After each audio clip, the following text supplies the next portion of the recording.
Dakota, Matt, what's up?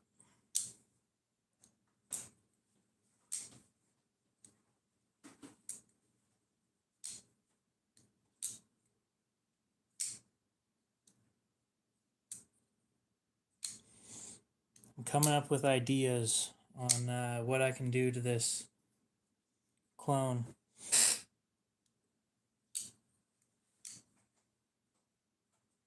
Because I don't like the current blade shape as much as I could. The Sebenza is fine, but the clone, I want it to be different. Special. Keep the lid and put it on. Don't clamp it down, but yeah. So it heats up quicker.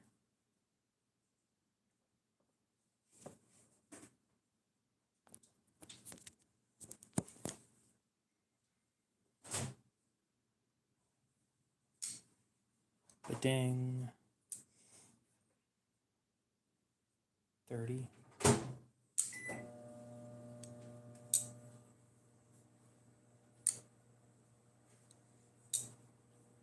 So what are you guys up to tonight?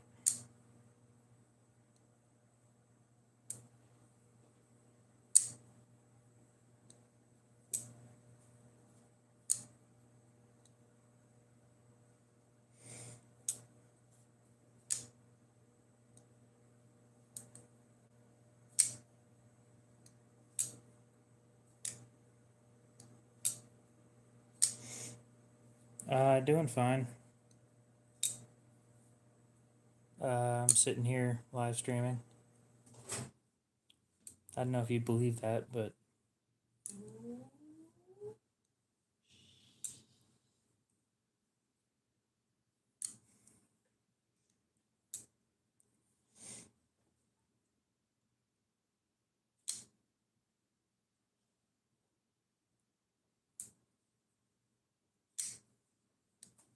just go enjoy your dinner.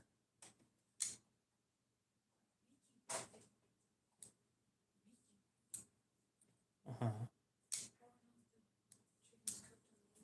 It's cooked already.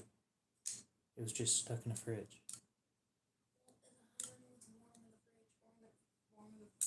You don't, unless you cut it open and try. Sure. Alaska Bush Kid, what's up?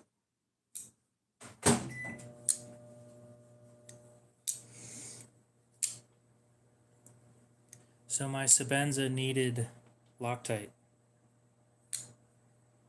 I have a Manix 2 lightweight. Why?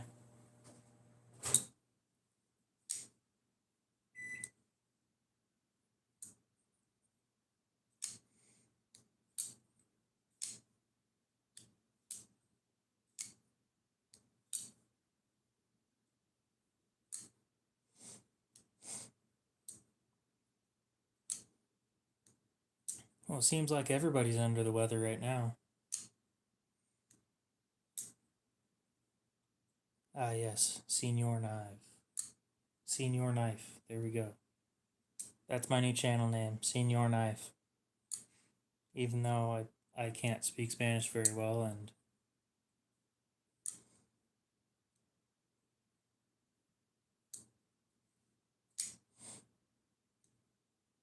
it seems like everybody except for me is sick.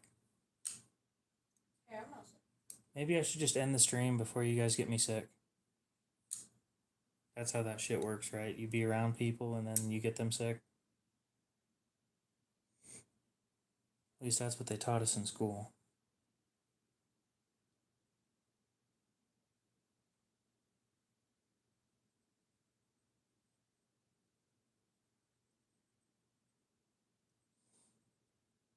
Yes, the nerd is in the room.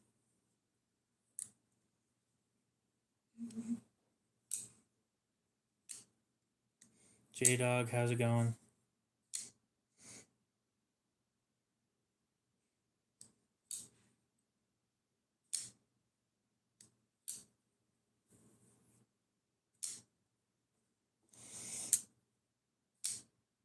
This is gonna sound dumb. But there's this stuff that you can buy.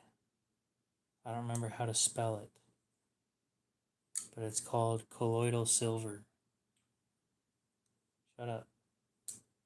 And basically what happens is it's distilled water that they put in an electrolysis tank, and the anode and the cathode are both made out of silver, and it leaves a certain amount of parts per million of silver in the water, and it's good for getting rid of infections and stuff.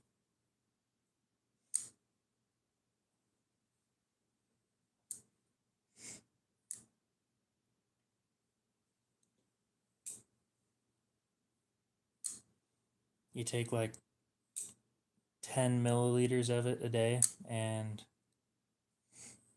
you should be feeling better fairly quickly. Unless you're allergic to silver. If you're allergic to silver, don't take that shit. I know that should be obvious, but for some reason I need to tell people.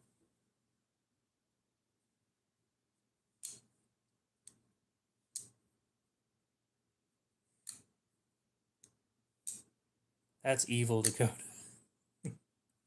Basically metal water, yes.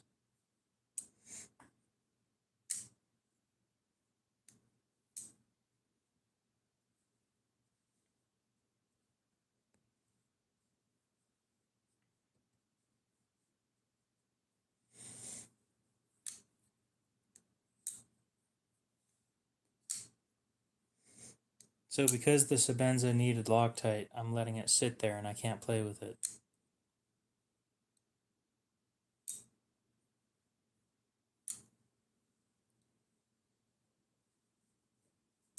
No.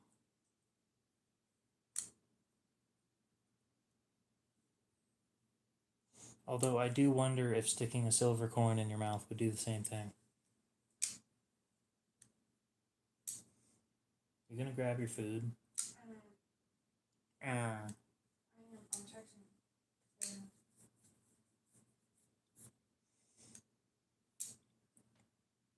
J-Dog, it's time to pay up, or else.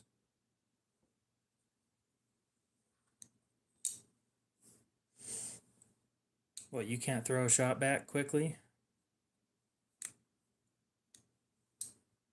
Weak.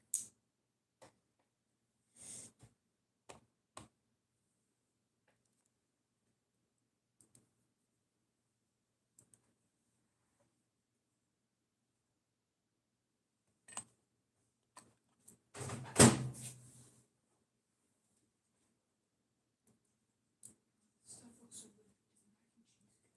It was fine. Red Robin good? It was fine. I'm gonna eat it with an elephant.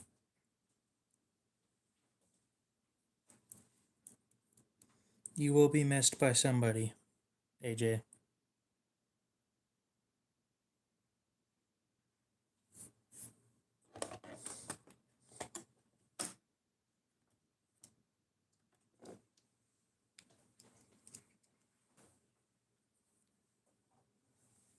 Well, I wouldn't go as far as to say that, but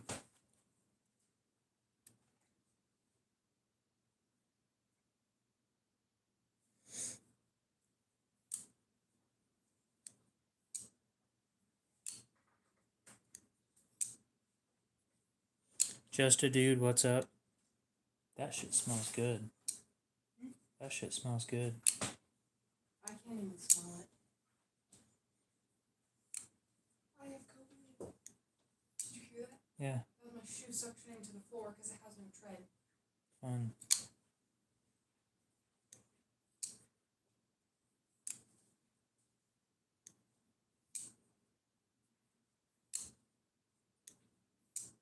Ew, did I left my normal shoes on. Gross.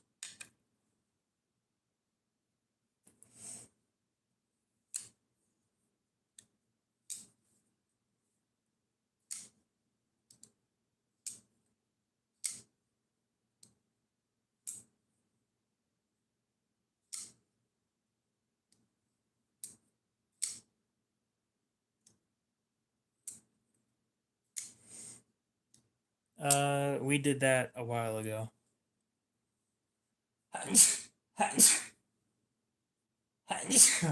There we go. So what we're going to be doing tonight is extremely loud. Or so I've been told.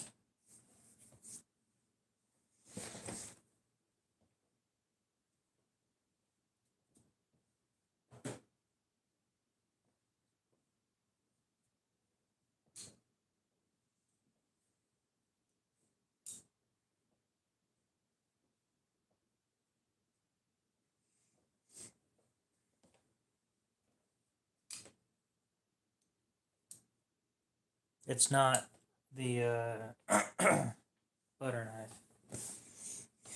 I need to get Aiden in here to help me with figuring out exactly what I'm doing.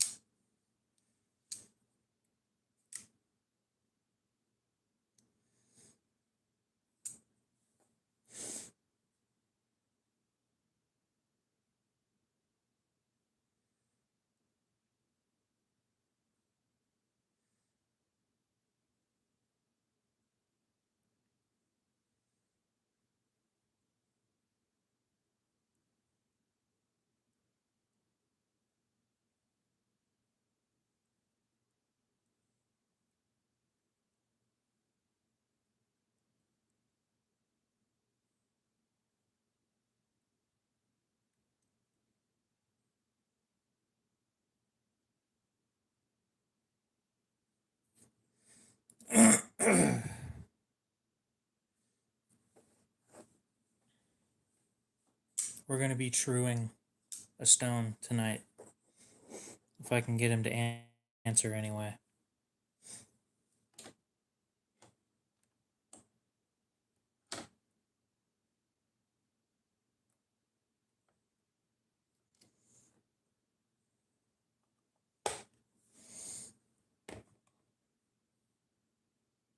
I already said sure. You just didn't say anything after that. Oh, I was about to use the real one. Whoops. That one needs to stay closed.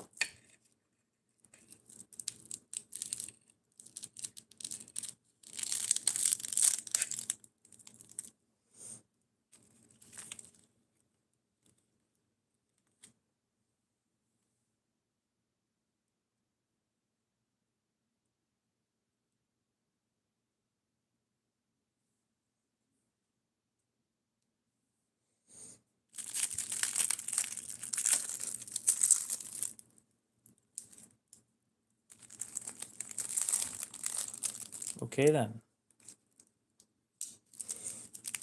Not the kind of lore drop I was expecting.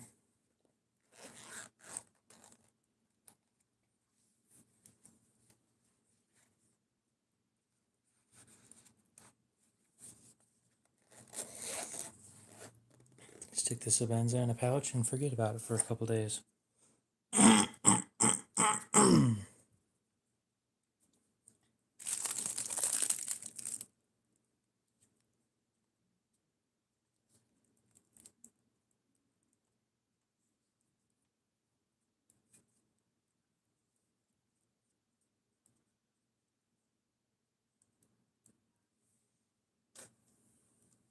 It's all choices. It's how everything happens.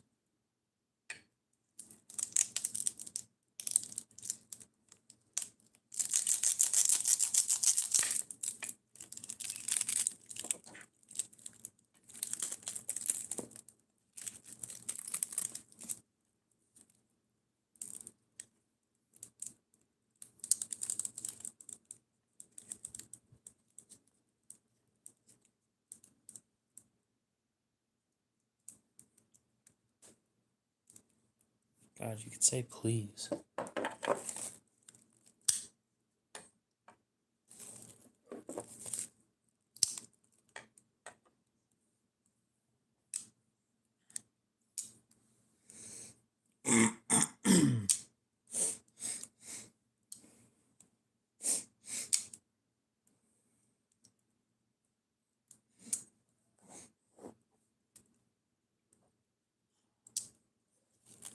You almost forgot what?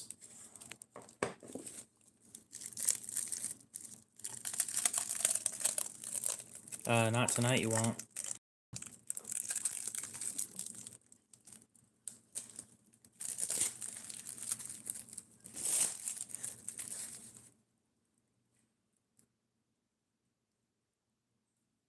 Cool.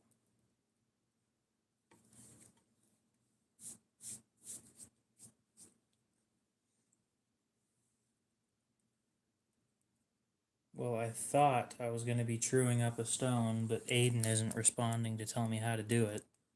So, sounds like we're not going to be doing that tonight.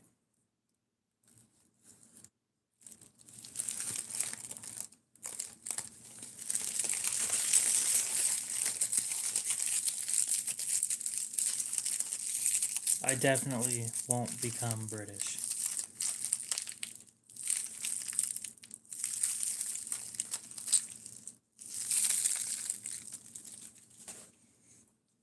I mean, technically speaking, I could carry a machete if I wanted to.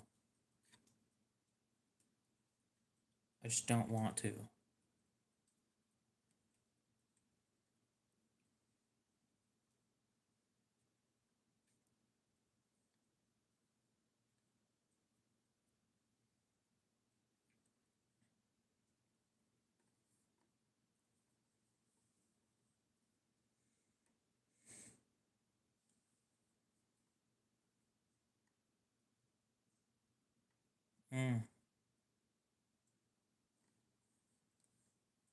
That is the plan.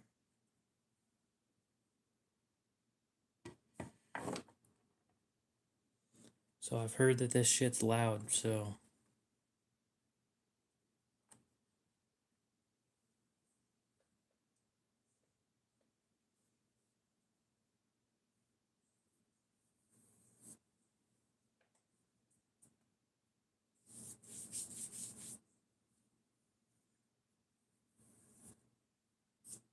I also know that this is going to absolutely destroy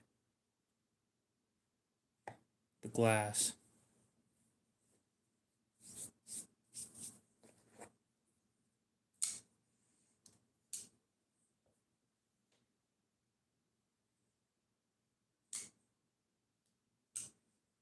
What grit are we thinking?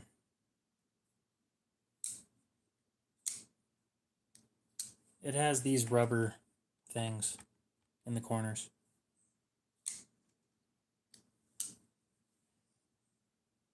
This stuff has diamonds in it. It's not...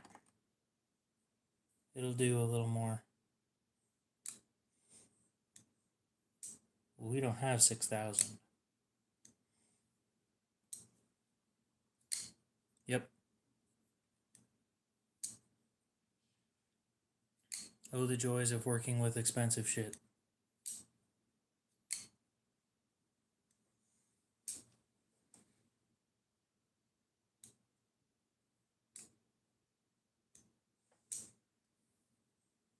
I think I was told to start with, yeah, 220 and then leave it at 500.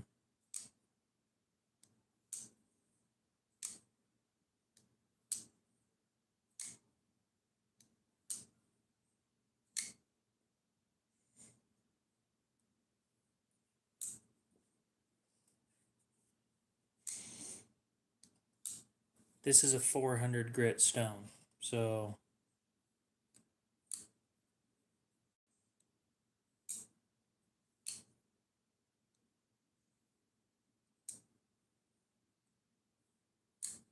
Only do what with cheap knives?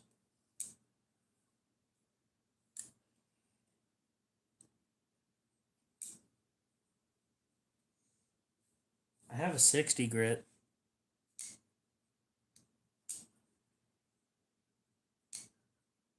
I also have pebbles. What do you mean watch more sharpening videos?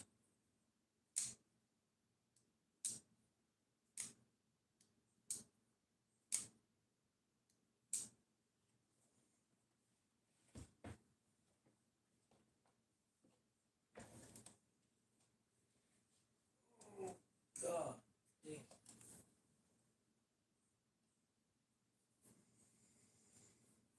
gotta wash this shit outside, huh?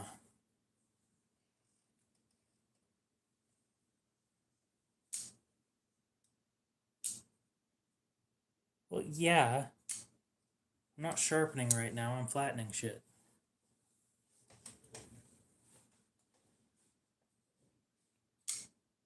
If I was sharpening, I'd be sharpening already. I don't know what I'm doing in this case.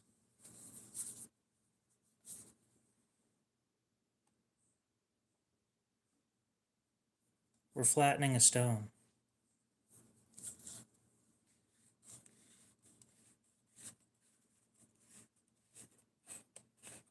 Yes. Oh, cool. It's got a little lid inside the lid.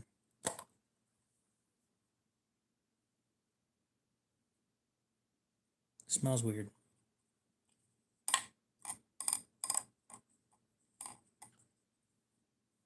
How much we thinking?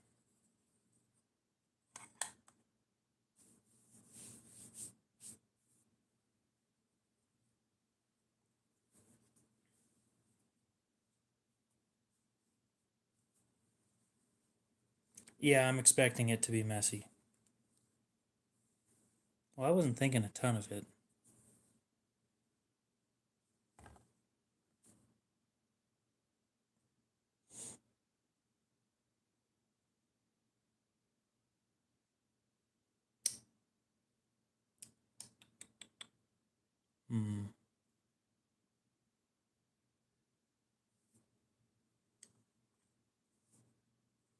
I should get a spoon. A plastic spoon. And use that instead of dumping it. That way I can keep the rim clean.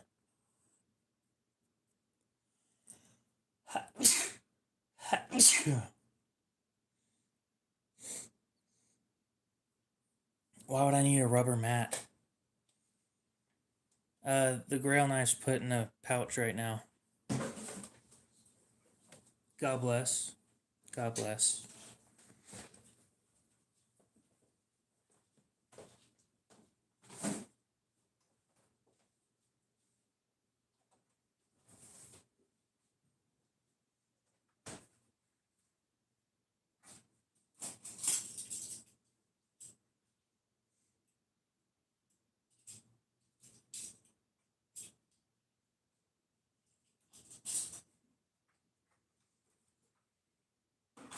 Ah, perfect. That's actually a quality plastic spoon. Ah, there we go. All from friends. That's more like it.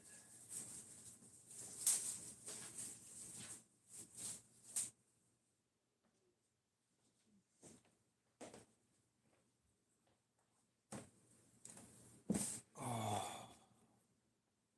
I have a spray bottle. It is science. Harder material against softer material equals... Oh, this is high static. That's fun. Not. Shit's kind of heavy, too.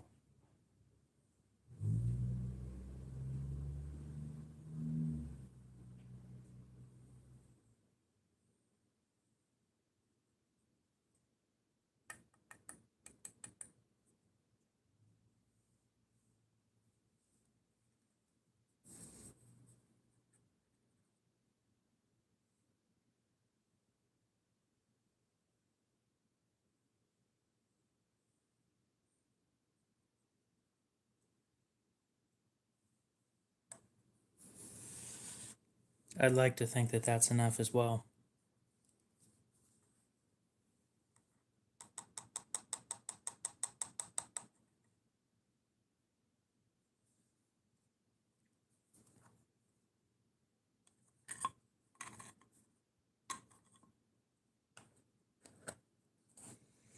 Yeah, I wouldn't have been able to do that little if I just poured it straight out.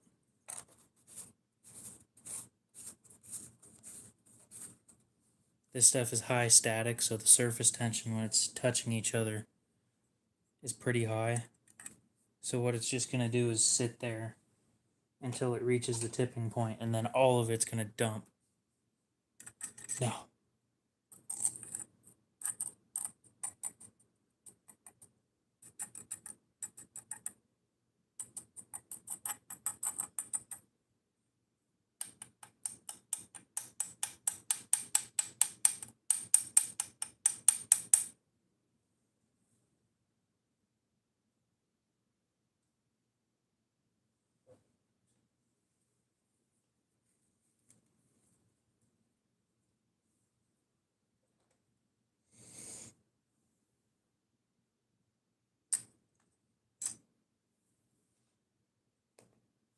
So you guys know that, like, the stone's bigger than the amount we have poured out, right?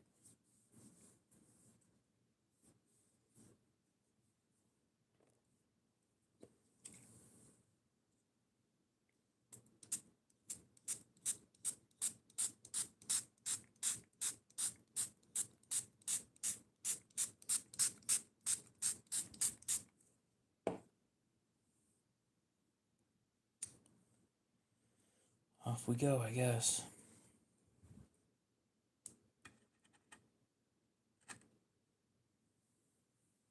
Oh, so we need to soak the stone? Is that what we need to do?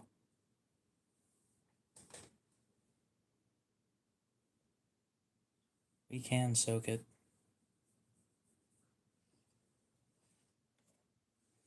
Well, let me go do that first.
And now we wait a couple minutes.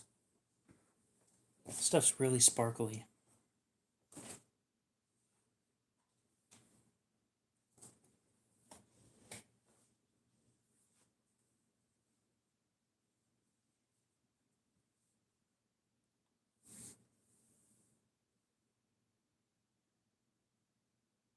Yeah, I'm going to put it this way. This stone that I'm using, okay, soaks up water for about 5 minutes.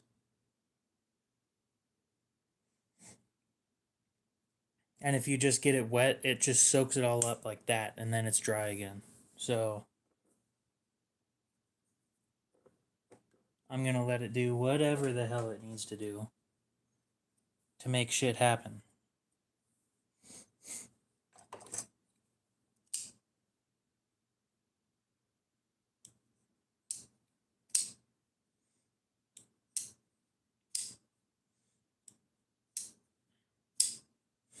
Anyway, today is also supposed to be the day that I do my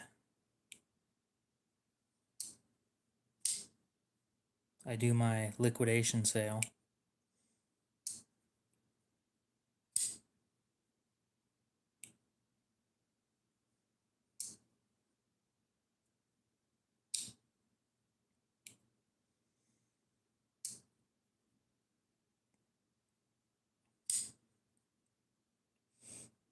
A whole bunch of shit.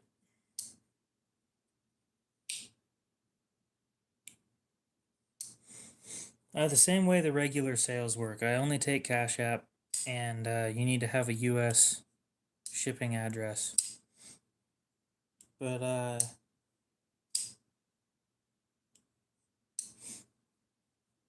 basically I just want to get rid of some shit. Oh, then probably not worth you trying to spend your money here. It's a Chiefre cut vitrified diamond stone.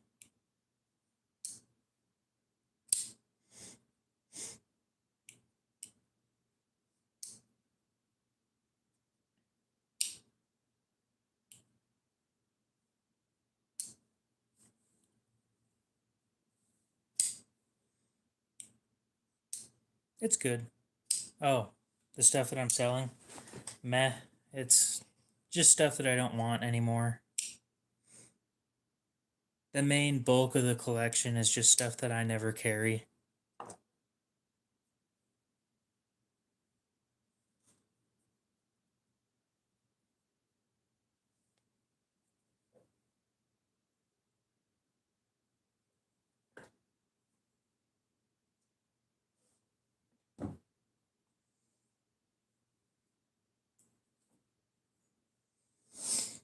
Like almost the whole. They claim it's splash and go. It's not. Splash and go means, to me, it means you throw some water on it and then you get going. But no, this thing sits there and soaks shit up for a couple minutes.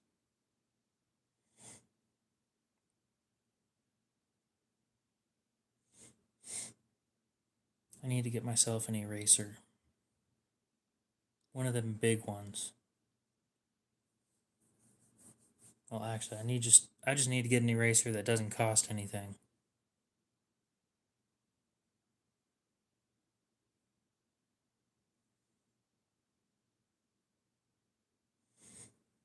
All black. Is it DLC or is it black oxide of some sort?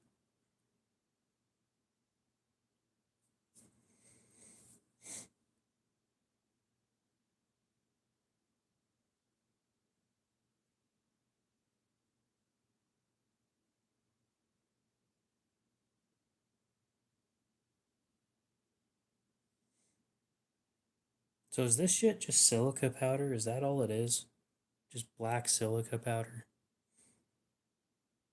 Well, if it's DLC, then it's not scratching, most likely. What's happening is the shit that you're touching with it, it's scratching the stuff that's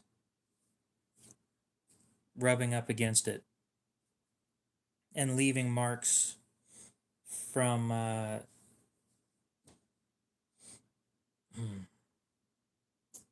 I hate explaining DLC. I really do. But chances are you're scratching the shit that you think is scratching the knife. Unless the yeah, the way that it's adhered isn't working out the way it should be, then your DLC may chip, but it's not gonna wear off slowly. You gotta do something really stupid with it for it to scratch off.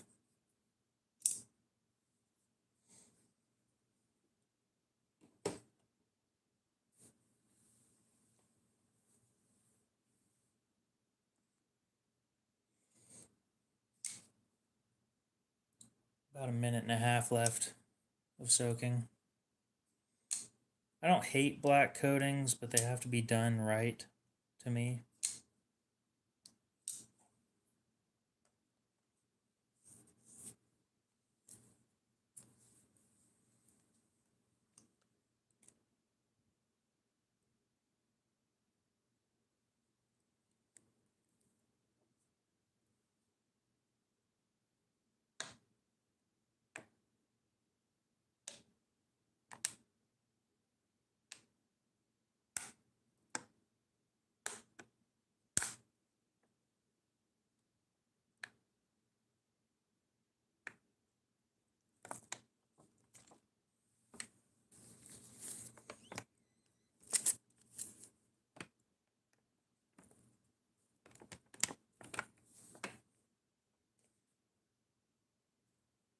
Well, that shit's wet now.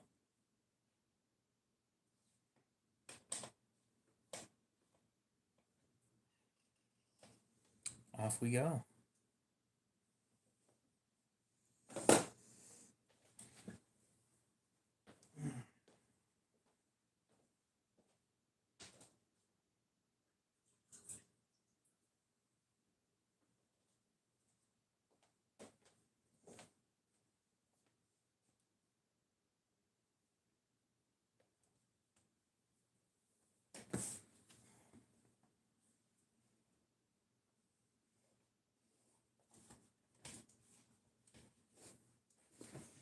I mean, it's basically sand.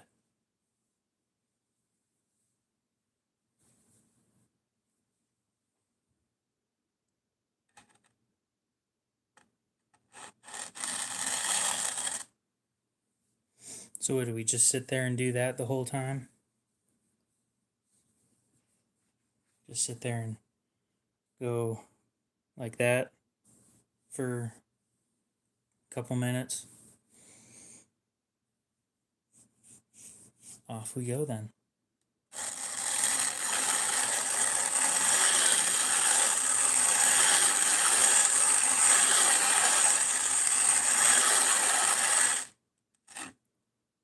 I love how it's piling up in the center.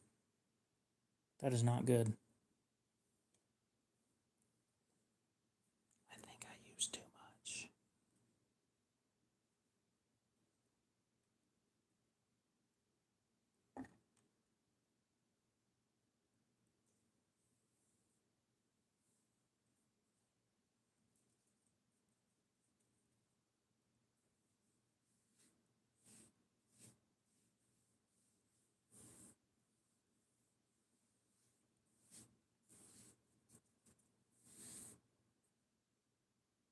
I'm going to grab something real quick.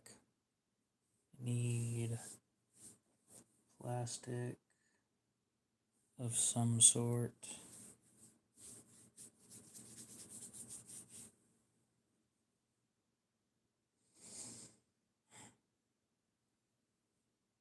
Where's a flat piece of plastic when you need one?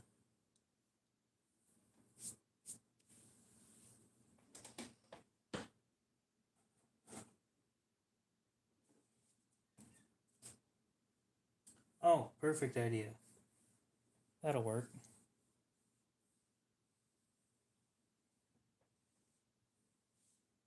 Give me a sec. And I have all the time in the world.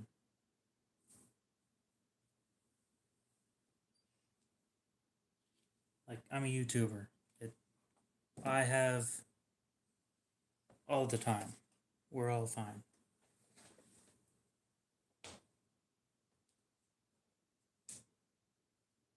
I need a piece of cardboard.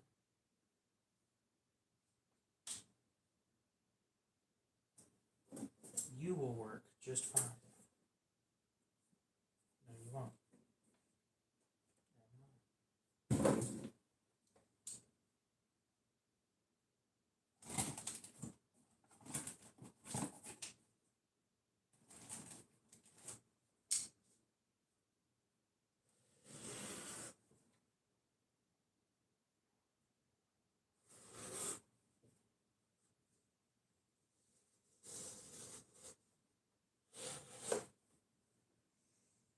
Believe me, it'll all add up here in just a sec. Now I need a piece of tape.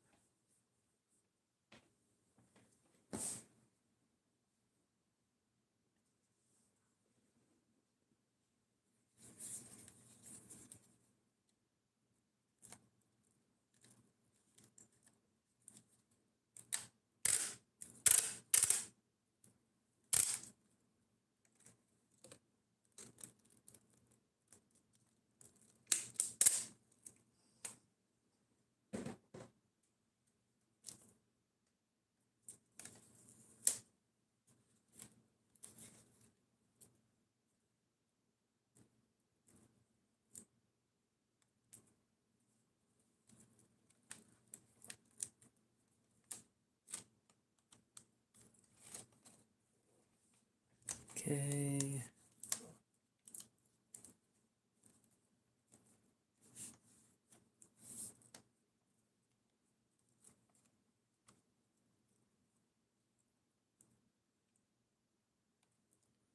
Wonderful. Oh, this is going to work out great.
It does do that. That is weird.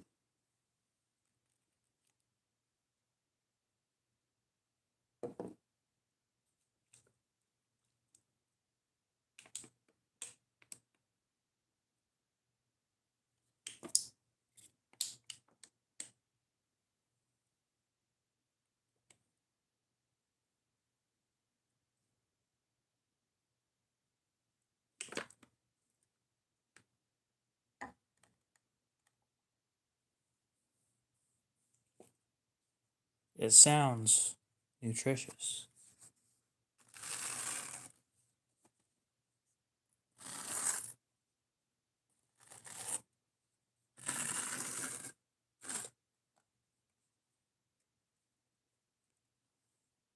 I like the spreading idea that I had.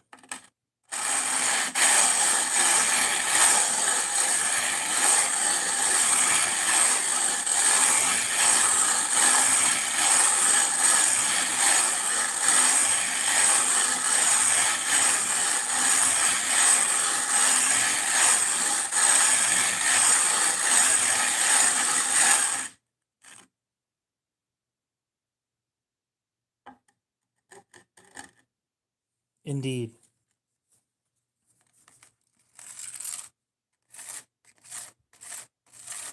Only the best of the best cheap cardboard for me.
Well, I'm preventing it from clumping up in one spot, so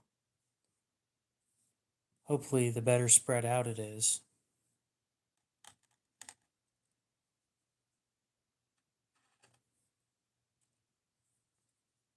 Oh well.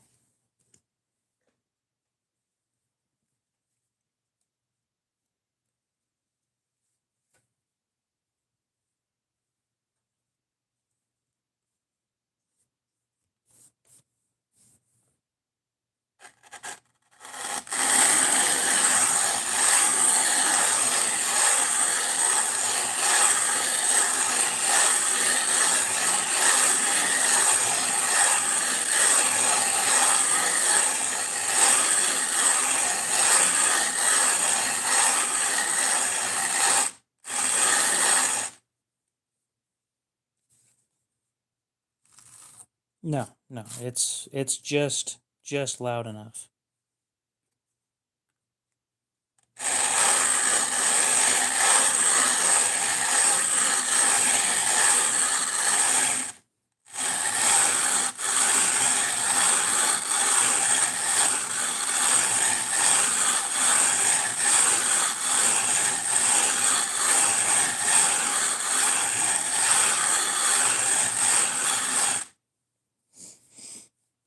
Oh, you guys think this is better than the sharpening?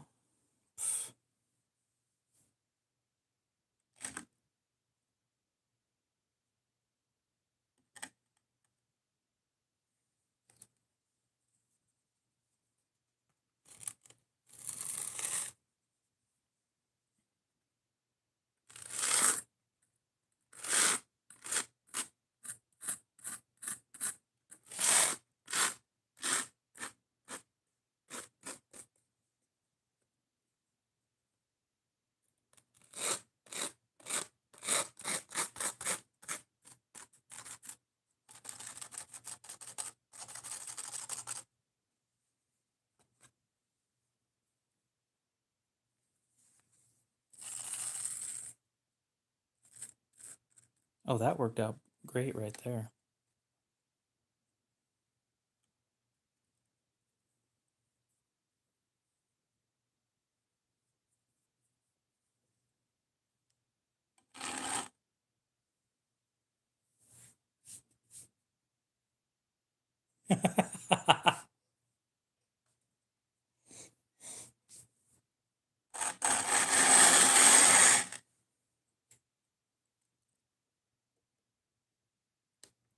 To be fair, I did say that I've never done it before.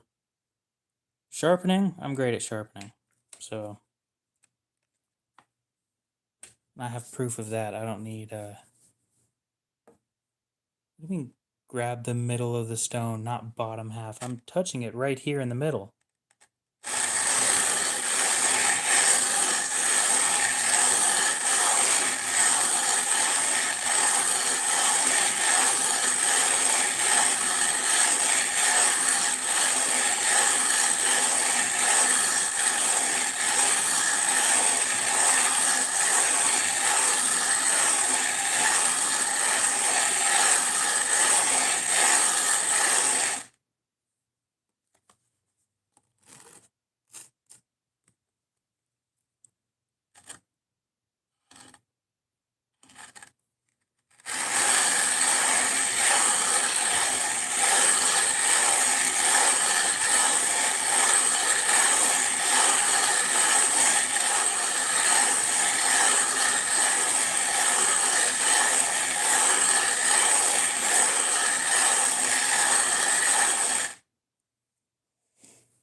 It does kinda.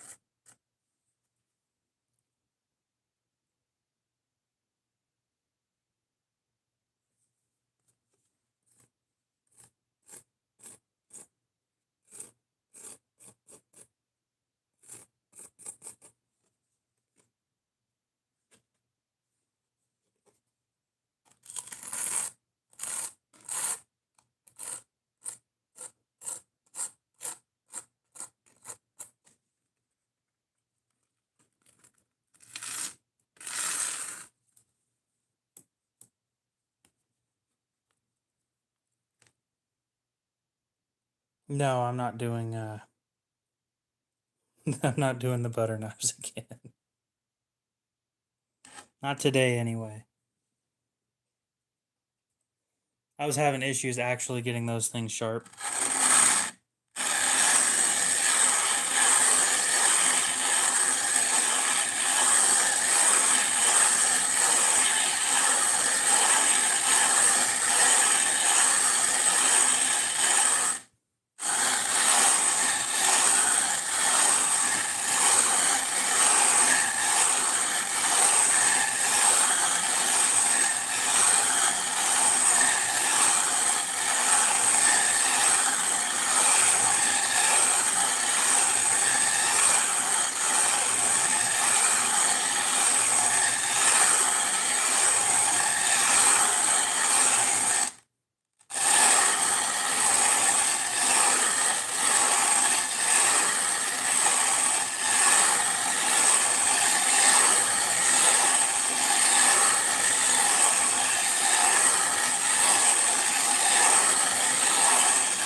trying to make this flat.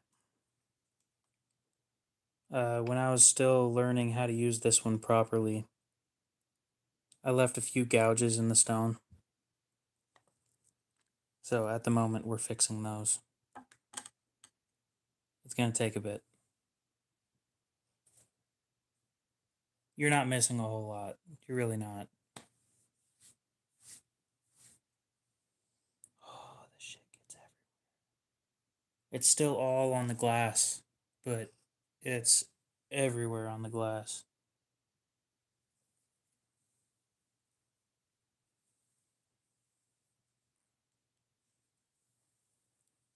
The benefit of microfiber cloths. They pick up everything.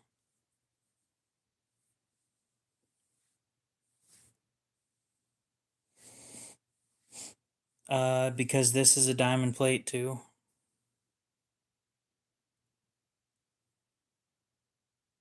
The thing that I'm flattening also has diamonds in it, so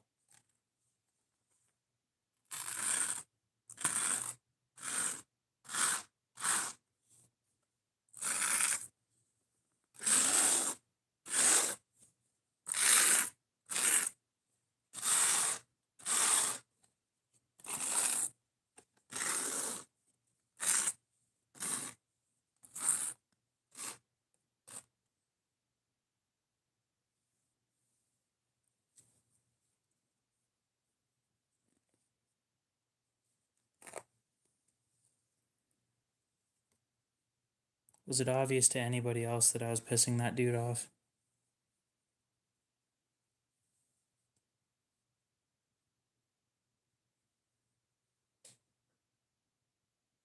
Those gouge marks are still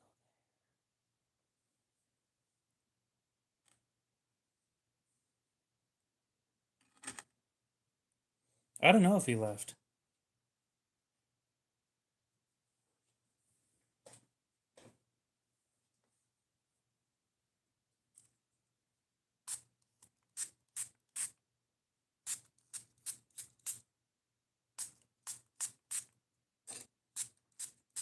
I thought I made it pretty clear. I have no clue what I'm doing.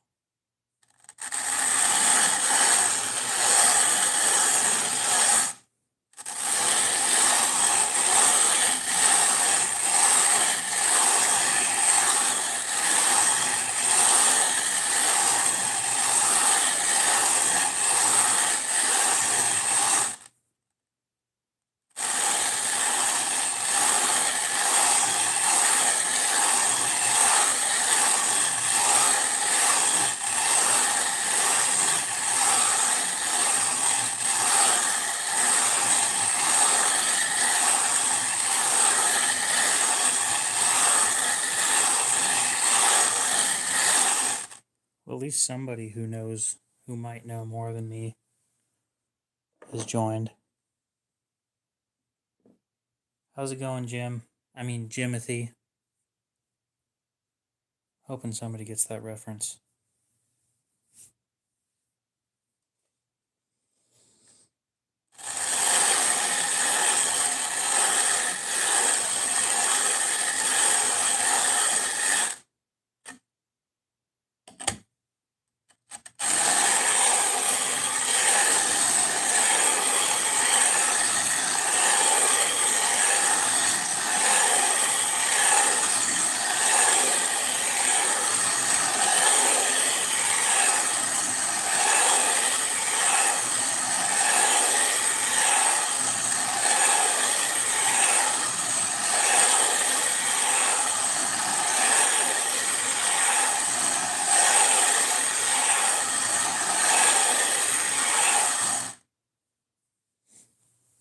To make this flat.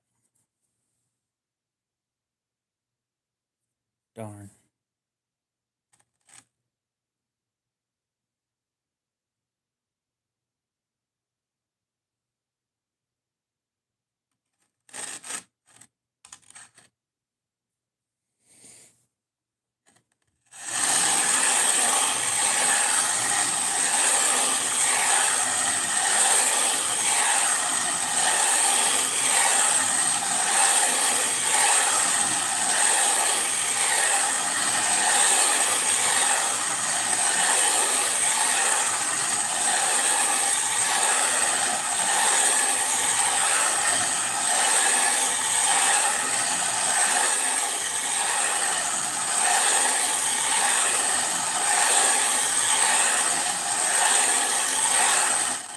I'm also removing gouges that I left when sharpening.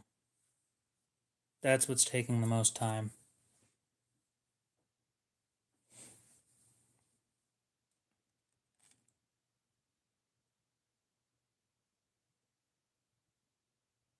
Honestly, it doesn't look too bad right now, but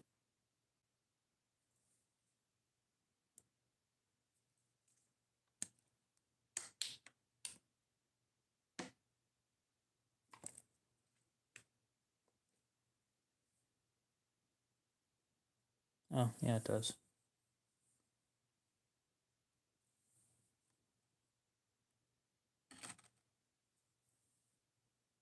And no, I did not. Honestly, all I'm really trying to do is get rid of the gouges.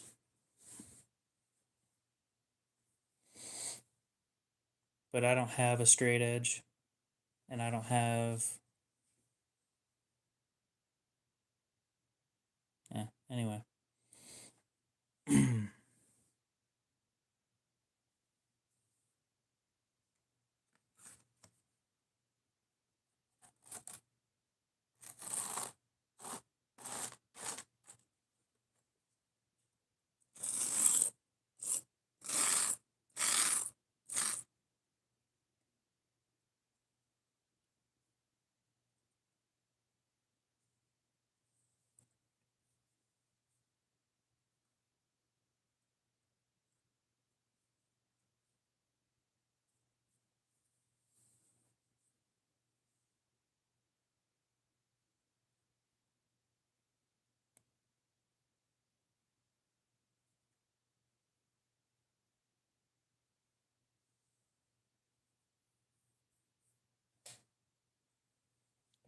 And so we continue.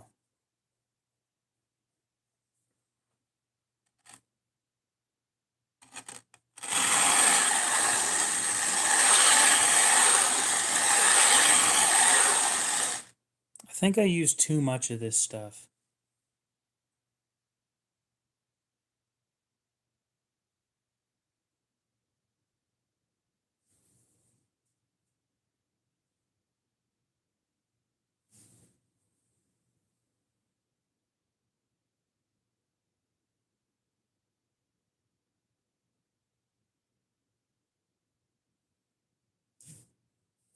This one's the Chiefer cut.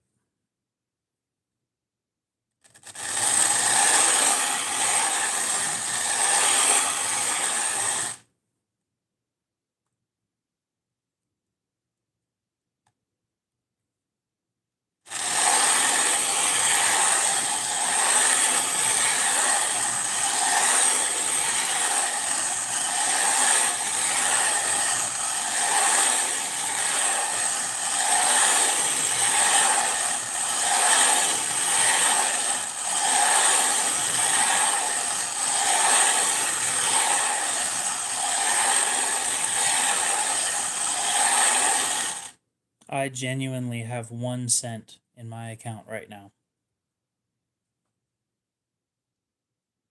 Not gonna happen.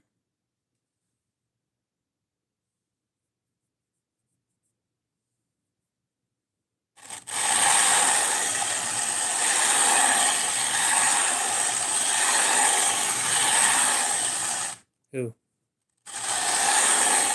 Mr. 32 years of experience?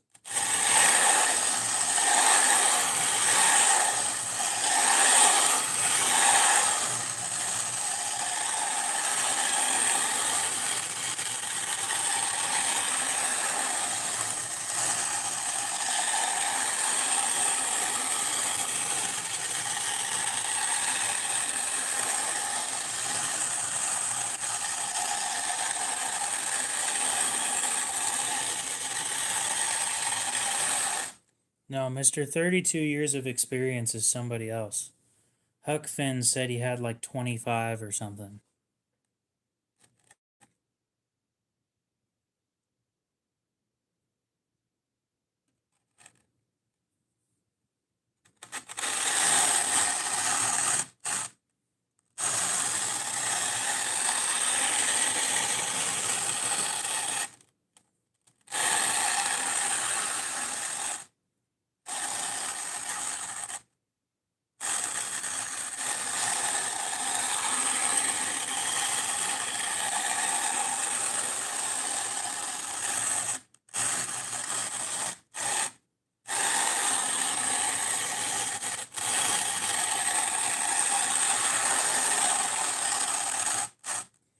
part of putting yourself out there on the internet.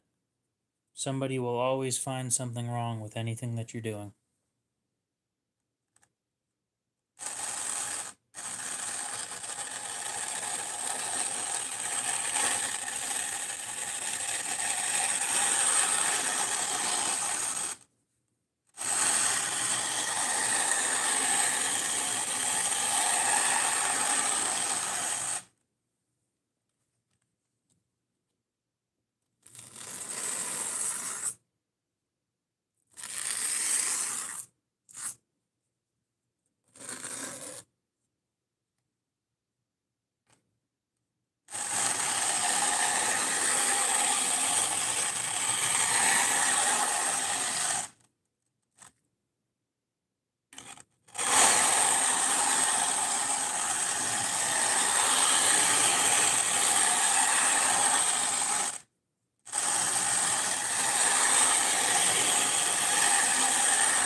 It's not that I tune them out, I just don't care.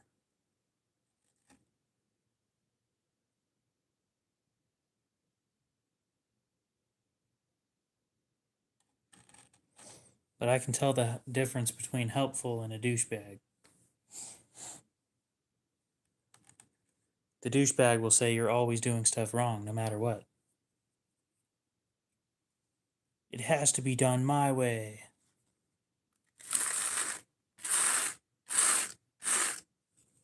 Like, dude, we get it. You peaked in high school. It's not that big of a deal.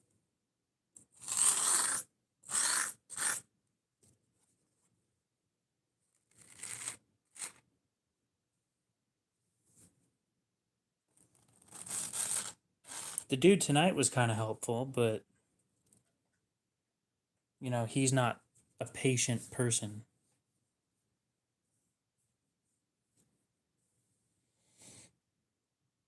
And that's just how it is sometimes. Some people just aren't patient people.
On the bright side,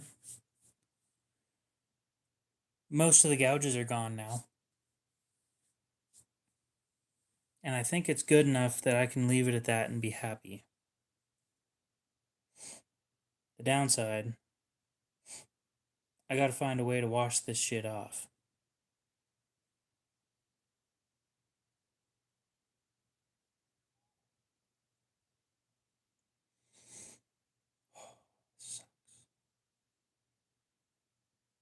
Hey, you're probably not going to notice the end result, to be honest. There's still going to be gouges in it. It's not a big deal. but they are smaller than they were before. And that is what I was trying to fix.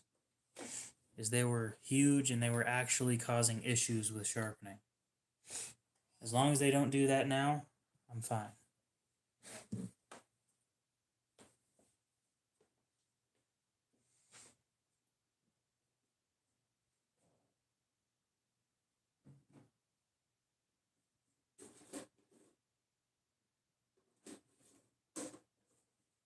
Got the perfect thing to dump this stuff into. So if you guys will give me just a minute, I'm going to dump all this used crap into a container.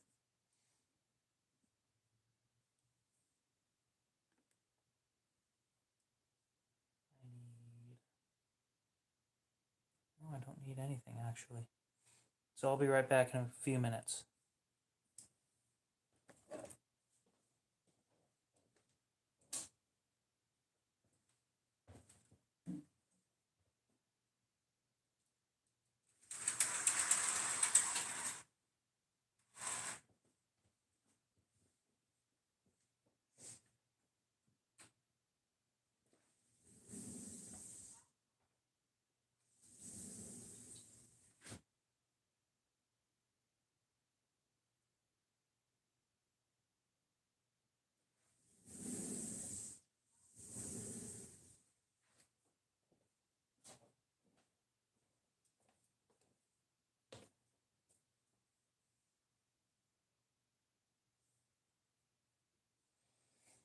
Kinda.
This is taking longer than expected.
Okay. I'm gonna go rinse the plate off, then bring it back.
for the last couple of things.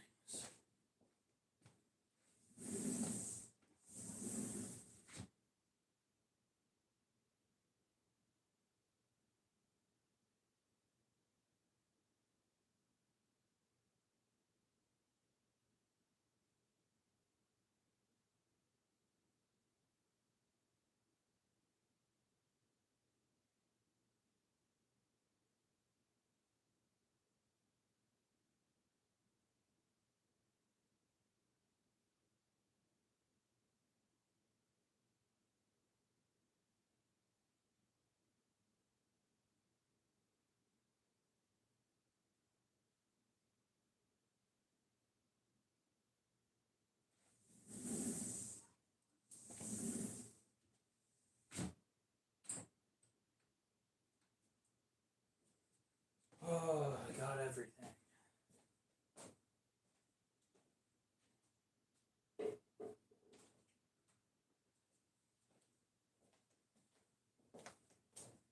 So now it should cut better.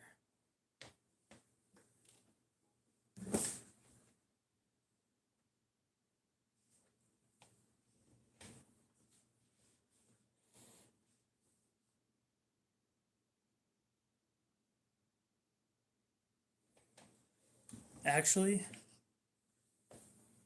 never mind.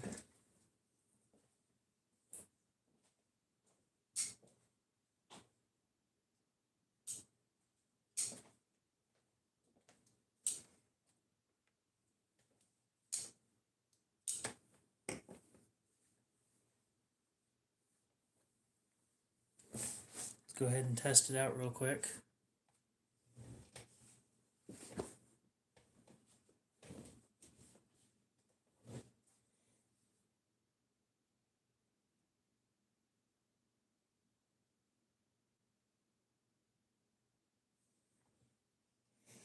Actually, you lost your place because Angel showed up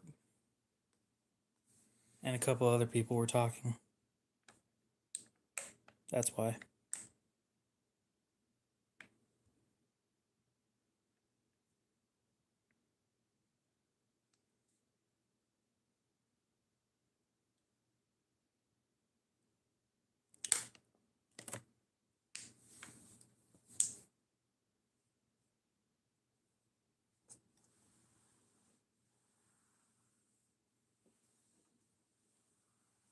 Yep. Yeah, you're in 5th place right now. It's going to take a while for you to get up to the top 3, though.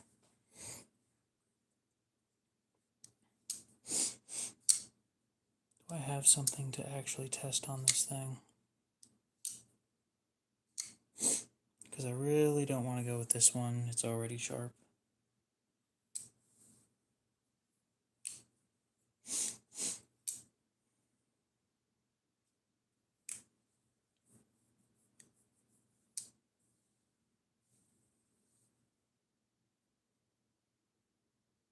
Weird. Yeah, I have no clue how the YouTube grading system works. It doesn't add up to me. It makes no sense.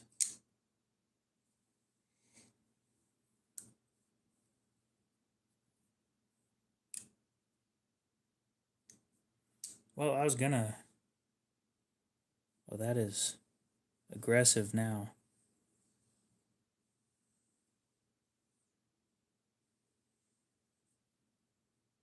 In a couple spots.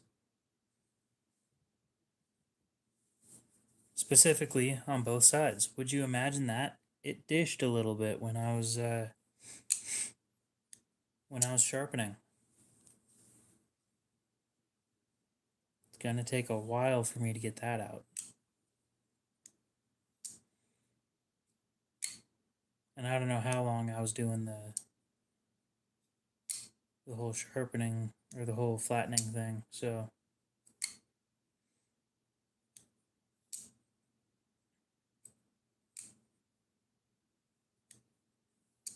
that almost sucked enough for me to pay somebody else to do that.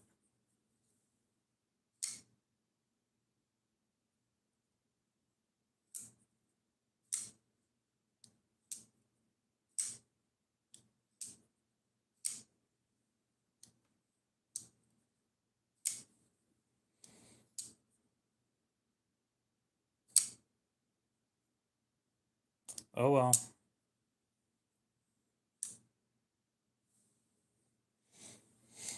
That's the way I always look at it. Oh well.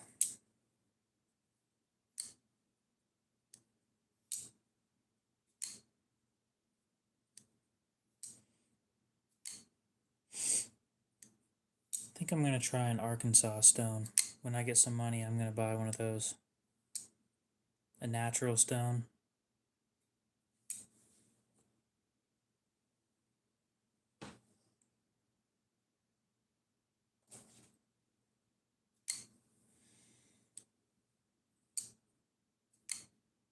So what are people up to tonight? Other than watching a live stream?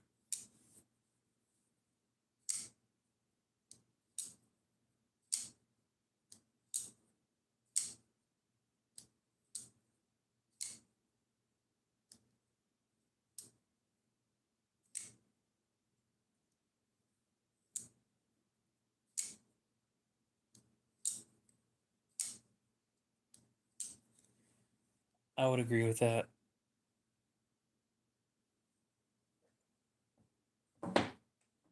There's a lot of people that fall asleep watching my streams.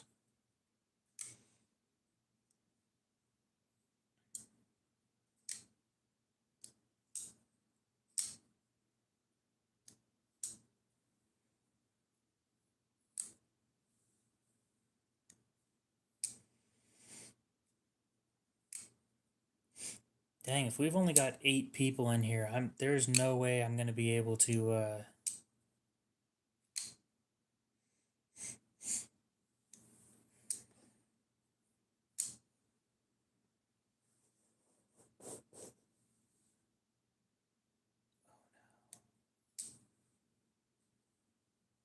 there's a bunch of that black shit all over the chair that I'm sitting in.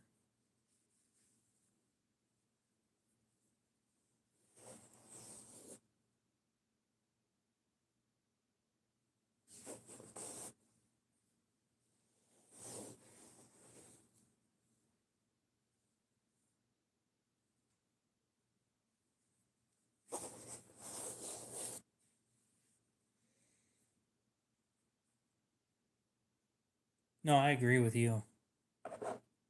That would make sense. But since when does YouTube make sense?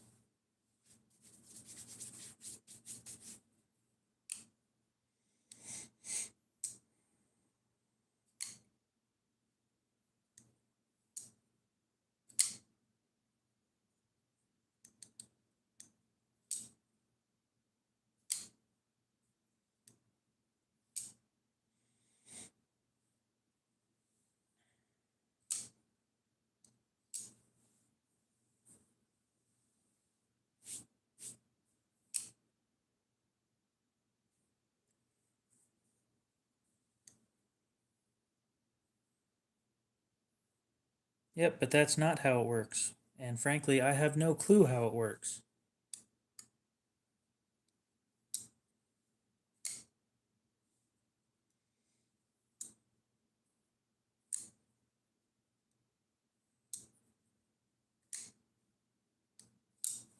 Dang, this stream's rough. We're not getting anywhere near the normal amount of viewers. Oh well. Let's find something to do.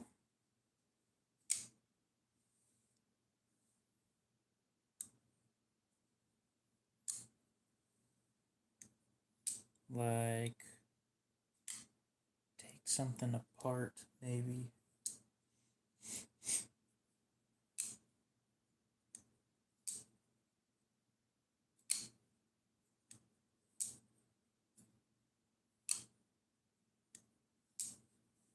Bring out some knives for people to look at.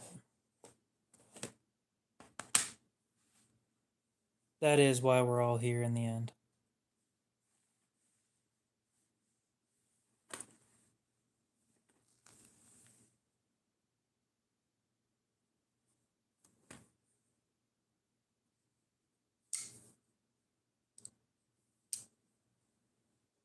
It's not even that.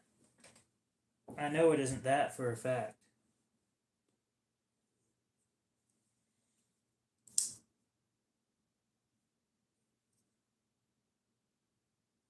Let's pull out the stuff that's for sale.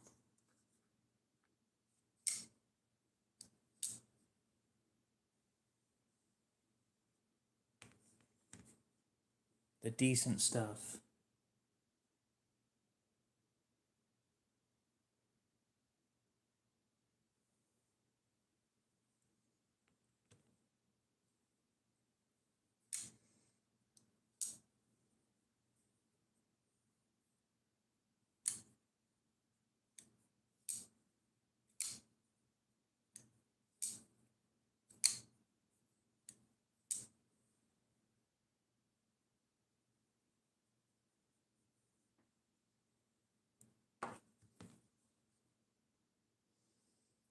Where's my I sell folding knives sign?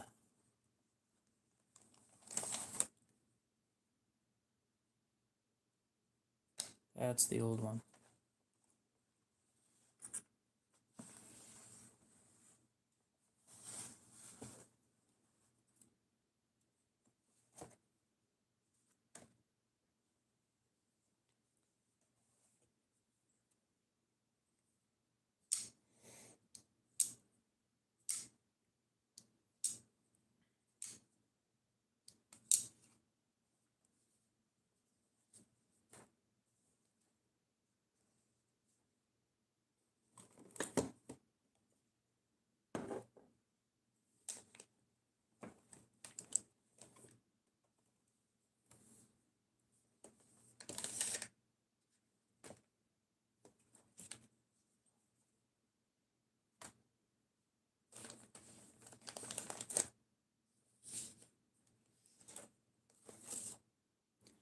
I don't know where I put it.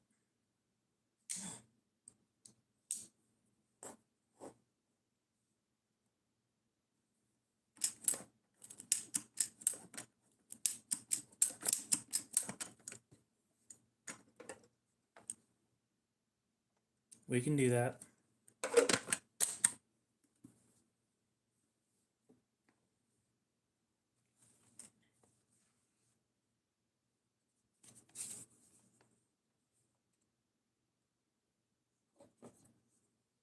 Let me put some knives away and we can take a couple apart.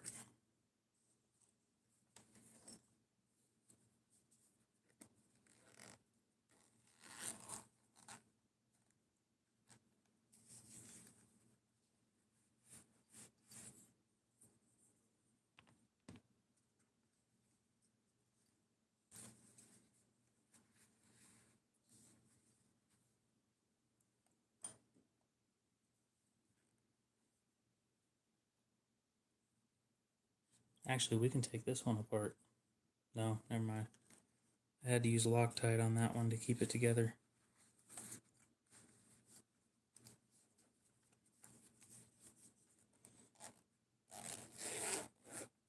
That is a Civivi Praxis.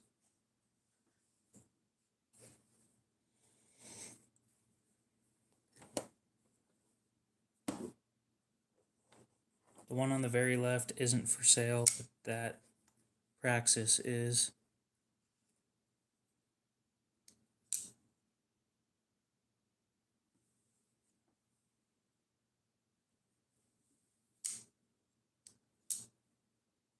Yeah, the reason why I don't use this one anymore is because it doesn't say free shipping on there. All right, we'll see you later, Marissa. You have a good one.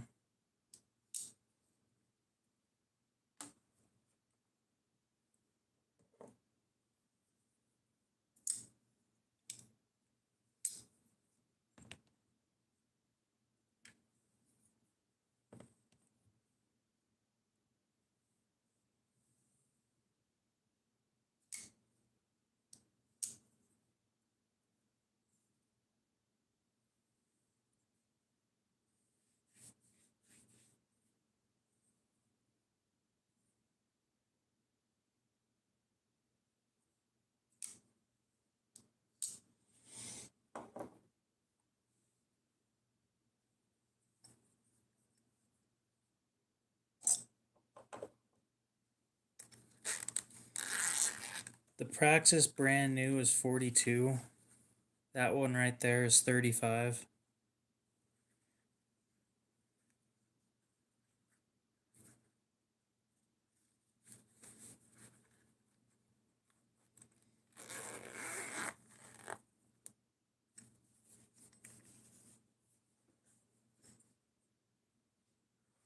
If you're wondering why I sound depressed, I'm just very monotone.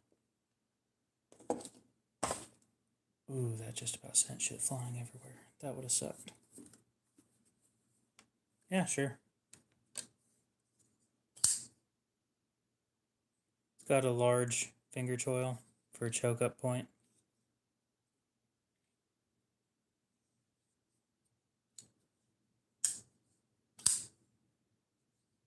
I do know somebody who makes handles.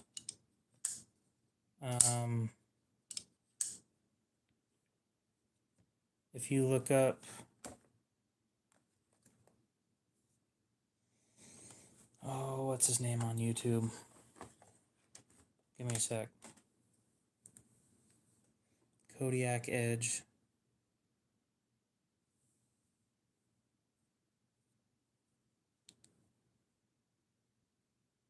I think.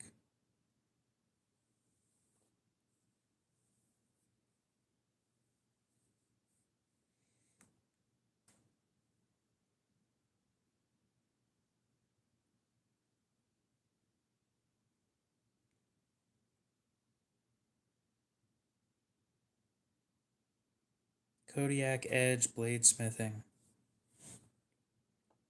And he's live streaming right now if you want to go talk to him.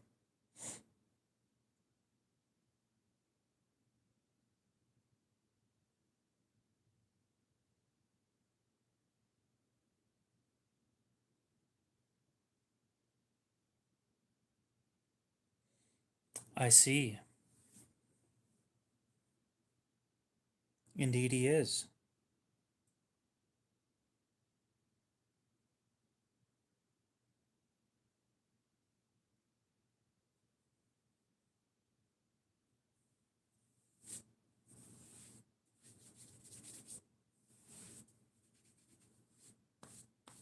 So yeah, Kodiak Edge Bladesmithing. By the looks of it.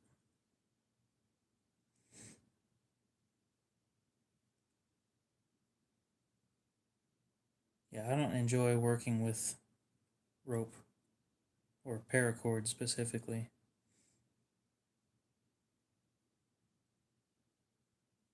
It's not my thing.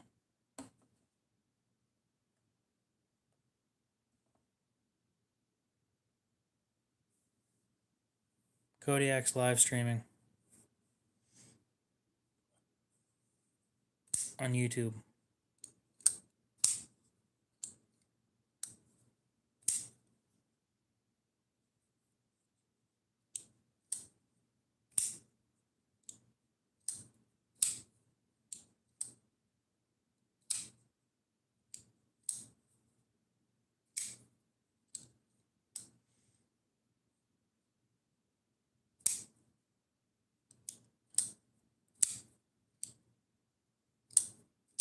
Wonder if he's gonna say I'm dumb for buying a Sabenza.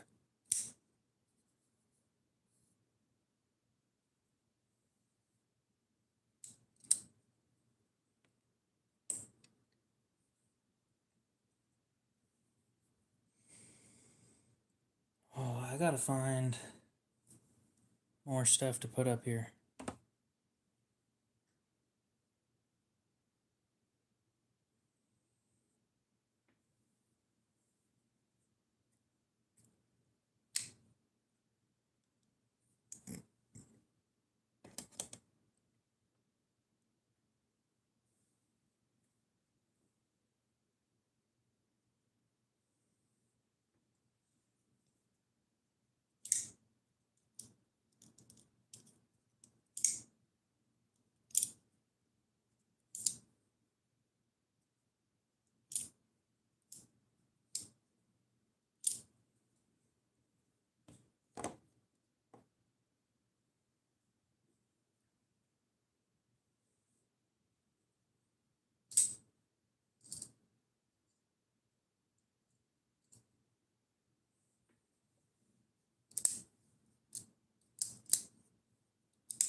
Oh, no, that is the new one. I thought that was the old. I forgot that I shipped out the old sign to somebody who's bought a shit ton of stuff from me. Well, that's good news. Means I don't have to worry about grabbing the other one.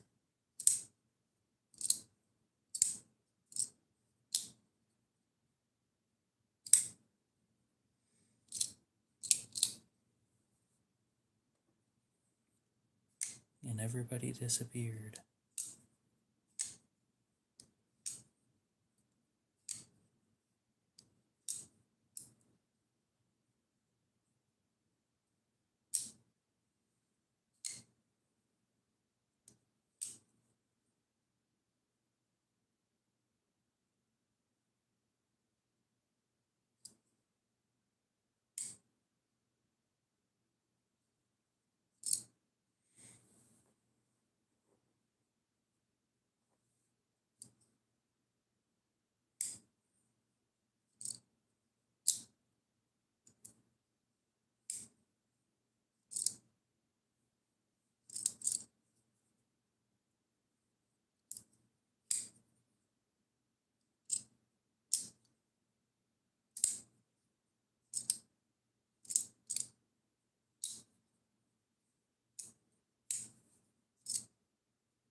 That'll work. Hopefully it's not in the wrong spot.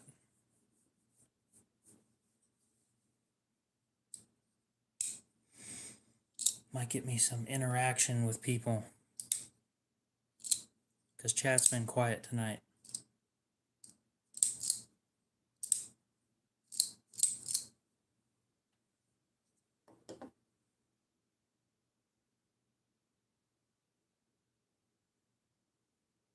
Perfect right there.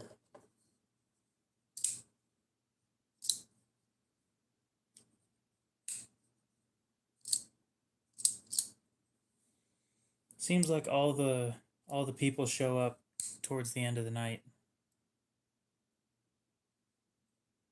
Find that interesting.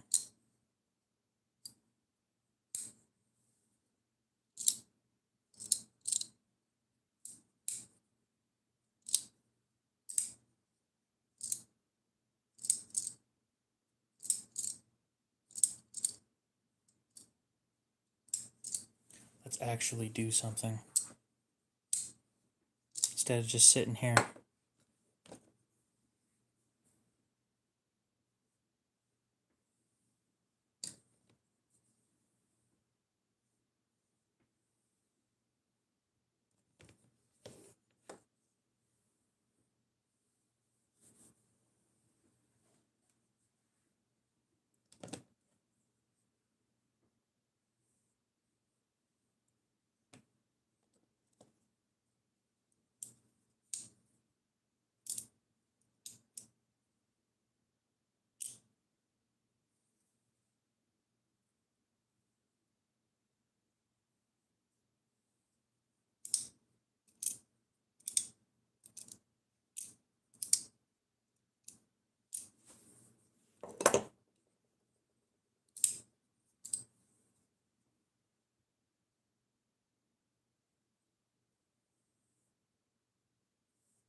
Louie, what's up? How's it going?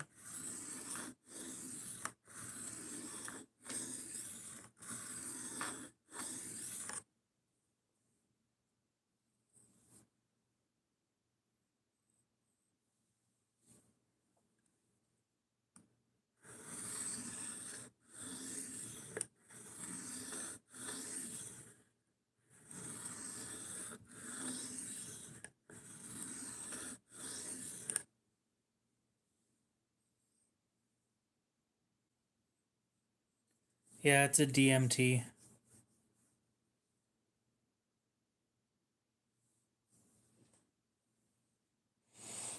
Yeah, I own 2 of them and I'm trying to sell one of them.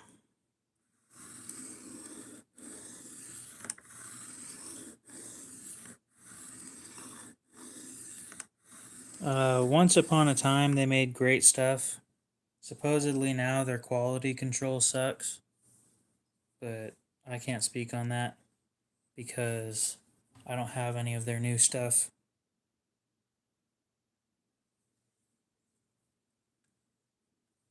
How quickly are you trying to remove material?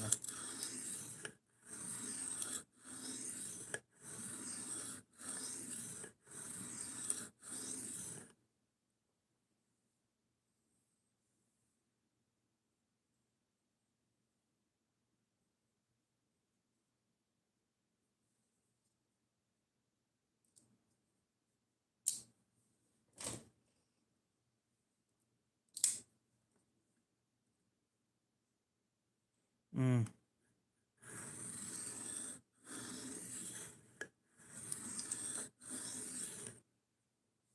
So somewhere between 100 and 300 grit then.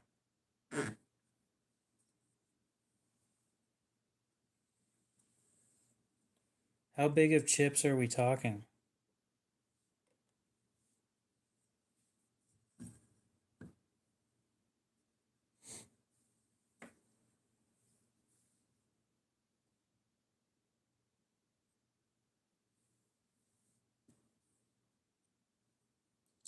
Okay, then how big? Like, how much of the blade is this way? Like, how much of this section's missing? Sen, what's up? How's it going?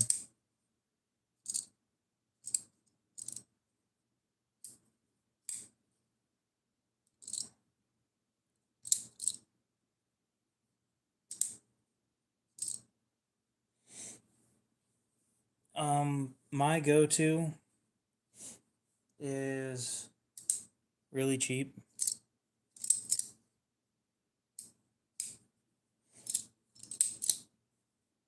Dude, that war is over. I don't know why you'd bring it up anyway.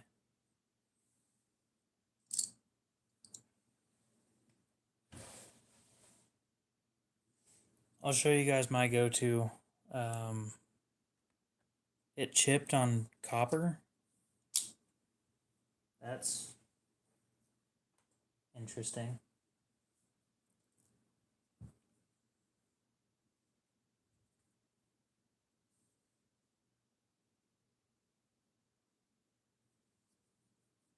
Anyway, my go-to, I'm gonna swap this out for that, is an SATC 400/1000, and they're about $22 on Amazon. It's, I believe, a 2.5 or a 3x8.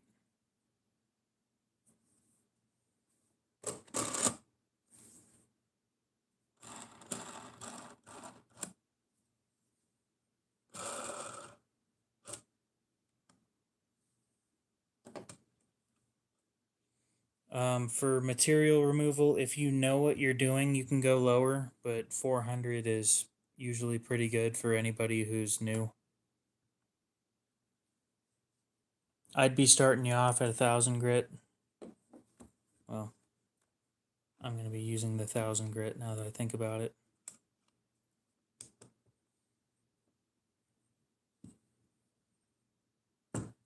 This one is the SATC 400/1000.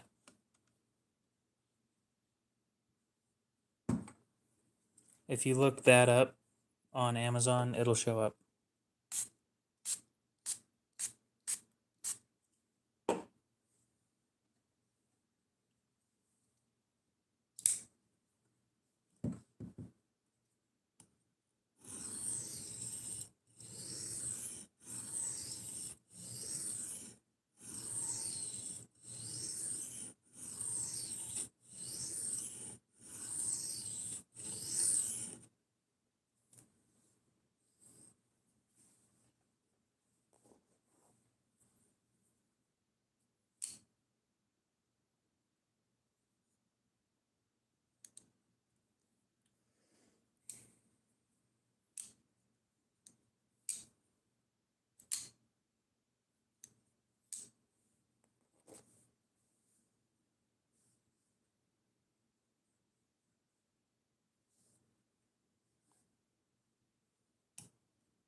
The spray that I use is mostly water, but the mixture, you might want to write this down or get prepped to start typing or something. When you're ready, just say ready and then I'll read it out to you. Or just say it anyway. It is 2 ounces of water,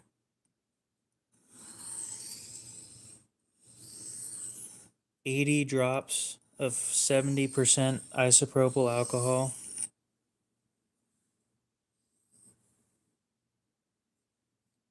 15 drops of mineral oil,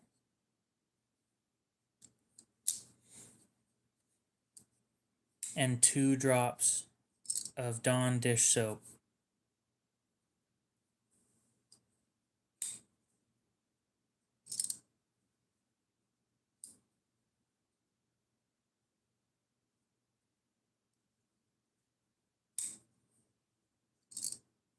Thomas, what's up? How's it going? Awesome.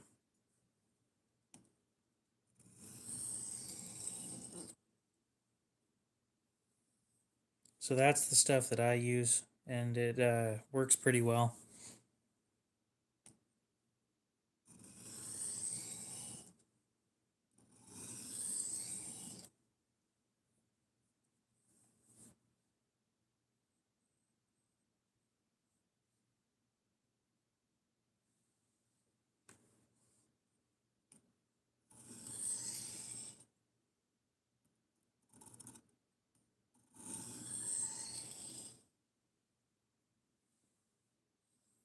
Yep, pretty much. It's great for getting tape residue off.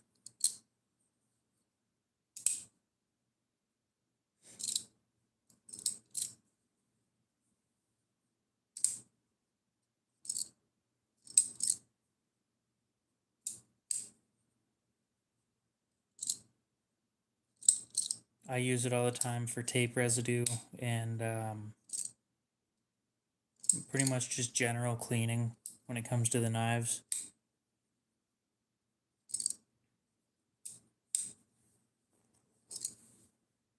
But yeah, it is mostly water.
Here in about 23 minutes, I'm going to go ahead and end the stream.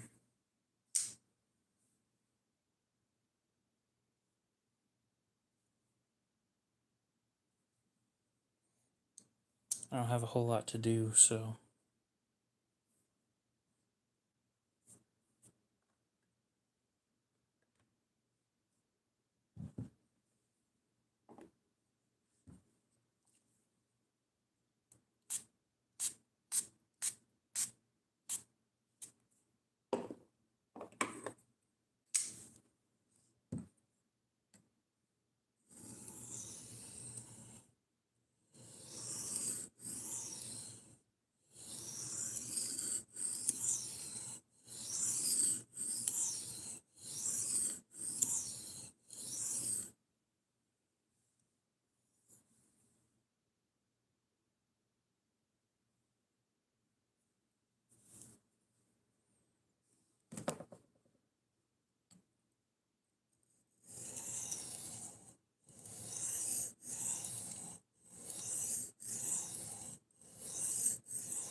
It's just one of those things that I do. I personally don't find it therapeutic. I'm just bored and have nothing else to do. Hence the live streams, because at least something positive comes out of my boredom.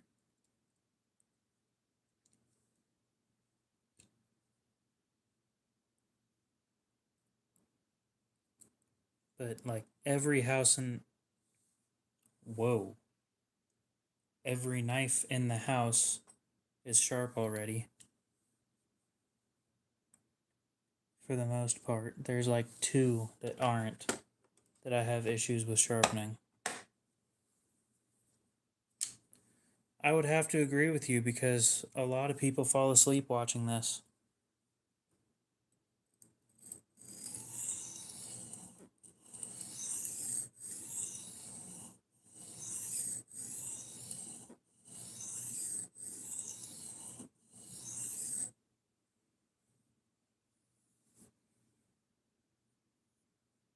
It's repetitive movement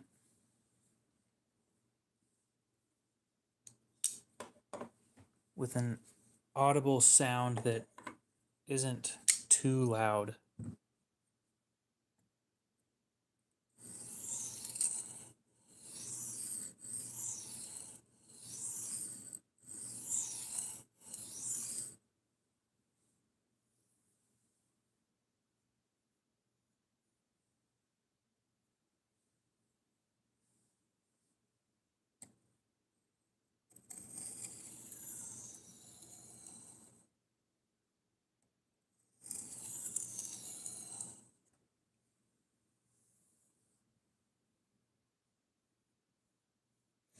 So do you have issues because it's double-edged?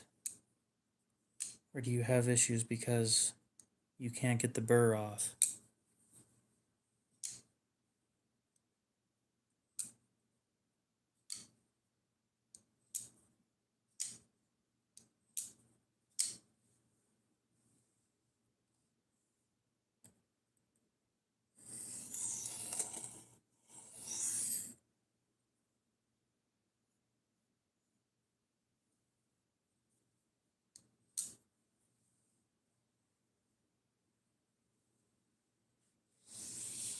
Yeah, it probably is.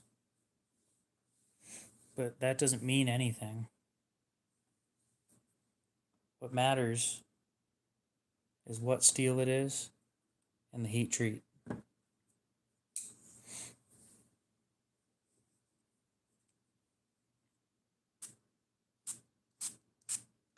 So what's the issue that you're having with it?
Fair enough.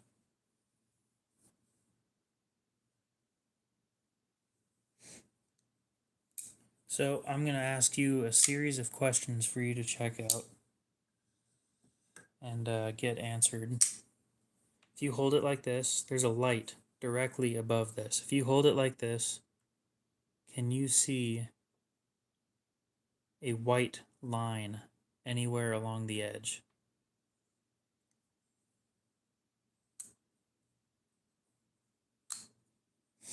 That is question number 1. Question number 2. If you put your fingers right here and push them this way, is it smooth? Or do you feel like a very, very small catch? And do it on both sides because it's only going to be on one side.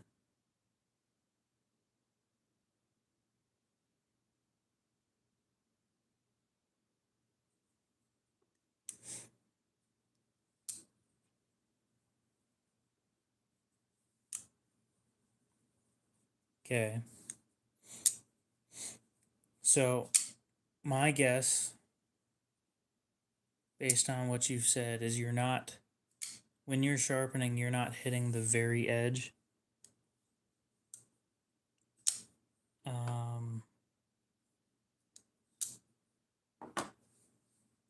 This one, I haven't hit the very edge.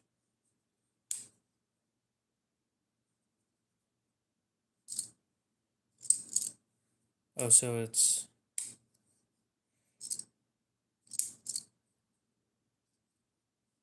has a shine to it.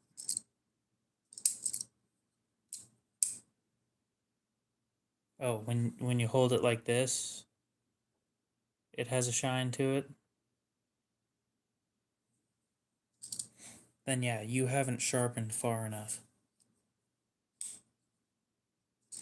What that shiny thing that you're seeing is, when you're looking directly at the edge, that is the edge being flat. You have a flat section. And the way I can actually show you what that looks like on my practice knife. So this one's currently sharp.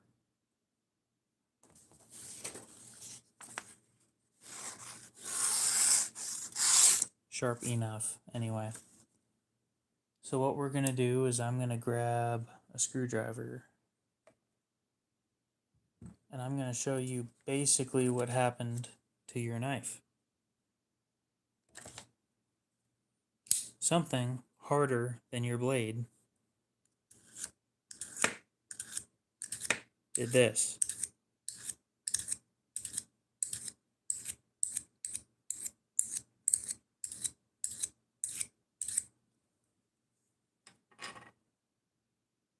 See that? That shiny line right there? The whole edge is flat.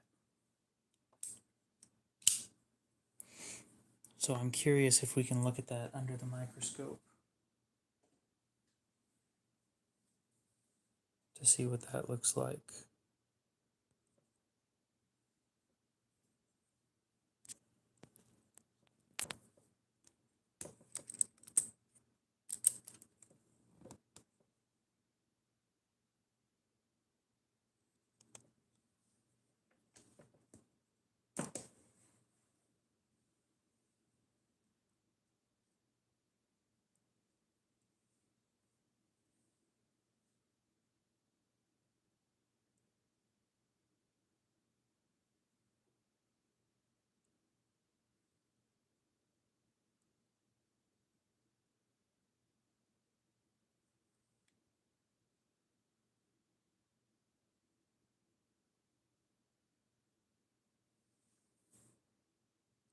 So the very edge of this thing's flat.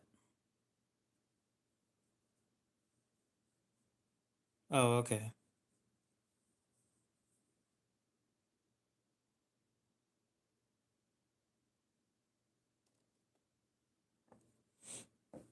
When it should be looking like... Does this one have a burr? It does have a burr, but it should show up fine.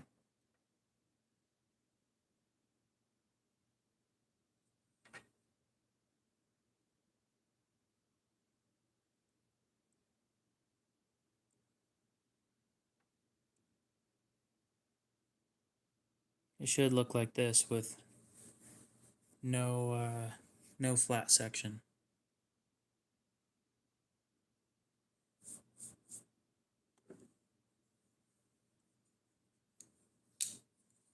Anyway, I'm not going to sharpen it tonight, but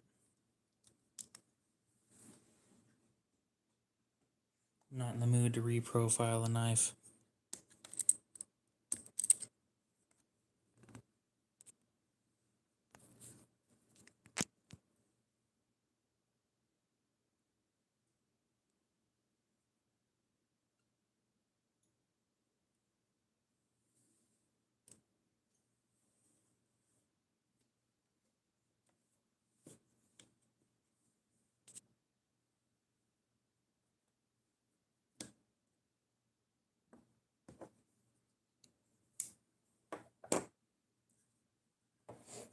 Anyway, it just takes time.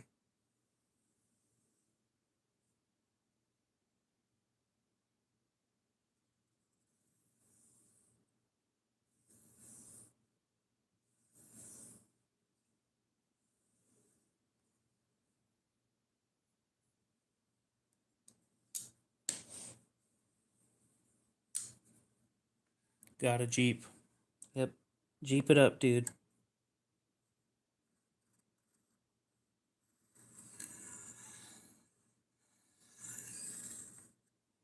Got a Jeep trying.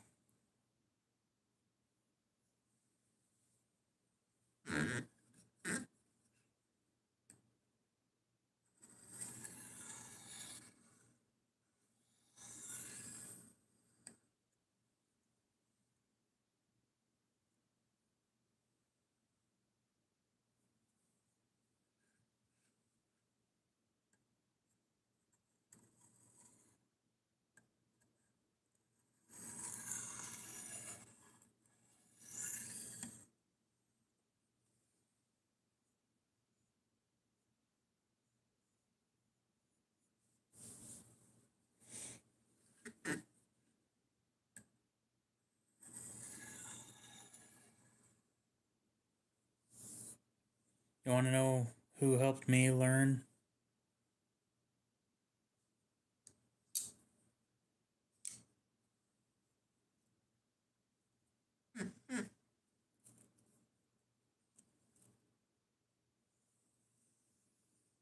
You can have that praxis if you buy it.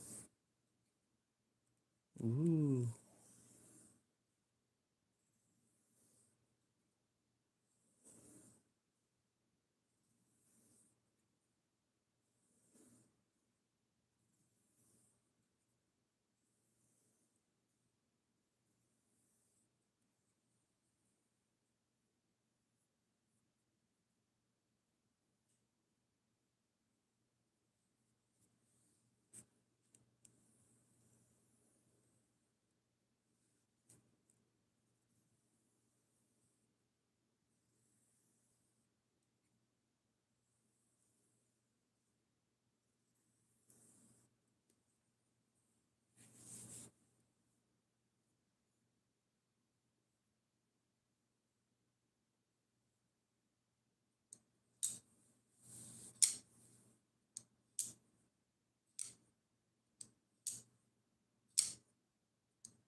My what now? You looked at my sharpening on... Oh, yeah. I take my time. How long it takes doesn't really matter to me. As long as it looks good and it cuts. That's what's important to me.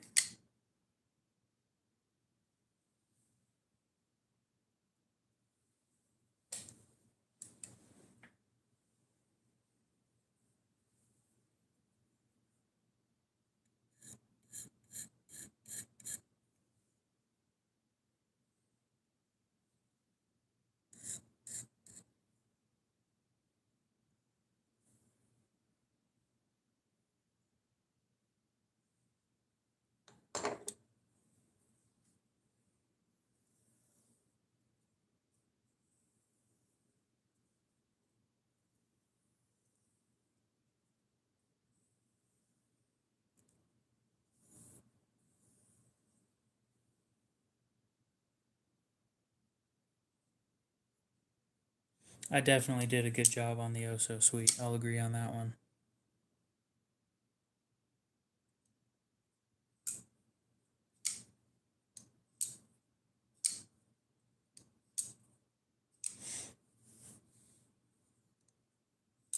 You know what?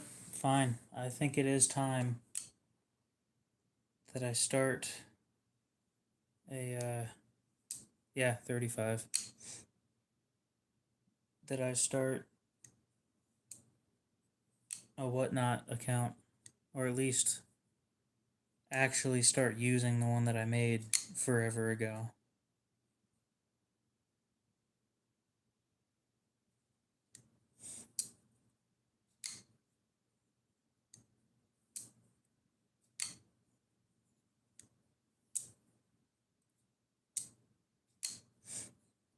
Maybe I can get rid of some stuff.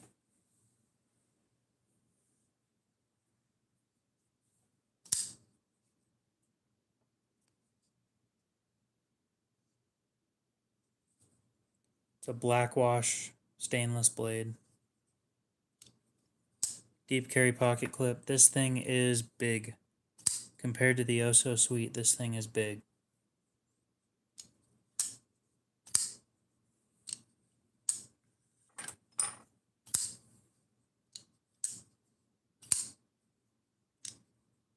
It's also not assisted. It's just smooth. And it's easy to take apart and do maintenance on.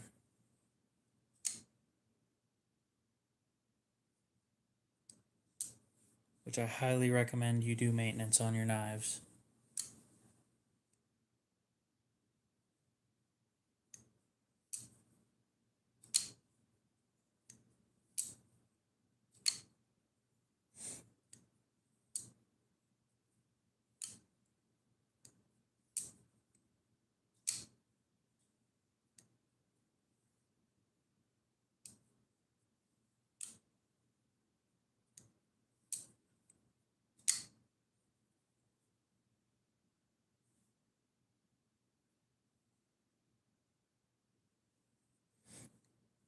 Did you mean show it off, or did you mean I'm a show off?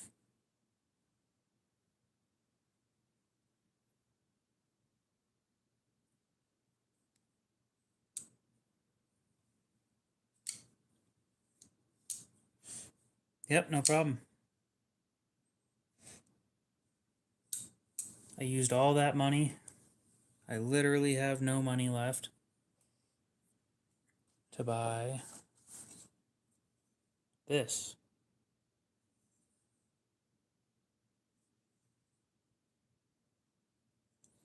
And I don't think I'll ever buy another another new one of these things again, because holy shit, that was expensive.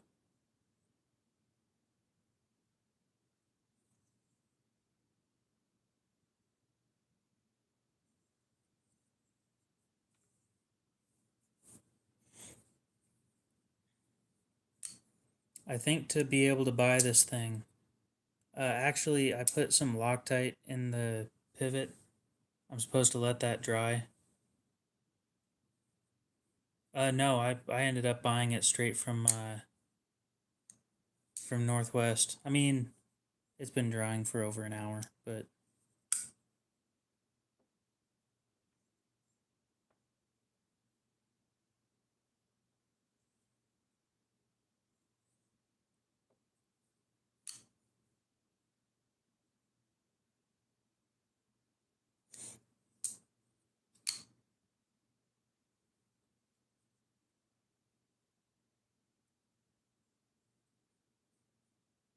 I'm leaving this thing the way it is, other than sharpening it over time.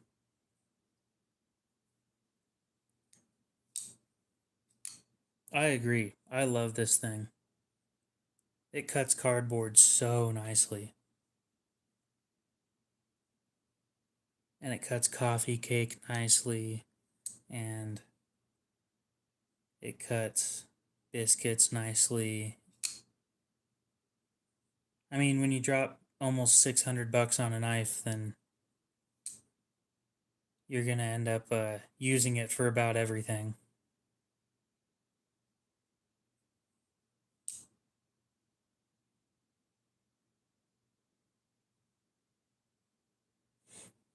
Well, I'm going to leave the factory edge for as long as it can last.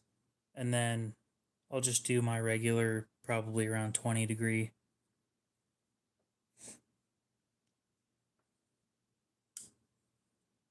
Yep, thank you.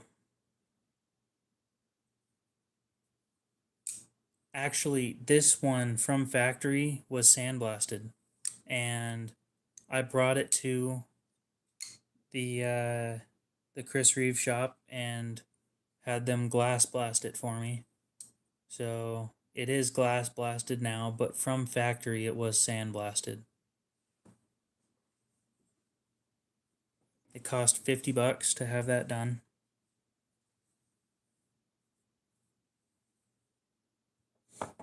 So total cost of that knife was $580.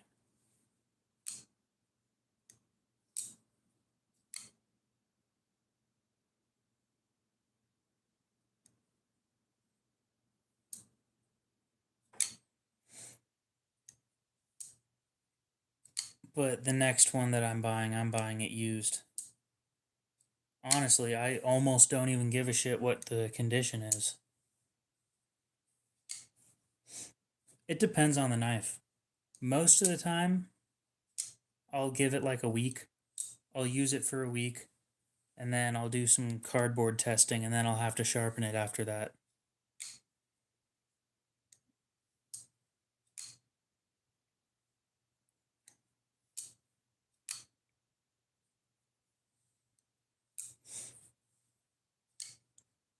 I'm thinking the next one I'm going to buy might be an Inkosi, a small one. Just a little beater knife to have.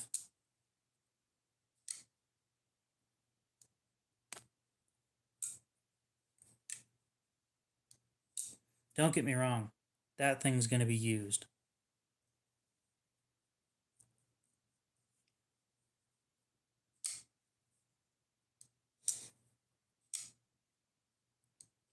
Well, I'm happy to be the one that breaks them in. You know, I'm perfectly fine with that.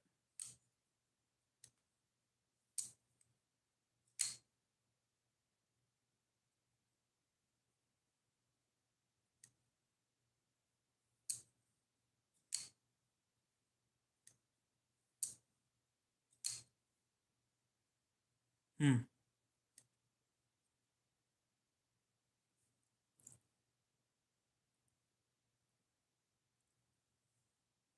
Unfortunately, I don't think Civivi gives out free parts. Do you still have the screws and the pocket clip, or are they both gone?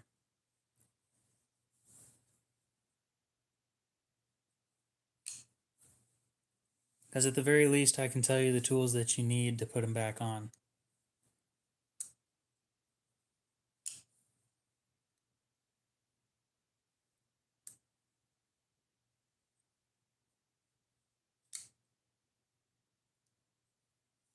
which one, what?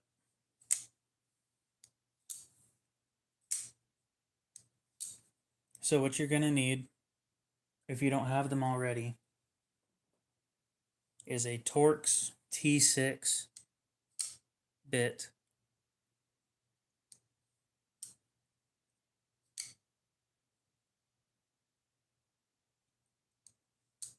To put them back in.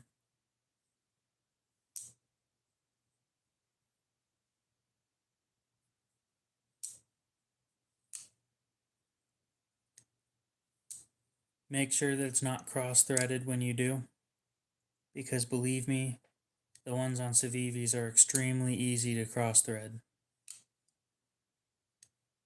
Oh, I'm probably going to get a small Nkosi.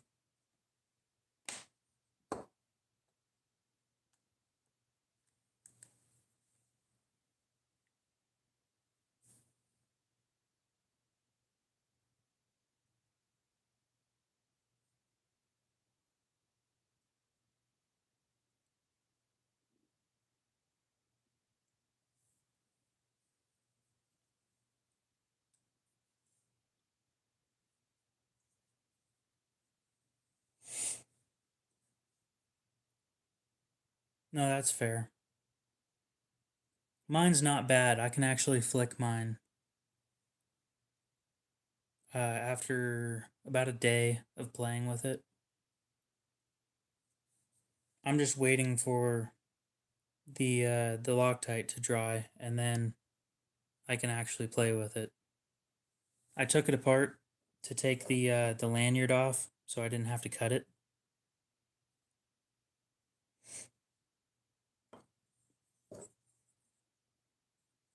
I think I bought and sold 40 knives to be able to afford this.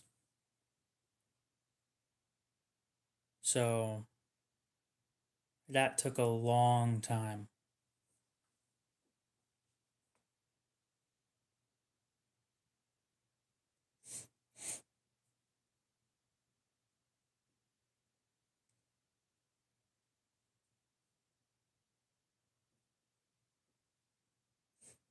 T6. Well, I definitely earned it. I would agree on that one. Deserve it? Eh. It was definitely earned, though. And it will be appreciated. It took me months to be able to afford that. And all of the money, believe it or not, all the money that paid for this was from my subscribers buying knives from me.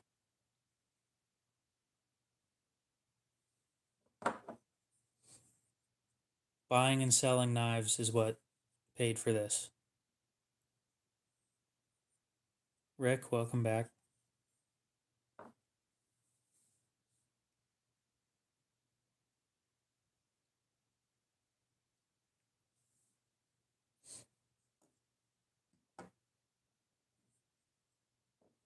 Yeah, I do. Harbor Freight has a set. It's the one that I use.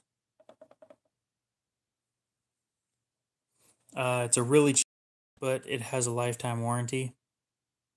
I break the T6s all the time because they are cheap, but it's better to break the T6 bit than to break the screw. Believe me, breaking the screw hurts your feelings more than breaking the bit because you can just go get another one. You can't go get another screw.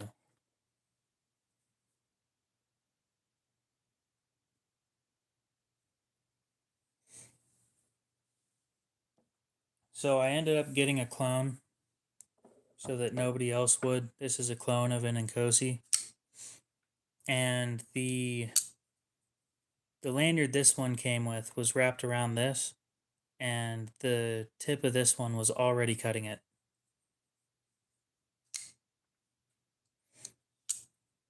And this one's on bearings and. It's a flat grind. This sucks at cutting cardboard. I'd much rather go for the real thing. It's not terrible as a fidget toy, at the very least. Whoop-de-doo. I'd much rather go buy used Nkosi than buy another one of those things. It's heavy. It's titanium, but the blade being not interesting. Yeah, they don't do that on this one. This one has a separate barrel that goes through this hole. Gerber utility. Utility knives aren't my thing, really, personally. If I were to pick a utility knife, I'm going with the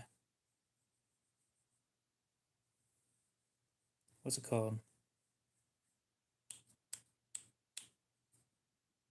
Milwaukee Fastback. It's got a cast aluminum handle and it's actually comfortable.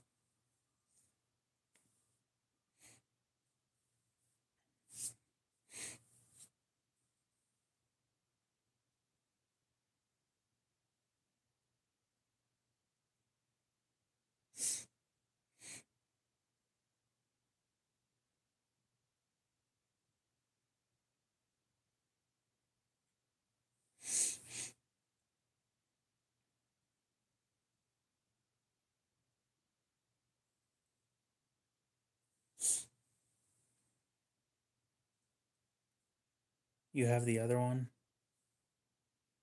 I'm just gonna sit here and look through Blade Binge at shit that I can't afford right now. I'm sure we've all done that.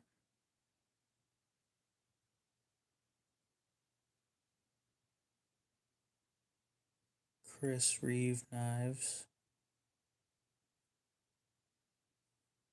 Apply.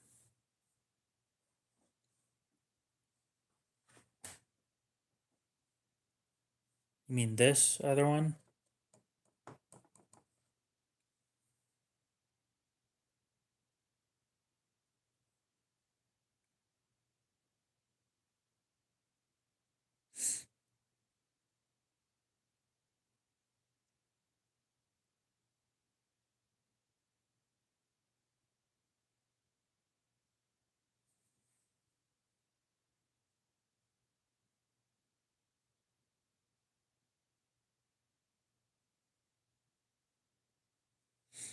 Damn, that's a good deal.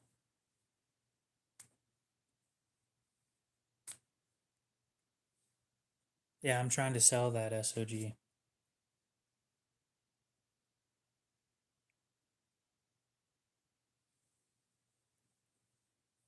All right. Ad hoc, appreciate you being here.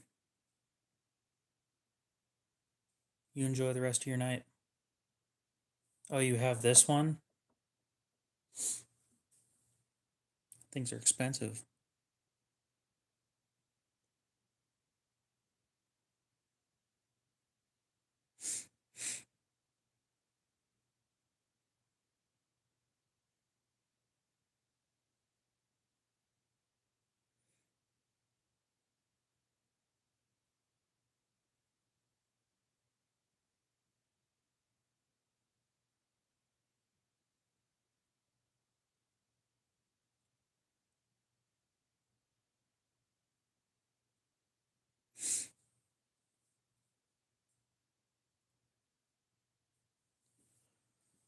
Oh, I spent so much money. This is ridiculous.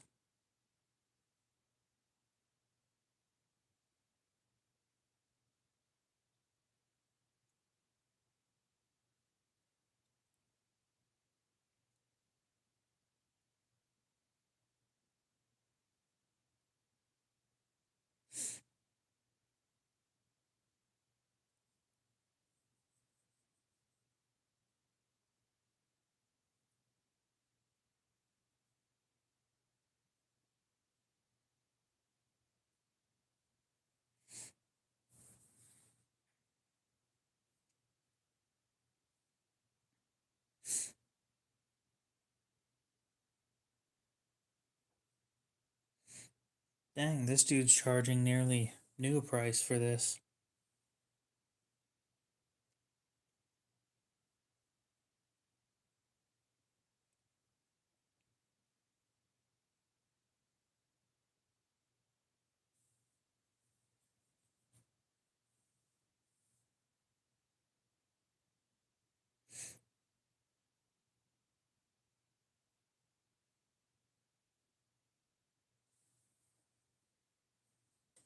So it comes with the box, but no papers.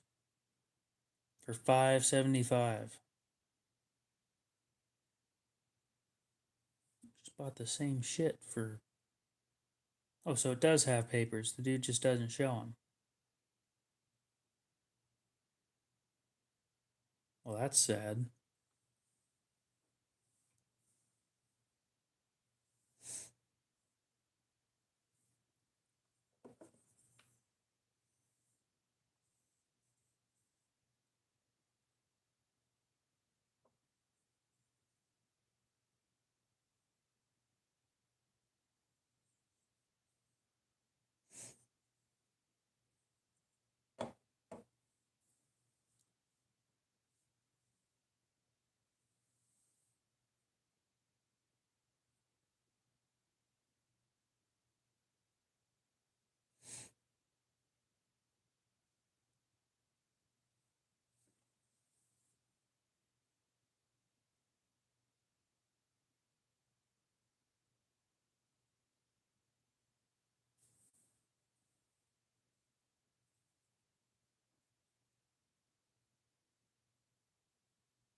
This is a hell of a knife.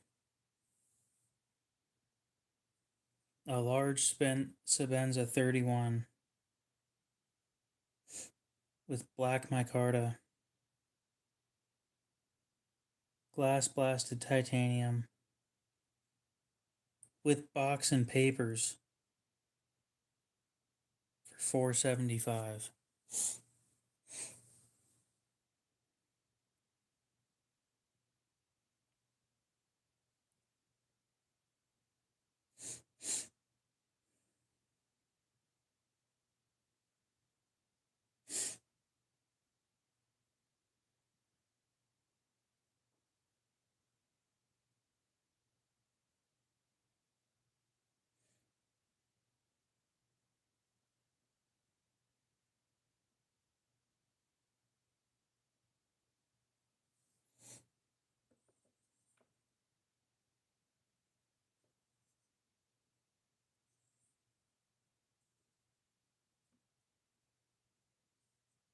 Damn, now I want more of them.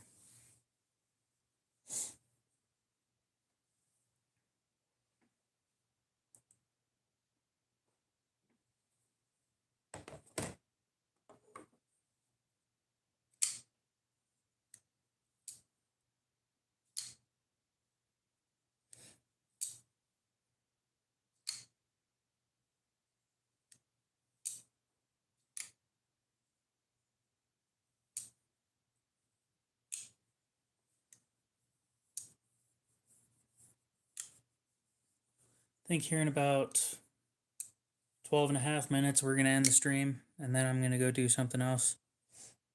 Maybe plan some modifications for the clone so that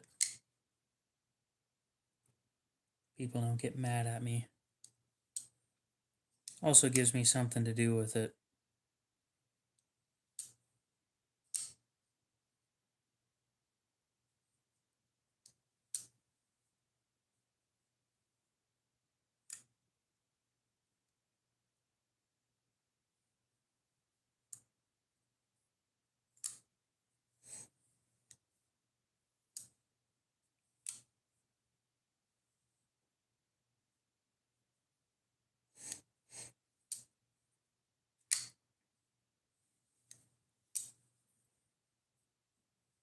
Or we might end it sooner because nobody's saying anything.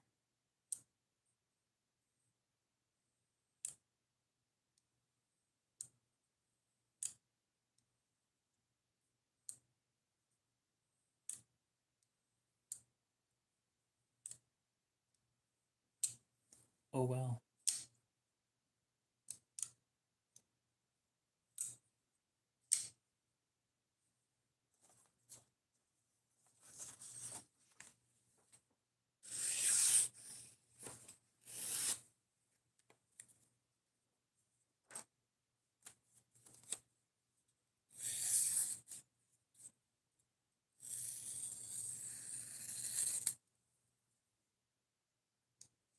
Beautiful.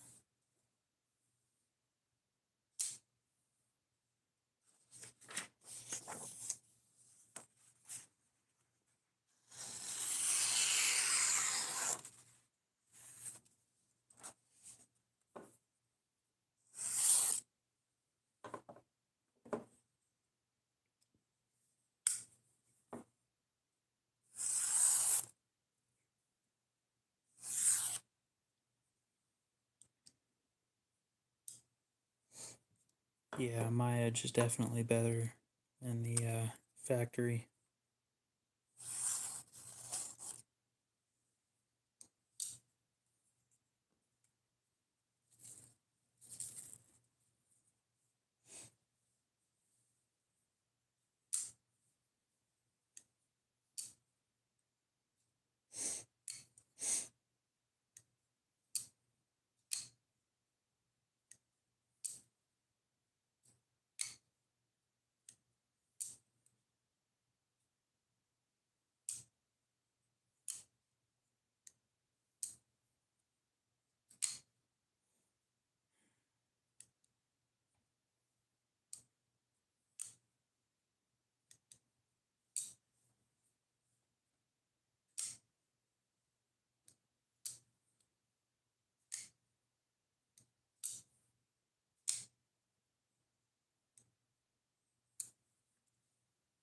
I wonder if I know anybody that's in Utah right now.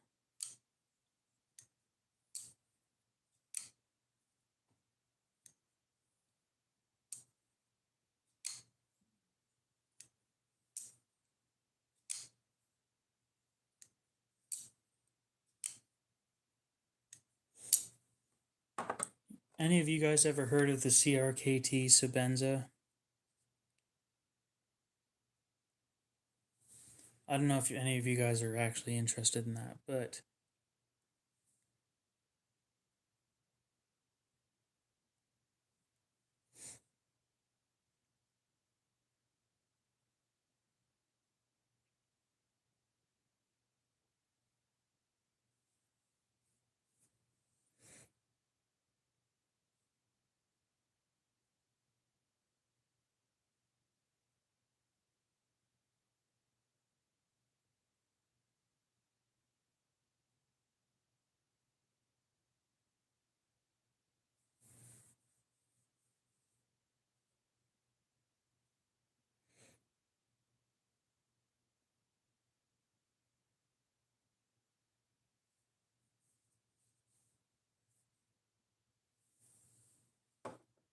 so this is the CRKT Sabenza.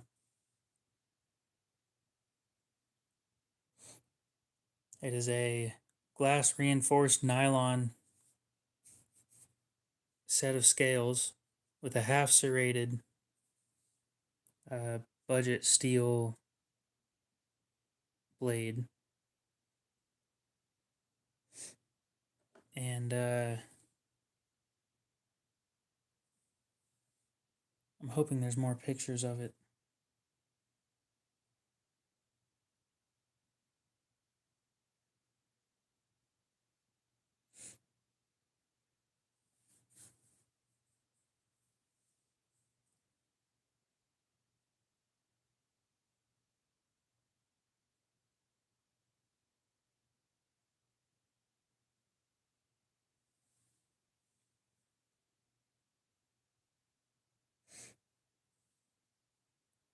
So there were some prototypes made, but other than that,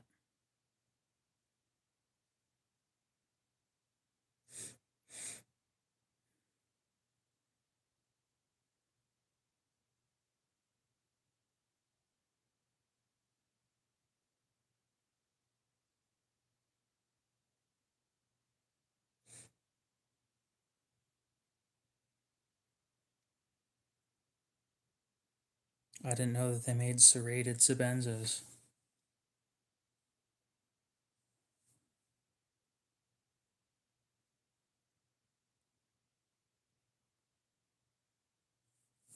That's some interesting stuff.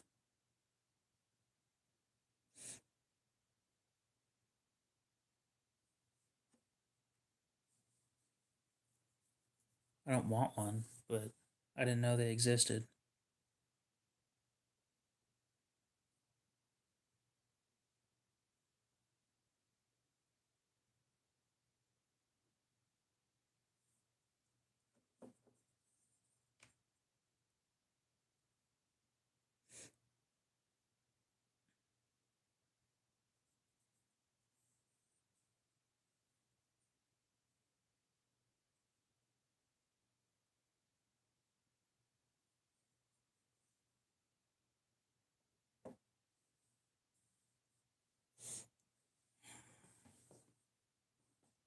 Got about 5 minutes until we end the stream, and then I sit there and scroll through Blade Binge to look at shit that I can't afford anymore. Again, as you do.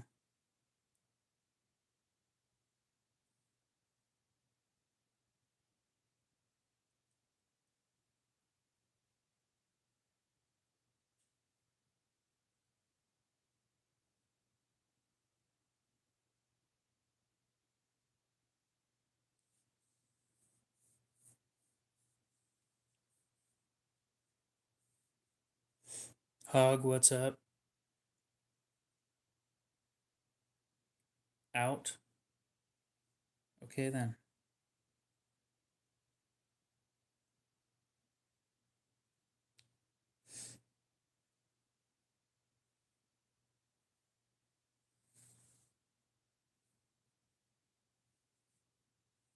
Let's check eBay for a small Sabenza.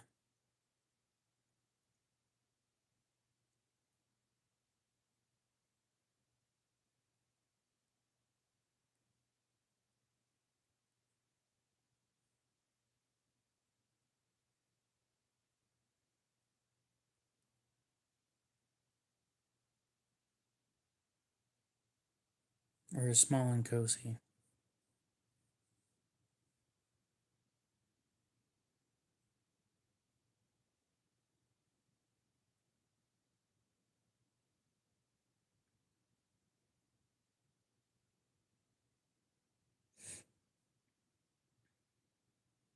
Sort by lowest price plus shipping.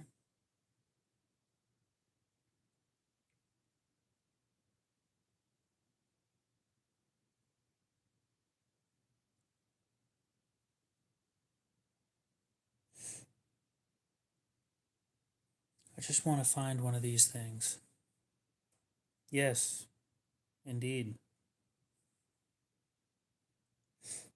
I want to find one that's trashed. Absolutely abused.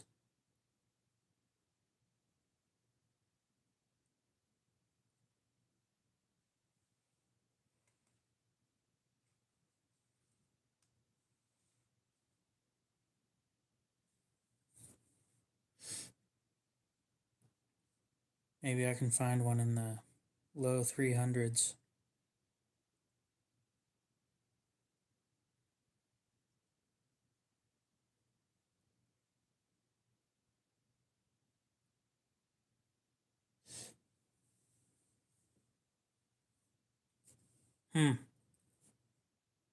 Never heard of that. I'm just starting to get into the higher end shit, so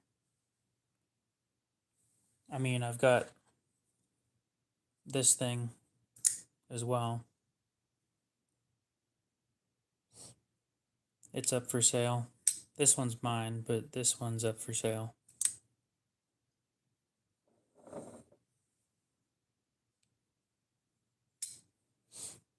This is one of the first 20 or so Koenig Ariuses made in Boise, Idaho.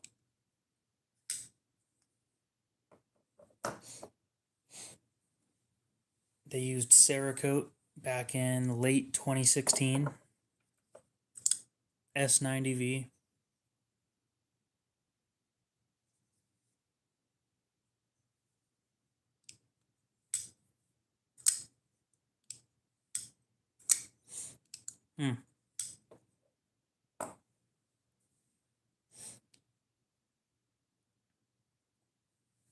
I'll look into that real quick. But yeah, I've been trying to get rid of this thing for a little over a month, I think.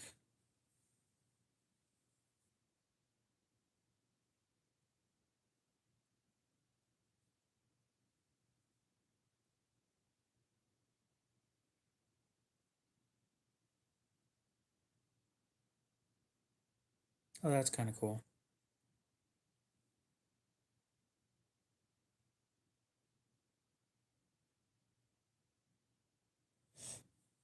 A Sabenza 21.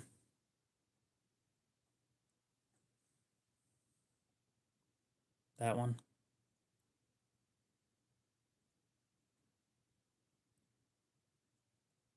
Not bad looking.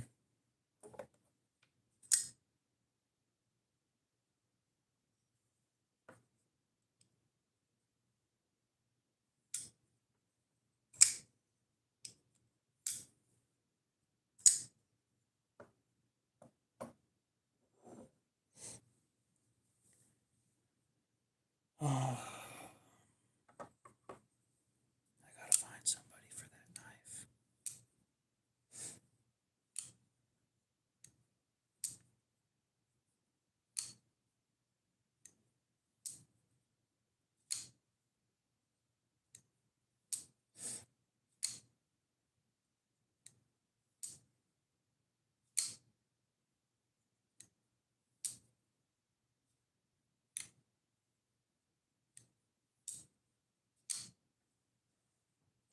Oh, cool.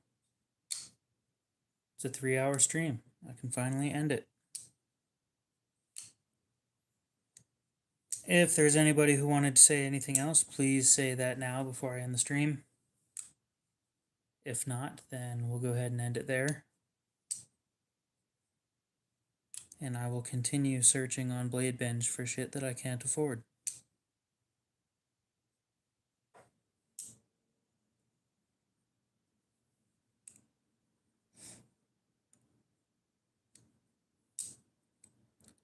Tim, you have a good night. We'll see you later.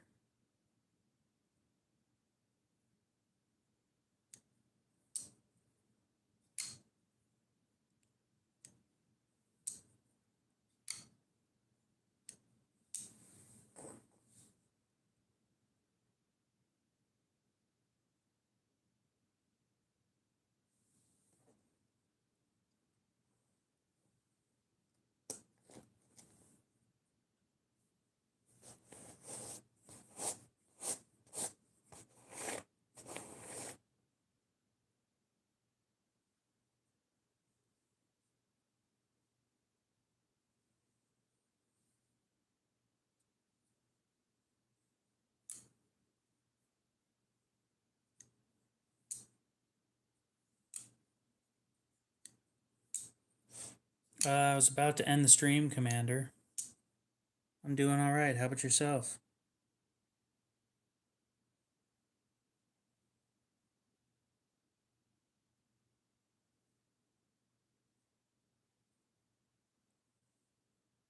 Nice.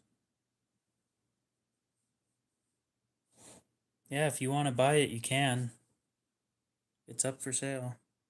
The Sabenza isn't, but the Koenig is. Not cheap. It has a story, though.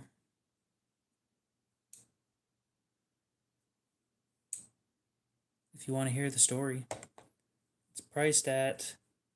If you buy it directly from me, it's priced at $11.50.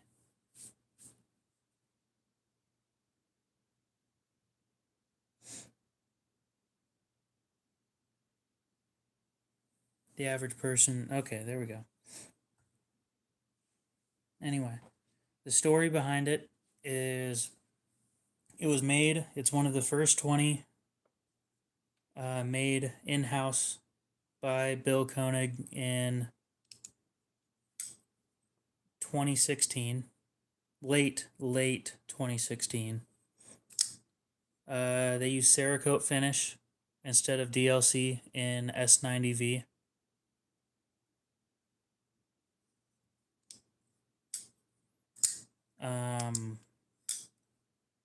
The original owner, I have no clue who it was, but They went to they were going on a flight.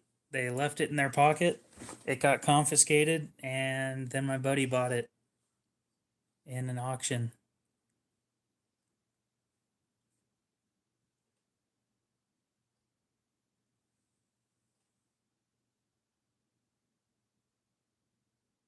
So I have both.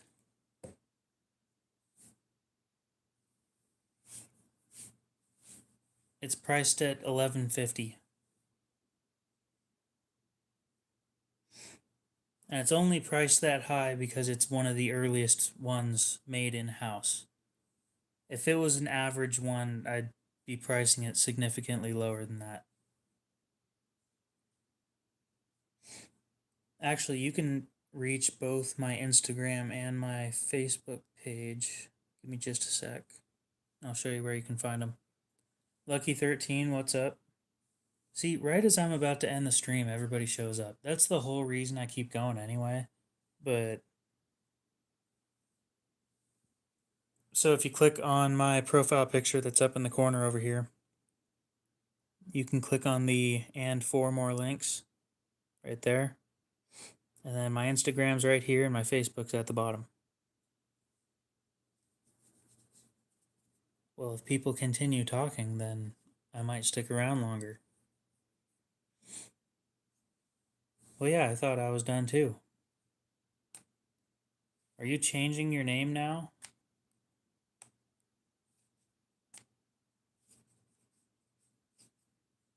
How much for what? Are you interested in the Koenig?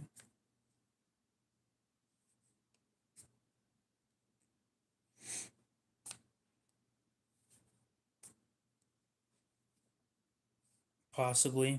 Fair enough.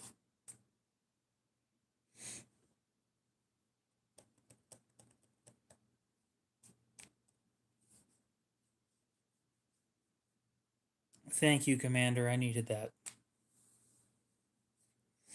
Yeah, you can just send me a message on both of those. Wow. I just hit 400 videos. Damn, that's a lot of videos. Holy shit. Most of those are live streams, but god damn. I didn't know I'd been doing it that much.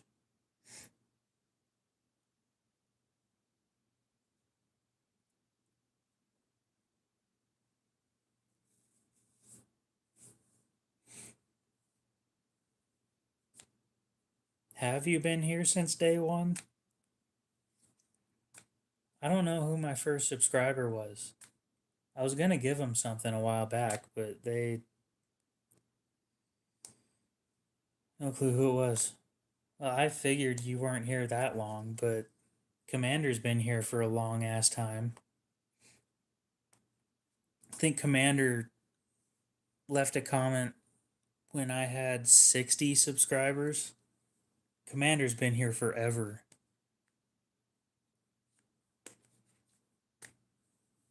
Literally almost since the beginning.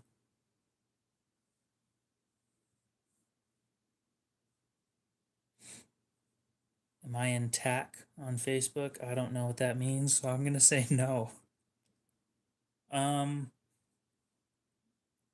From trustworthy sources of mine, supposedly Hinderer blades are heat treated soft.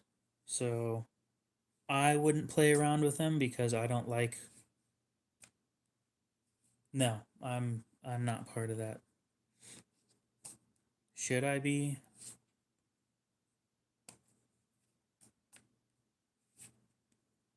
I'm in the Moon Crew.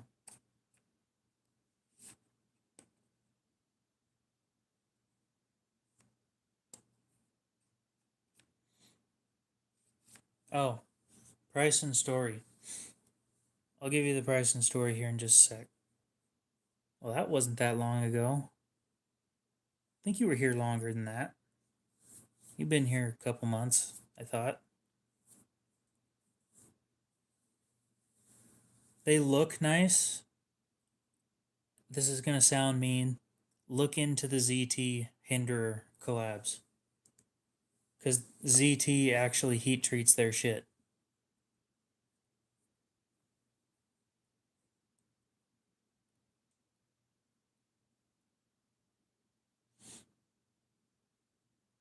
Well, I already knew about double wide EDC.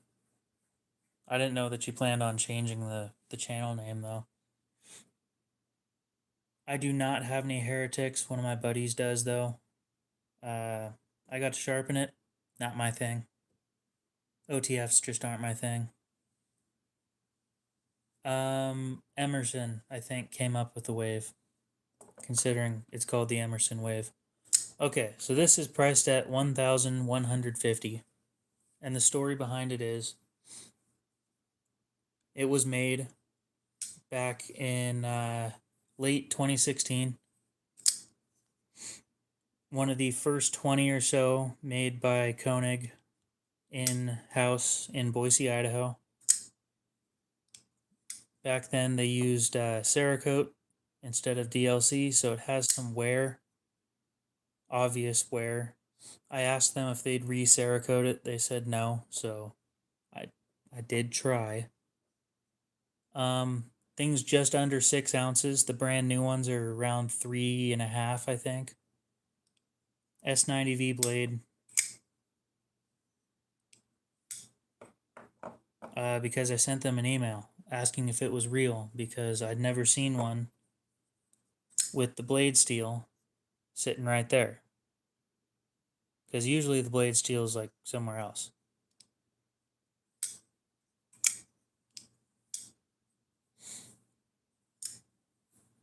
I mean, it works.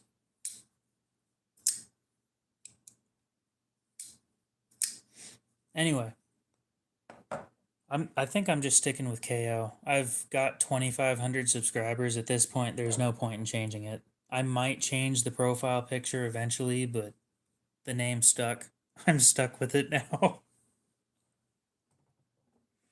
So I know the approximate date because I live like less than 10 miles away from where they're made, and they gave me this.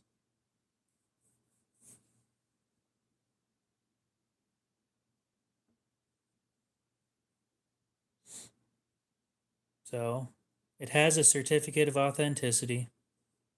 They have no clue what number it is because it doesn't have a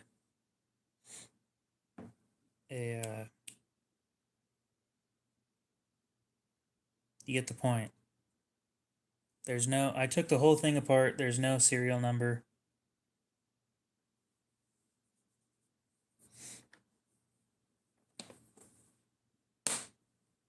It is a cool knife. I would have bought it, but I wanted that and I didn't want this. Now I kind of want one of these next, but I think I'm going to stick with Chris Reeve instead of going towards Arius or Koenig. S90V has better edge retention than S30V. But this is more of just a collector's thing. I probably wouldn't carry it any further than it already has been.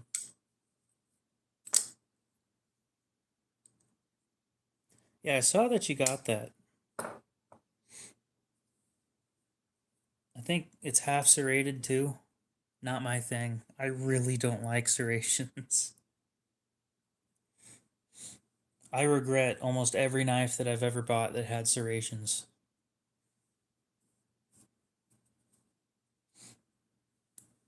But if it's something you've been going after for a while, I do enjoy seeing the people that are in my circle getting the shit that they like.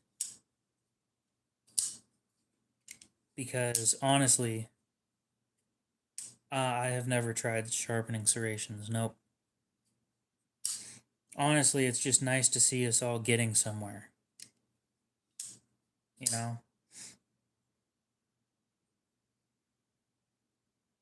We all started these channels with nothing, you know? It's just how it all begins. Every channel starts with nothing. You find people that you like. You get to talk to people. It's a good time.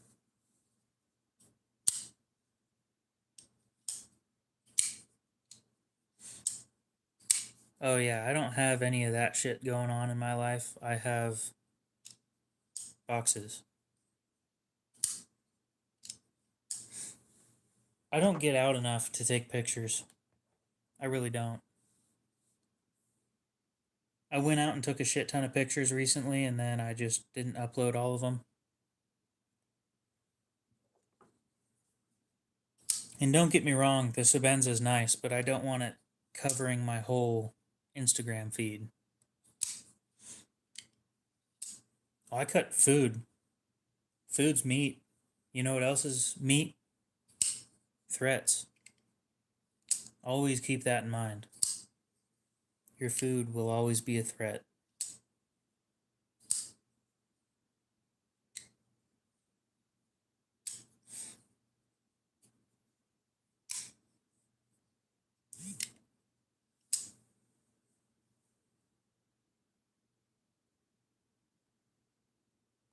Oh, I guess somebody just sent me a messenger message, I guess.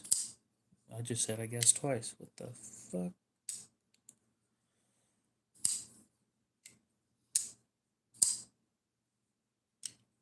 Oh, that was you. Okay. I was like, somebody sent me a message on Messenger, but I don't know who that was. Um, that was funny. Because I got a notification on this phone. Yeah, that's my grail knife right there. AB123, how's it going?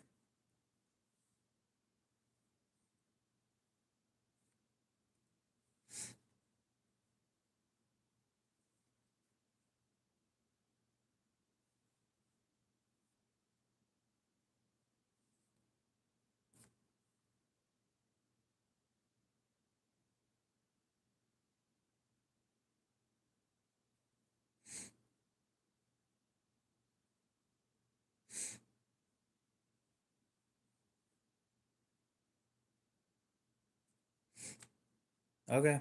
Yeah, I'll send you a couple pics when I get the chance.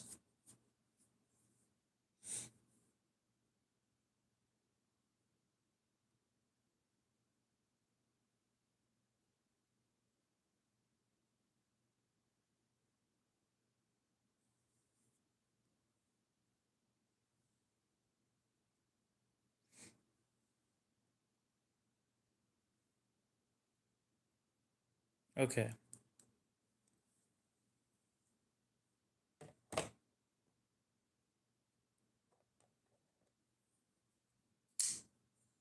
That's not a bad motto.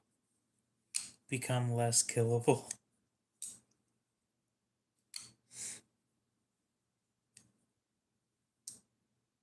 I actually have a really, really nice. Oh, I should just send you the Blade Binge link for it. I mean, if you buy it directly from me, it's going to cost less, but.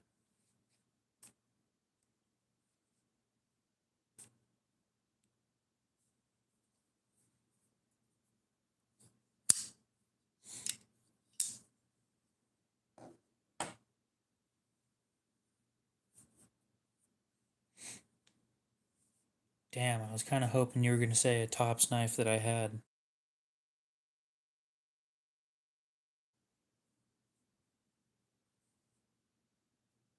Oh, Blade Bench. Duh.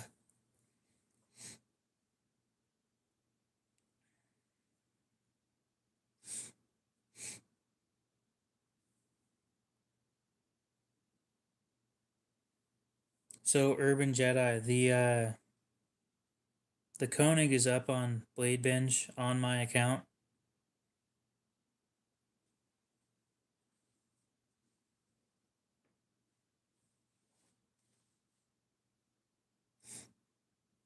Yeah, I don't have that one either. I've got an MSF 4.0 that needs to be sold, and frankly, or not frankly, unfortunately, the previous owner destroyed. You can find the link to my Blade Bench in the same area as the other two links. They destroyed the fact that it was a Scandi grind, and now I had to fix the shitty edge that they left behind. So it's got a 3000 grit edge, N690 blade. It looks kind of red on camera, but it's brown. I promise it's brown.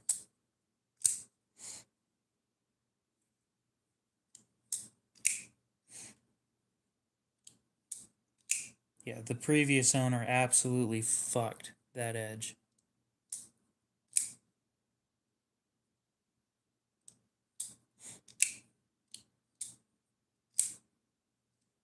Exactly, that's why I don't mess with those. So Blade Binge takes 7.5% of every sale. If I sold the Koenig for the price that I have it up for on there, it is priced at $11.90. They would take $90, which is 7.5%, and I'd get $1,100 out of it. If I sold directly for $11.50, shipping would cost $20, and I'd make like $30 more while charging less. I meant to answer that question. If a cheap blade is chipped, just sharpen it out. It's gonna take a while to do. It's the same thing with an expensive knife.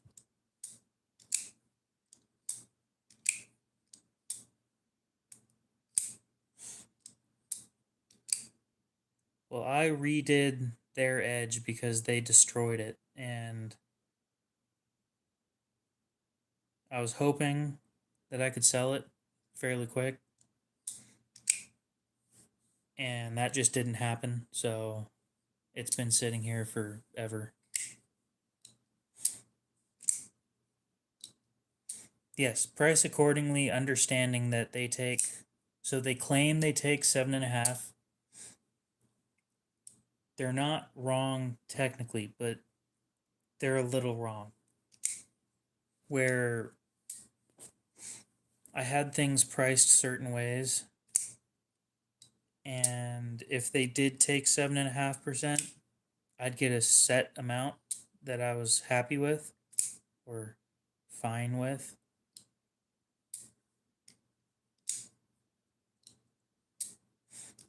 No, Scandi grinds are supposed to be a 0-point edge. There isn't supposed to be a secondary bevel. That's what I fixed. Like, they fucked it up. And there's no way I was going to sharpen it back to being a Scandi, so I just put that secondary bevel fixed what they fucked up so that it at least looks good.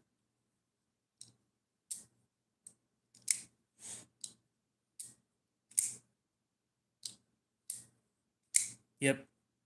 Soft steels suck for sharpening. Deadlock, not bad. There's one of the John Wick series deadlocks up for sale in my city. They want $3,500 for it though, and that's not going to happen.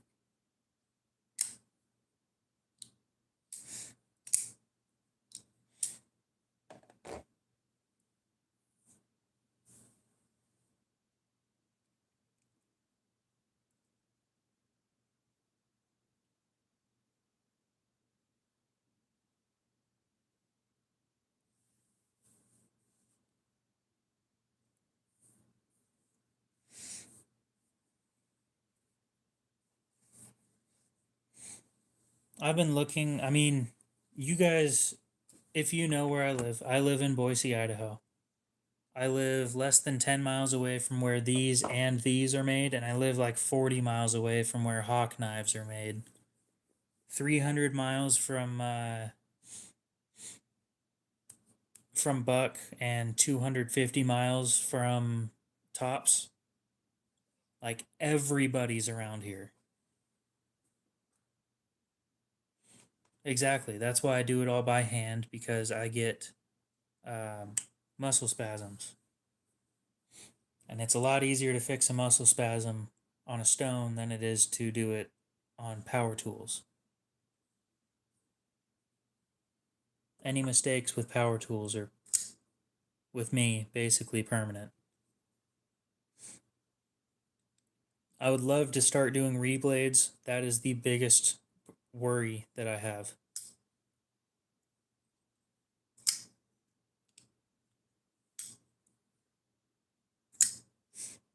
But yeah, my buddy wants this thing sold. This is my buddy's. I already told you guys the story. He bought this thing in a TSA auction and been sitting on it for almost a year before he let me try and sell it. It's hard to find somebody that wants to spend that much. I wouldn't want a shortcut. I really don't like the shortcut. It's a lot of money for a utility knife.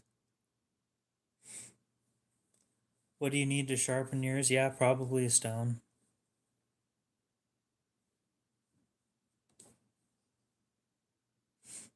No, these retail for like, you could buy a new one for just under 800. And if you get a base model, you can get them for like 6.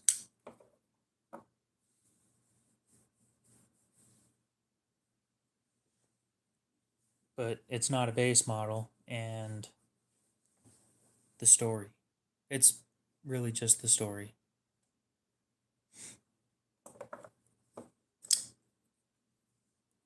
Oh, this right here. Retails, or the new ones are like 6 to 8. I thought we were still talking about the Koenig.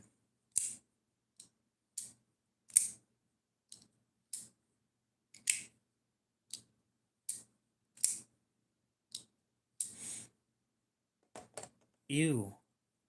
Gross.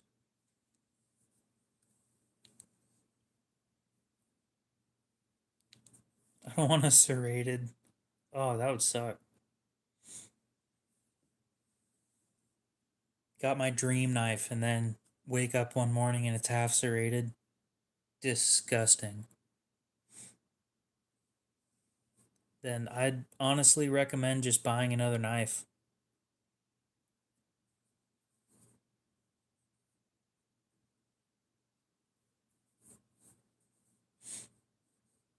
I'd sell it. If I woke up and this thing was half serrated, I'd sell it. I would literally sell it and go buy another one.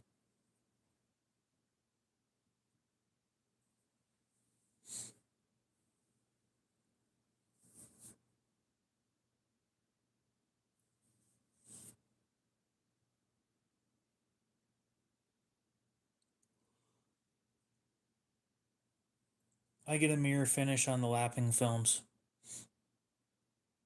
Yeah, AB123 if I'd probably just end up buying another knife. If you don't have the tools to sharpen shit at the moment, then another knife it is. And don't do whatever you did that caused the chipping on the next one.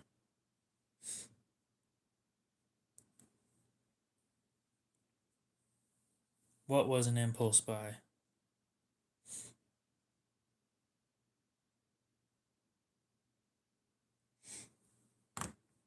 So certain serrations are really good for cardboard. But it also depends on the profile of the blade and how the grind looks. Like this thing, if this thing was fully serrated, it would cut cardboard like nothing else. This thing is thin. It is so thin. I actually, give me a sec.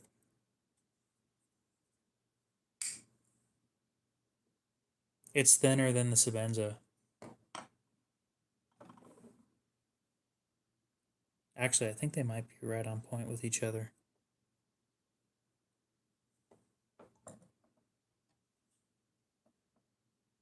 Nope. The Arius is thinner. Oh, my feelings. Oh, oh no. Oh, I'm gonna die now. Oh no.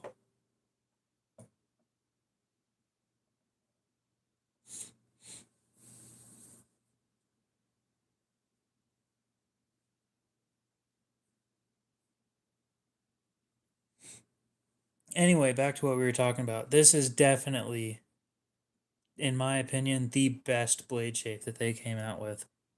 I love this blade shape so much. I can't read that.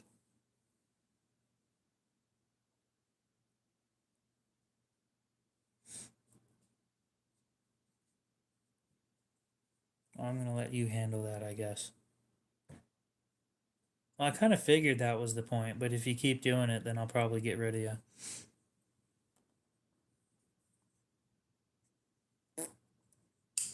Because I can't read.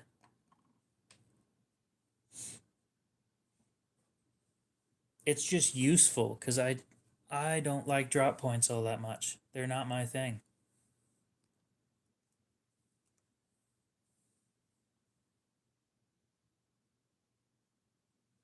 Hell no, I can't read.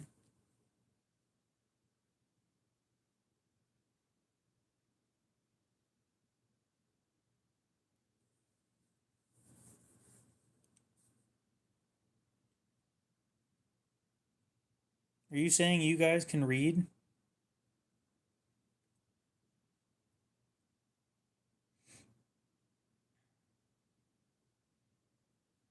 Damn.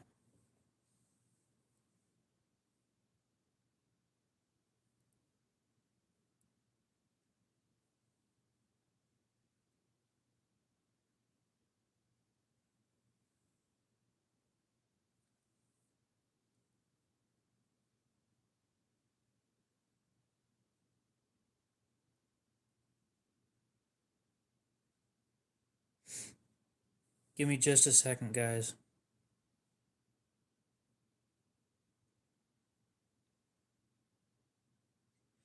I don't know if any of the helicopters are left. Oh, really?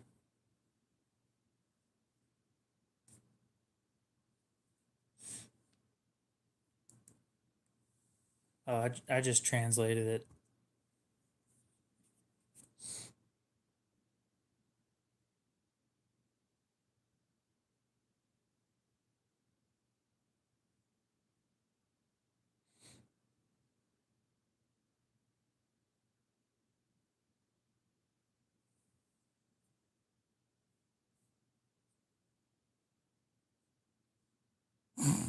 That is like the worst comeback ever.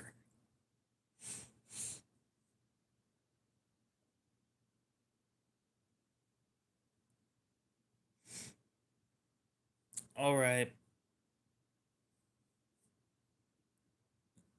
I'm gonna put you in timeout for a bit, Mr. Trash Bin, or something like that. You have a good one. You can come back in a minute. No? My truck's doing fine.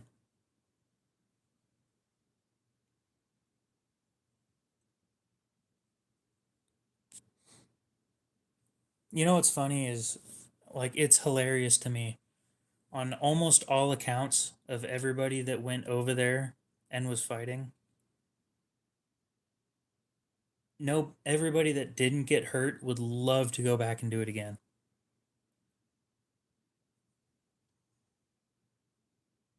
Yeah, I let him talk because it feeds the channel. So,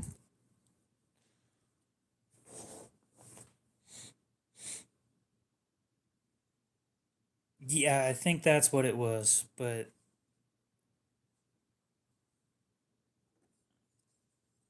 you're sad you couldn't do what? The dude's just in timeout.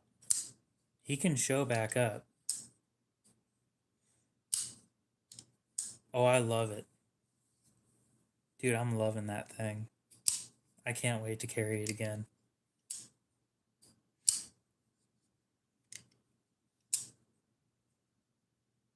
Oh, okay.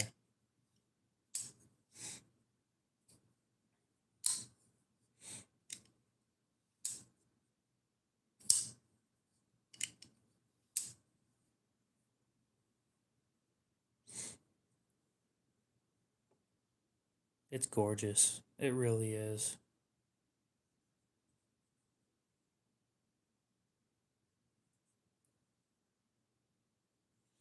Now I just need a custom. I have the perfect idea for a custom one of these.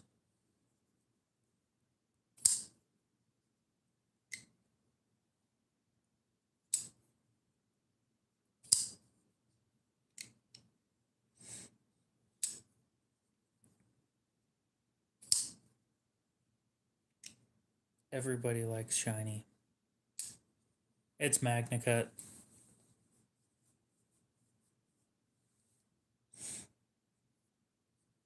So if I were to go with a custom, I've customized one, technically speaking. If I were to go to and do a custom of this knife, first order of business, double thumb lug, because I kind of regret not going for that. It's a lot more fidgety with the double thumb lug. Two, diamonds, a diamond inset in each side, because I just love the thought of that.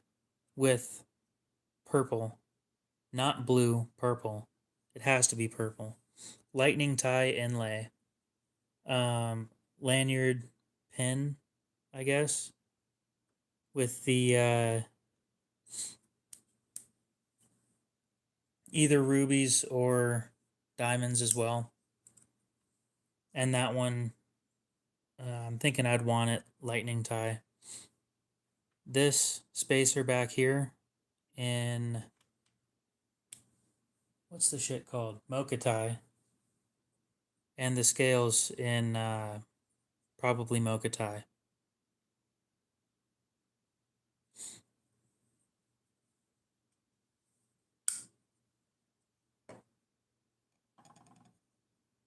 Or no, zircotie for the scales. Actually, you couldn't do that. There's the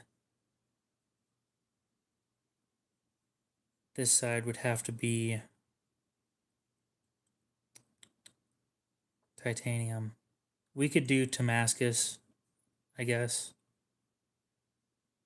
I want something a little better than that.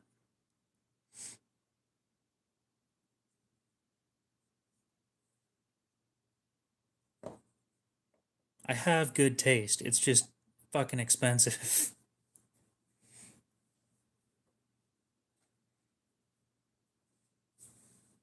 I think total cost of having something like that built. Hell no. I think total cost of having that built. Um, I'm thinking about trying something new here pretty soon for a new blade finish that I haven't seen. I don't think I've seen it more than once.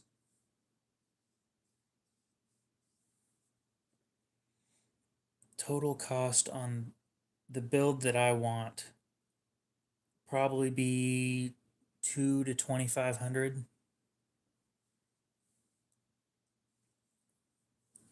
So about as much as I paid for my truck.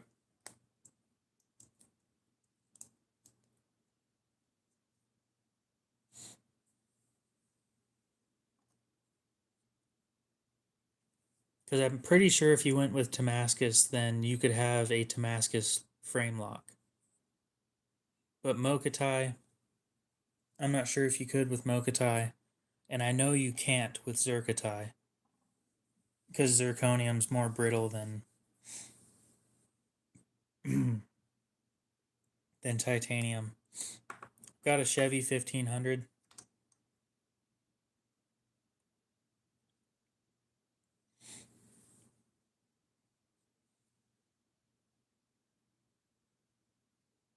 They are an expensive hobby, especially when you start getting deep into the shit. I'm going to be honest, I might not even go with inlays. But if I'm going to do something like that, it is no expense, no shit's given about the price.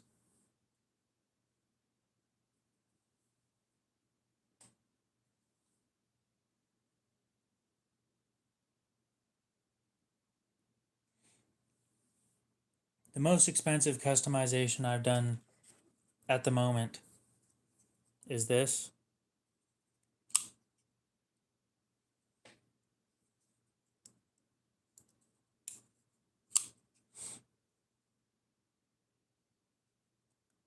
I have not. I figured this year to go to Blade Show, to drive there and pay for tickets.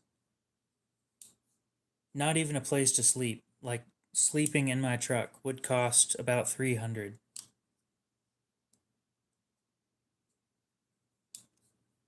I get shit mileage, so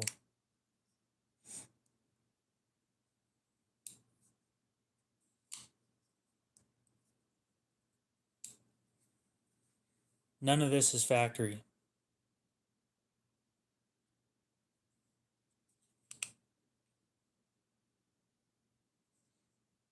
The scales, they're factory. The liners are from China. The blades from China. The hardware's from China, and the pocket clip is from my original Para 3.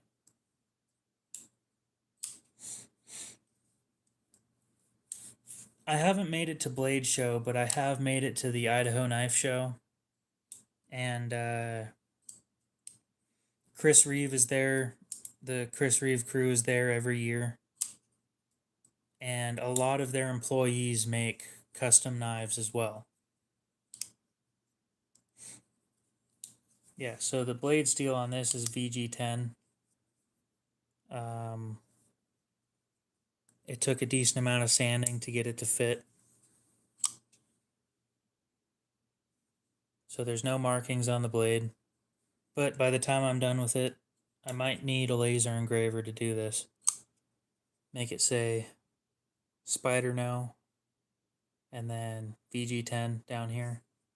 On the other side it says somewhere in China, and over here it'll have a fly instead of a bug. You could probably get a fixed angle kit for like 60, 70 bucks. It came like that. And let me tell you, chamfering sucks. You could probably go with a field sharpener for 40. A Work Sharp field sharpener for 40 bucks.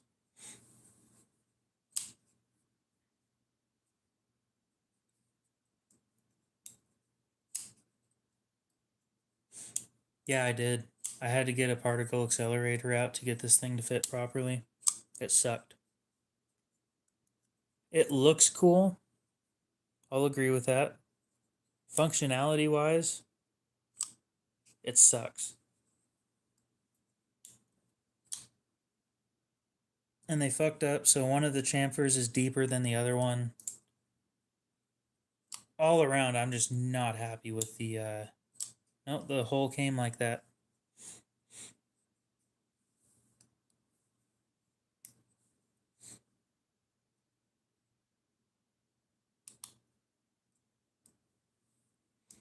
I don't know where I'd get a laser. I've never done any research on that shit. I just want this thing to say funny shit on it.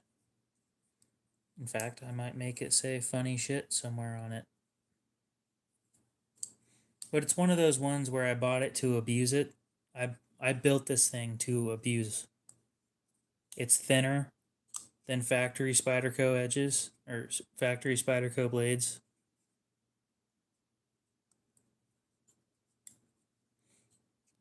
Work Sharp field sharpener.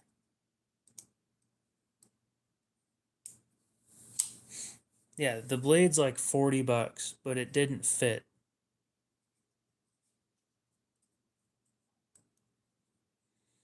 I couldn't afford that.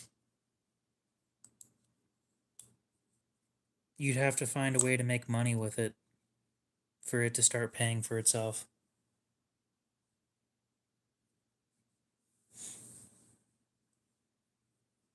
And then you got to pay for maintenance and stuff like that. I don't know how much maintenance lasers take, but you can assume they're not cheap.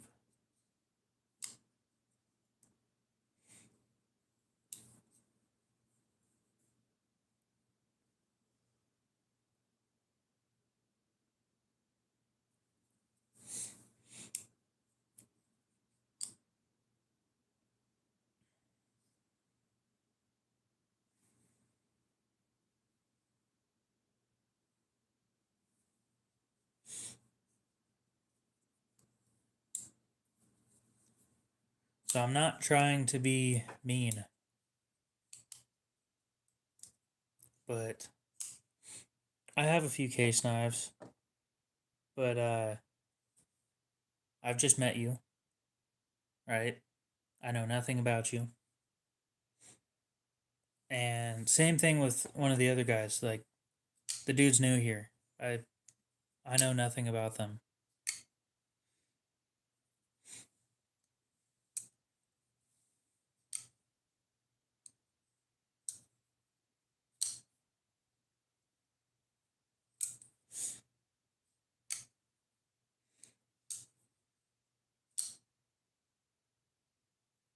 There was some dude that was trying to charge me like what, $50 to have something done to one of my guns.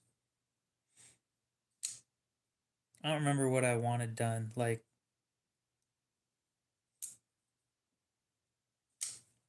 I don't remember. I know it was small. Dude wanted $50 for it, and I just said, I think I'm just not gonna do that.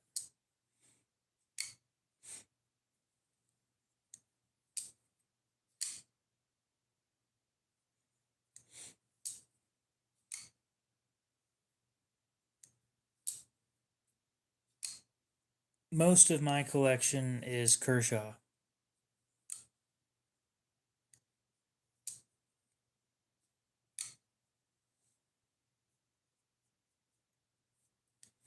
No, I was just thinking more of things to keep it cool. I don't know what it takes to run one of those. I really don't. I never did any research on them. All I know is I kind of want one. Did you know they have tabletop CNC machines now? We got Xbox sized, like Xbox Series X sized CNC machines before we got GTA 6.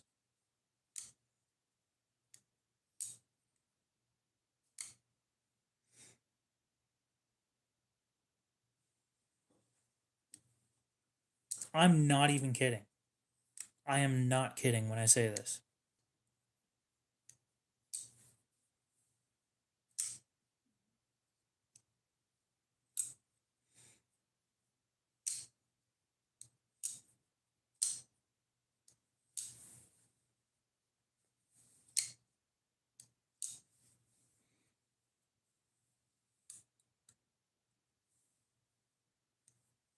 I don't own a shotgun.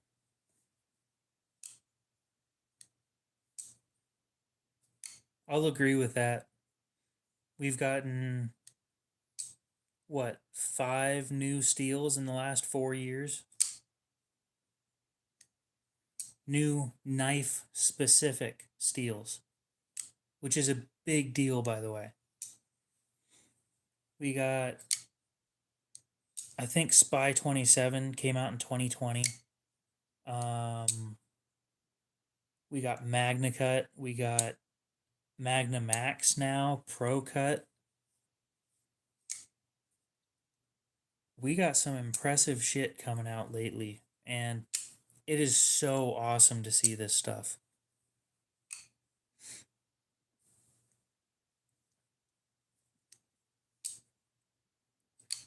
I can't wait to be seeing this kind of stuff. If I can get a hold of the right people, I would love to have my own steel made.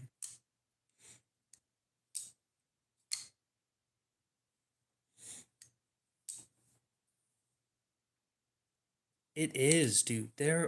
Oh my god, there's always a new company.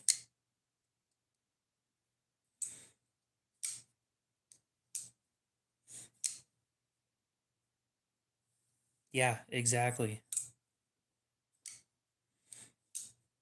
Civivi, I don't like supporting the I'm not going to get into that right now, but Civivi drops new knives like once a month. Like a set of 4 new knives once a month.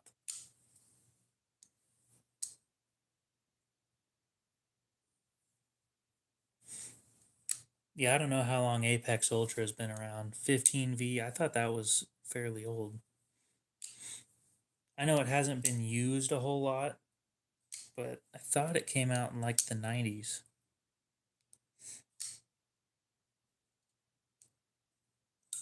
I couldn't imagine working for Civivi. That has to suck.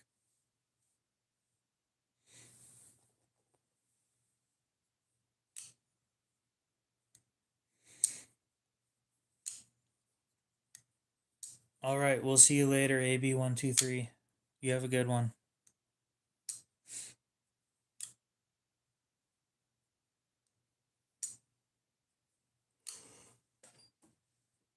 We already have lightsabers. We do. They're not affordable, but they exist.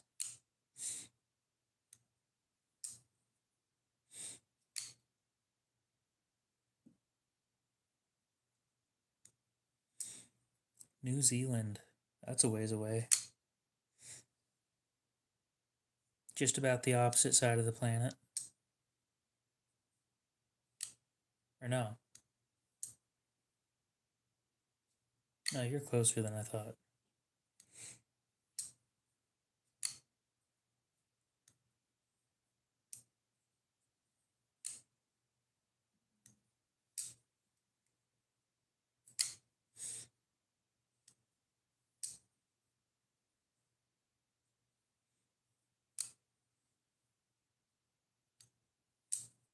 Probably.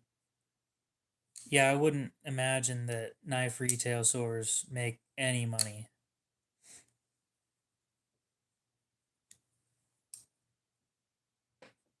Like, you wonder why Blade HQ and Knife Center and all these companies have so many knives on their website. It's the only way they can stay open.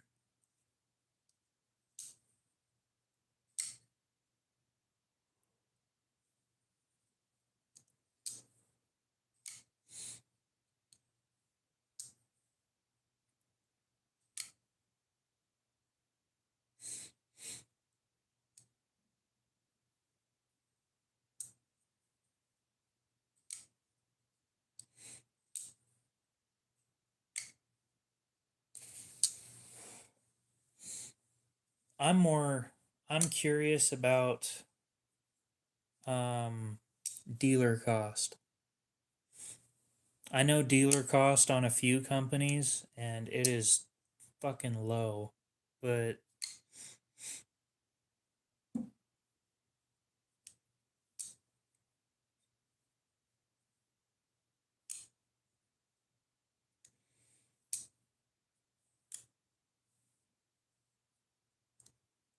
they're good at that.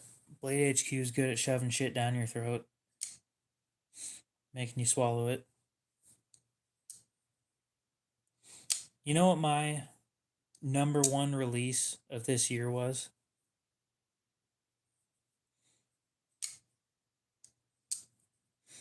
No, I know dealer cost on an OTF brand. Not a large OTF brand, but yeah, and dealer cost is half of retail.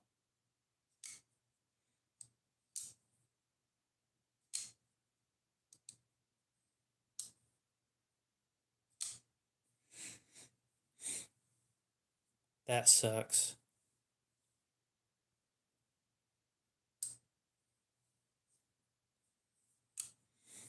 When they billboard everything, I hate it when companies do that.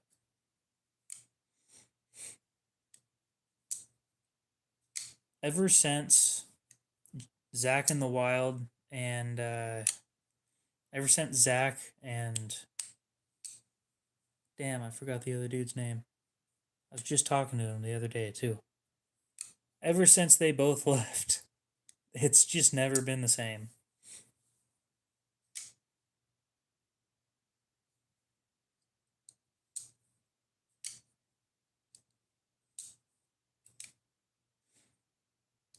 No, I love how this thing has no branding on the blade. I know it's MagnaCut. I don't need anybody else to know. It doesn't matter to anybody else. It shouldn't because it's not their knife. It's mine. Spyderco's a little different. I can understand them, but when you get into prices this high, I want it the way I want it. That's it.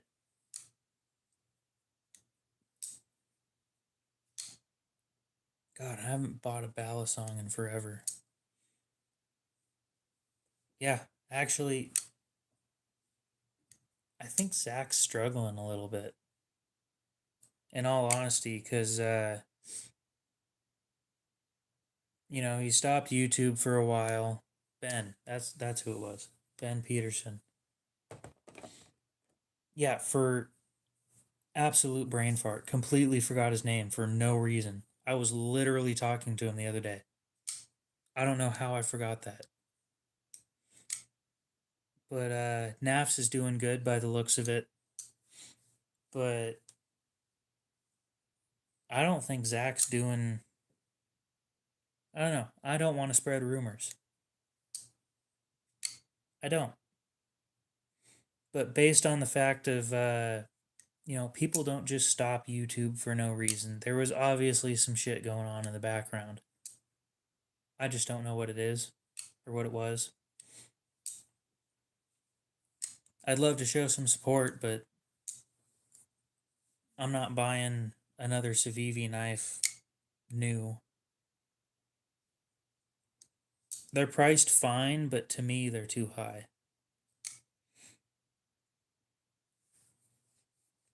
Because I'm broke. I am a broke boy. Especially after that shit. I am way broke.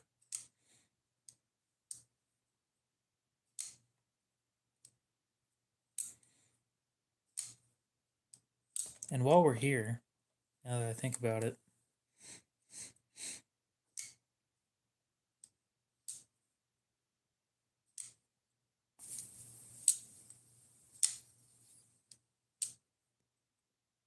if you can get Pro Cut, go for it. Exactly. Yeah. Well, I buy them from my buddy who buys them in bulk, and then I sell them to you guys.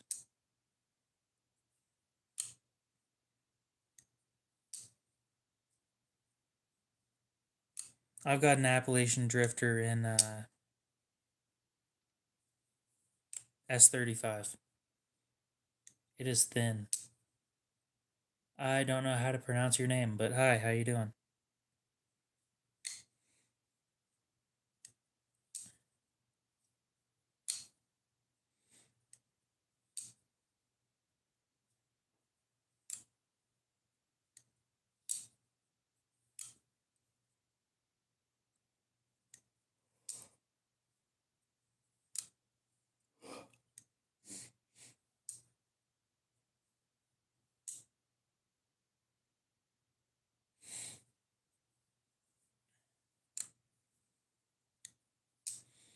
I need to sell mine.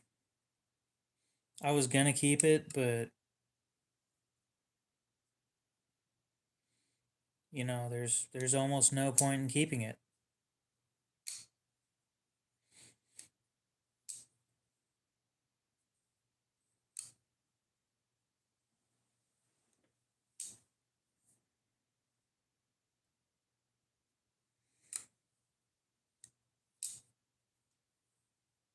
Anyway, the pictures of the Koenig.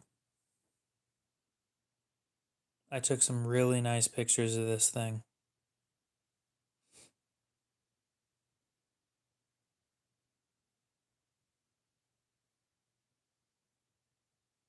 With pictures of all the wear.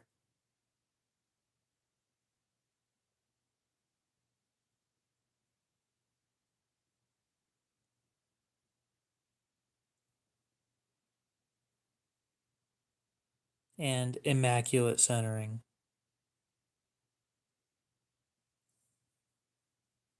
I went out and took that just before fall showed up and all the colors went away.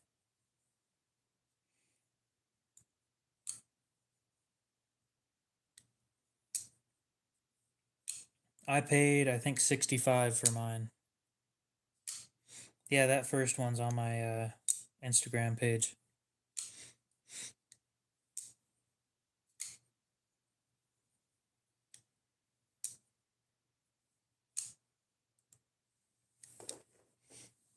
All taken on the phone. Because I don't have a fucking camera. Because holy shit, cameras are expensive too.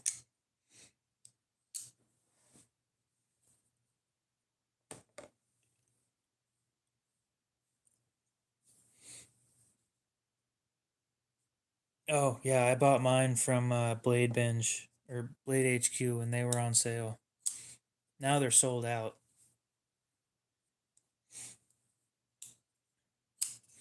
But nobody's interested in a double detent, so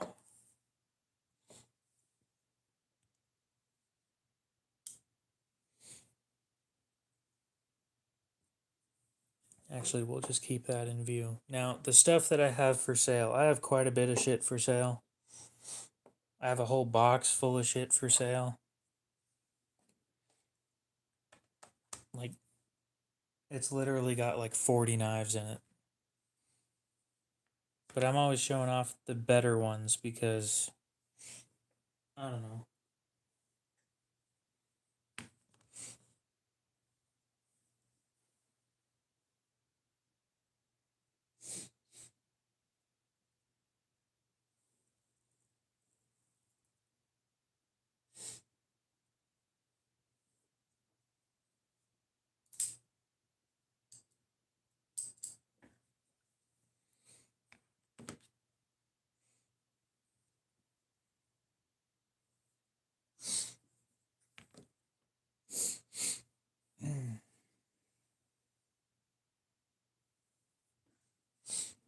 Technically speaking, this one's on hold for the next 2 weeks, but if it doesn't sell in those 2 weeks, then it'll be put back out there.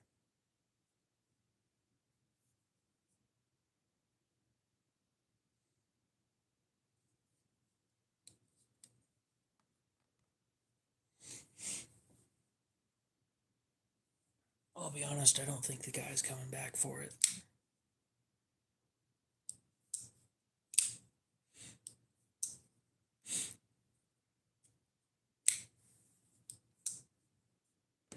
I wasn't sure about selling my Rat 1 or Rat 2.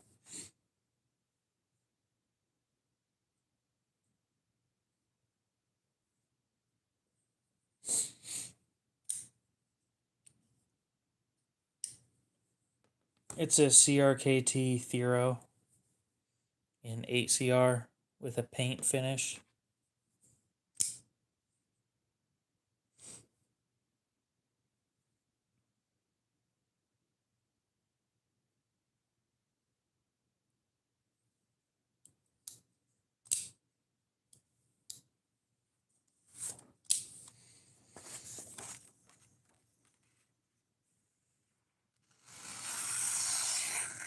I love that. Two of you literally said the same shit.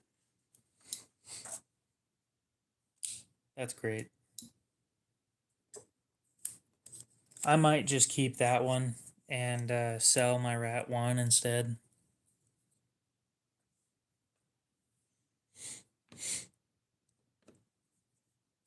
I don't know. This one fits the hand a little better, but I think if I got a Rat 1.5, then I'd be happier.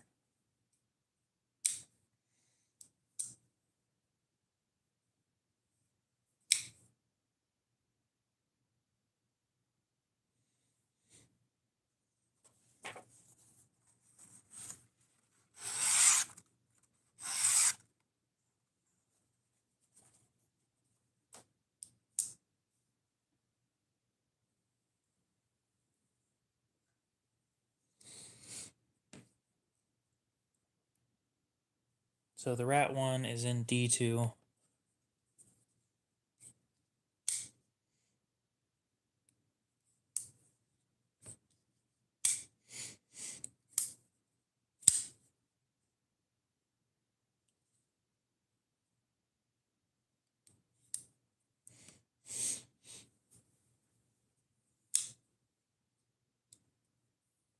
I just have other stuff that I want.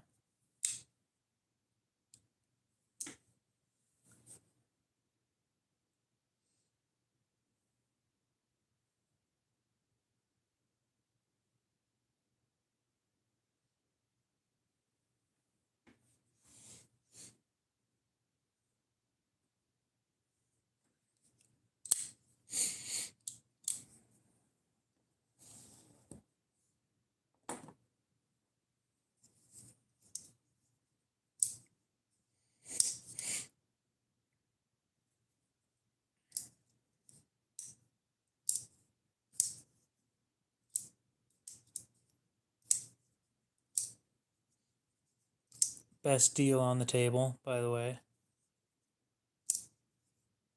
Not that anybody wants it, but it's got some scratches. It's a used knife. They're all used knives.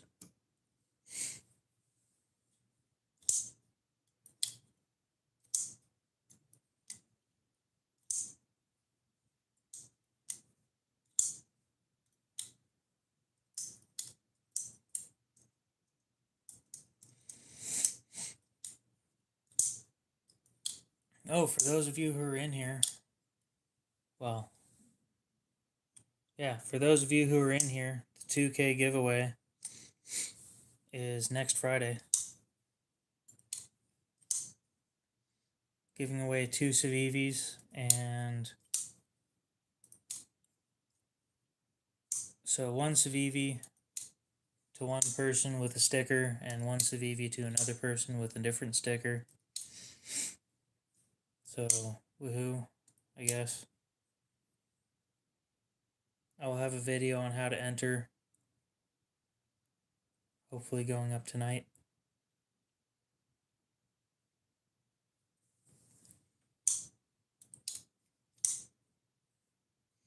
And then I gotta find a way to pay for shipping. I have 1 Kaiser. It's a Kaiser original. My sister wants it, so I'm giving her first dibs on that.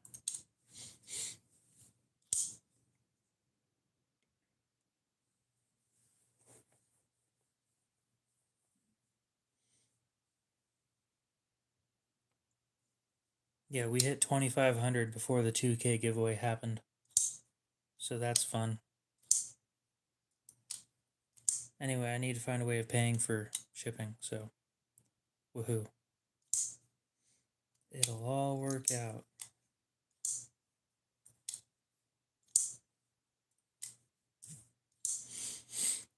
I want the original 2. They just dropped the original 2, and I want it in titanium with the reverse Tonto. That thing looks sick.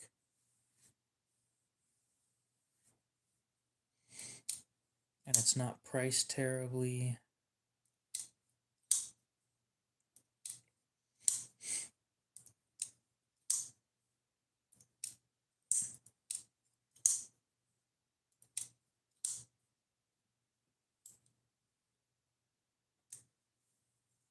This is one of the most fun fidget knives, but it is huge and heavy.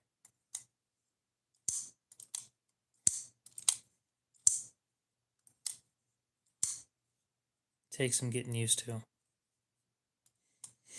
I sharpened this one to roughly 18 degrees per side.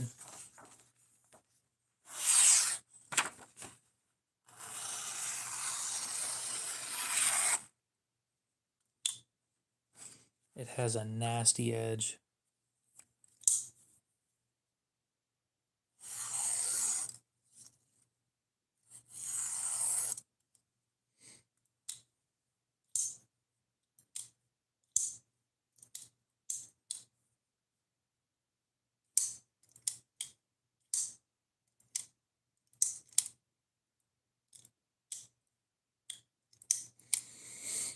So I need to get in contact with Blade Binge about something.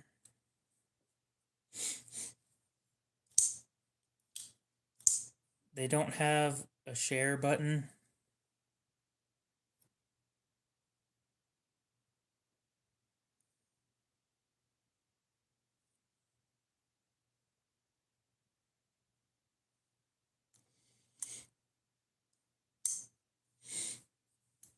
Aiden, what's up? So when Aiden finds something and then he sends me a screenshot of it on Instagram and says, "Look what I found on Blade Binge," and doesn't send me a link,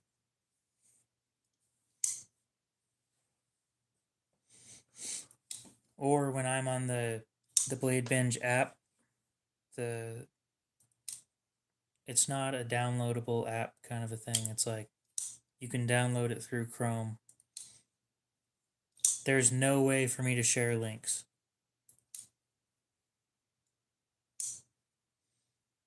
And I find that very annoying.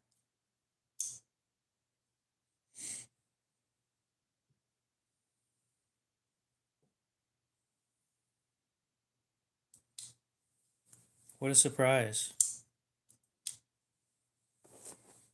We were sitting there flattening for a while. I think like 45 minutes, and it was not fast. I'm still not done. There was some dishing going on in the from sharpening. It's going to take a while before that's all out. But like when I want to send Urban Jedi here a link to the Koenig, I can't. Exactly.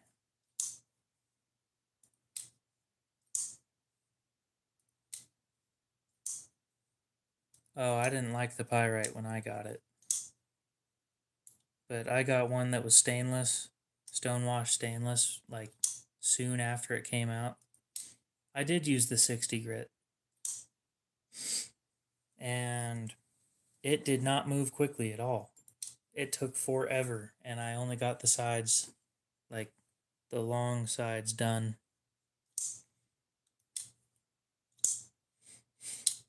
That takes so long, I would genuinely pay somebody to do it.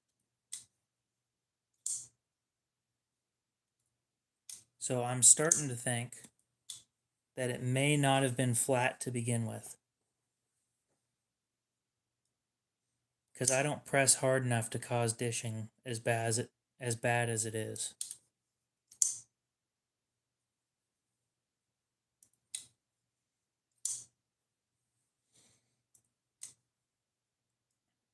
Yeah, you'd think if Blade Binge wanted to make money off of shit, that they'd make it so that you could share it. I don't know what you mean by roundabouts. I think I used too much stuff. I used like 1.5 spoons.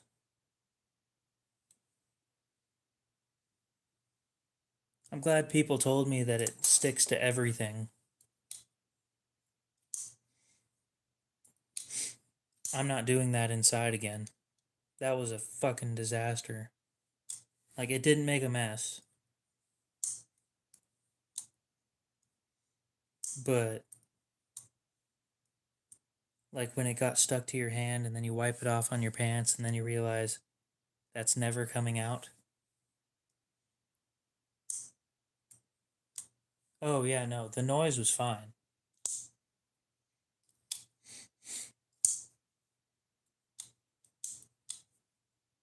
The cleanup,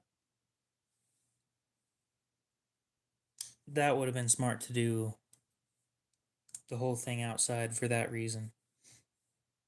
But you got to keep in mind, I was doing it at midnight. And if it's going to be that loud at midnight outside, fuck no.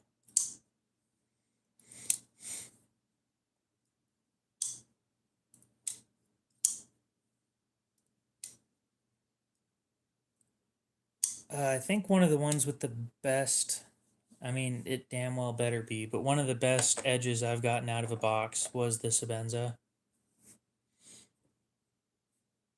Runner up to that, Civivi does a really good job out of the box.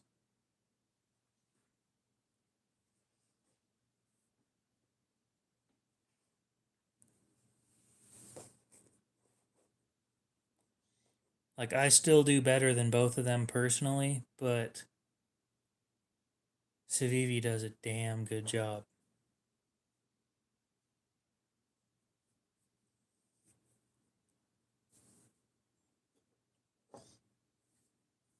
So Aiden, I thought that my Sabenza was finally breaking in when I was opening it and flicking it and stuff, and it was nice and smooth, super smooth. And then I was doing this, and it turns out the pivot screw was loose, and that's why it was as smooth as it was.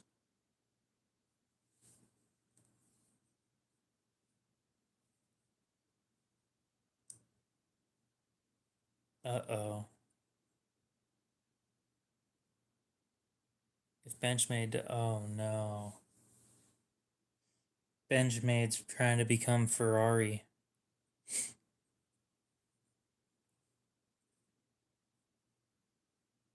They're trying to become the Ferrari of the knife world. And I'm willing to bet that based on how many knives of theirs you have, gives you a better chance of getting some of their other stuff that's nicer.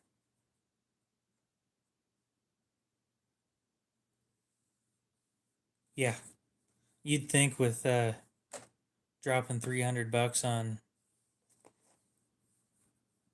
what you mean the blister packs? I thought those looked like shit. I don't know about you. I thought they looked like shit. So they're rebranding.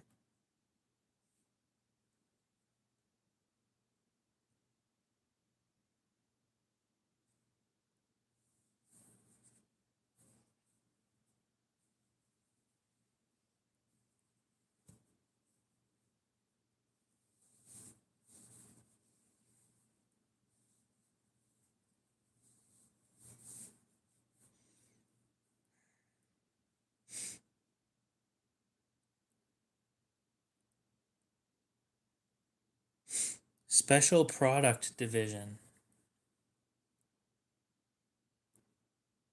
They have caught my attention.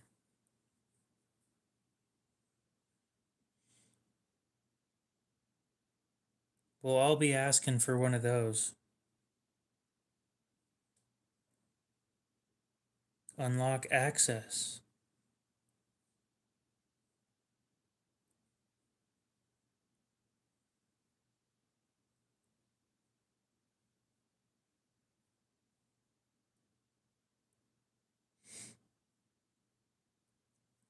The Benchmade Special Product Division. Oh, I have to sign up with their email bullshit.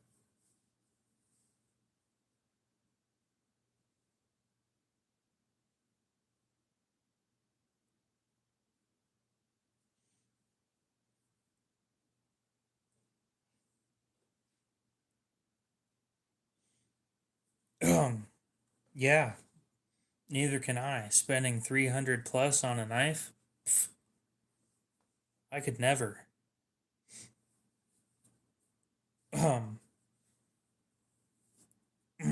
Yeah.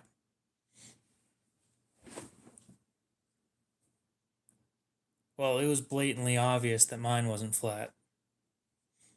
Um, the sides, I mean, I guess I might as well just pick it up. It's on the ground. The sides here, you guys aren't going to see shit. The whole center never got touched.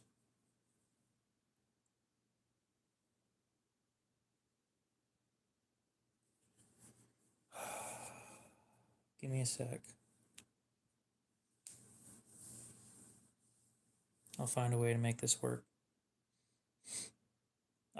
You'd never catch me spending over $300 on a knife. Never in a million years. The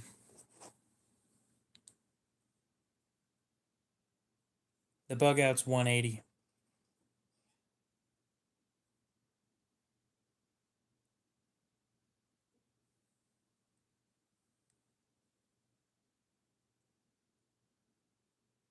So the top edge and the bottom.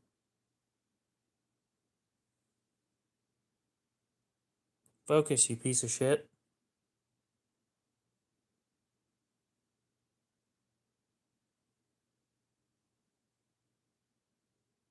The top and the bottom got hit fine. The sides, they got hit fine as well.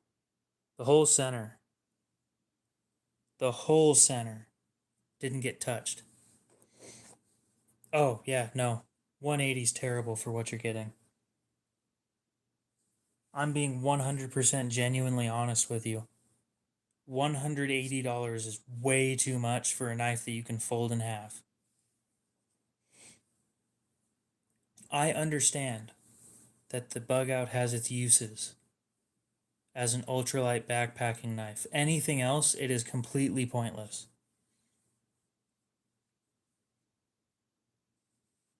Oh, I liked how aggressive it felt on the edges. But I want you guys to understand my philosophy, the way that I look at knives is value.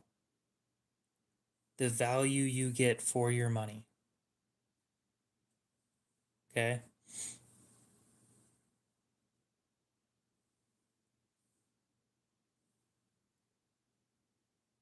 Spend like 20 bucks more and get S45 VN.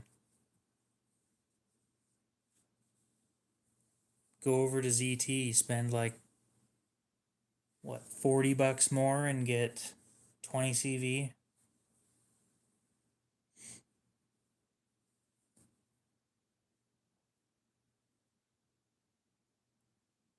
After every sharpening, I'm supposed to use that little stone.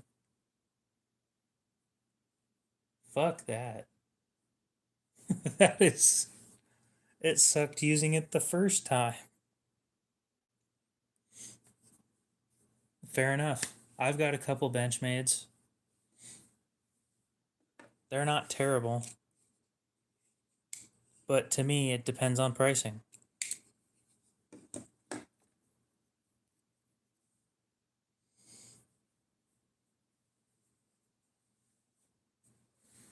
Yeah, it does apparently. I think the most wealthy people that I've met are the stingiest people I've ever met.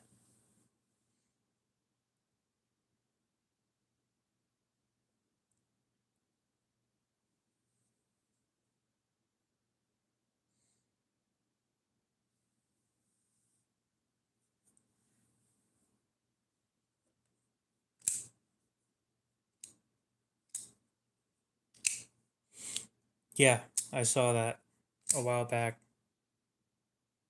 The reason I have this thing priced at 80 is because I think the $210 price tag from new is fucking ridiculous.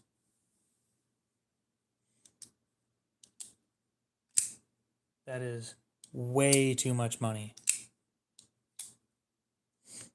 Actually, Hogue has really, really good customer service. They also have the Deca, which is less than the bug out, with a better steel and a better guaranteed heat treat, which is why I'd go with Hogue personally. Exactly. I mean, I think that they're priced too high. That it's not even that there's nothing wrong with them. I think that they are priced too high. Other than that, the actual products, they're pretty good.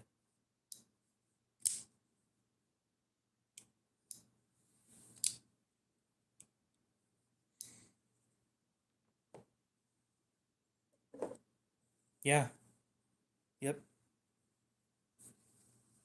That's just how things go. The wealthy people are always, in my opinion, the stingiest.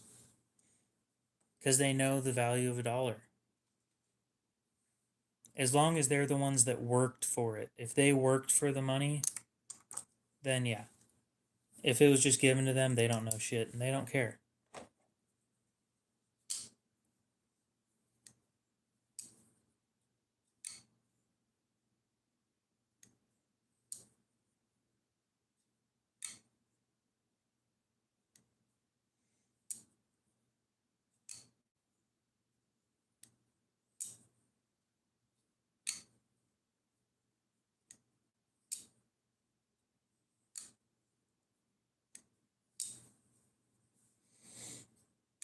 I didn't know they did layaway.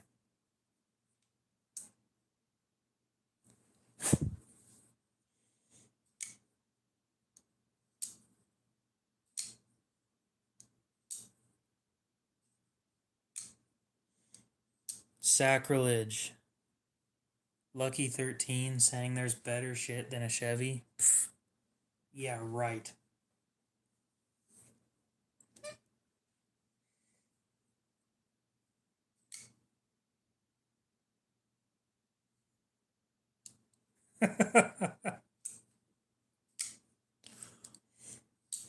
Look, okay. My whole thing, I already said it earlier. My whole thing is value for money. Okay? If I can find a better deal made in the same country that the one that you're already looking at's made with better materials or just a better cost, I'm going with that. That's why I'm picking the Deca over the Bug Out. I'm pretty sure that you can fold both of them in half, but the Deca's $40 less. Oh, yeah, okay. Squeak.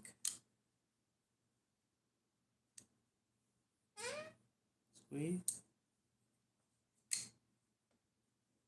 Now I've got an Adamas and I've got two mini Adamases. They're fine.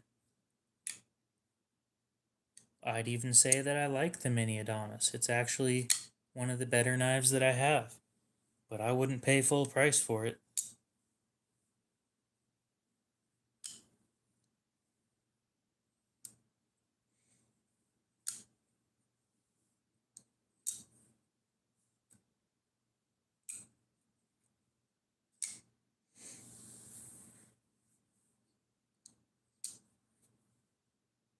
That wasn't a cat, that was the chair.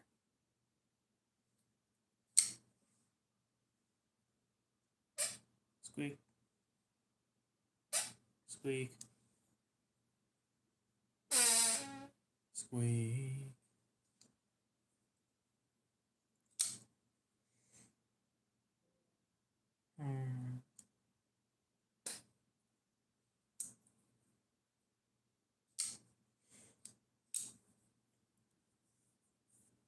Here in about a minute and a half, I'm going to go ahead and end the stream.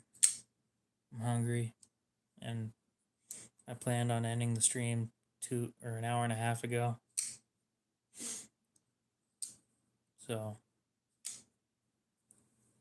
I'll be streaming again tomorrow. For anybody that's new, I stream almost daily. If I'm not streaming, like I usually stream 11 p.m. Mountain Time or right around there. Sometimes I'm late, like tonight.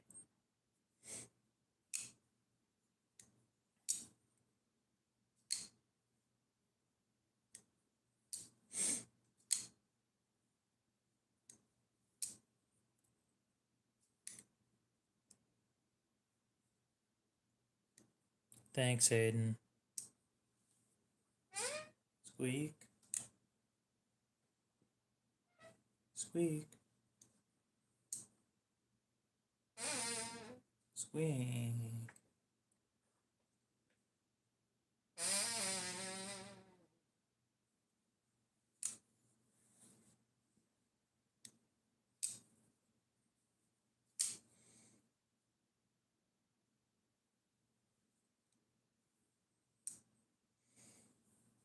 Anyway, guys, I'm going to go ahead and wrap it up here so that I can go eat something and then go to bed.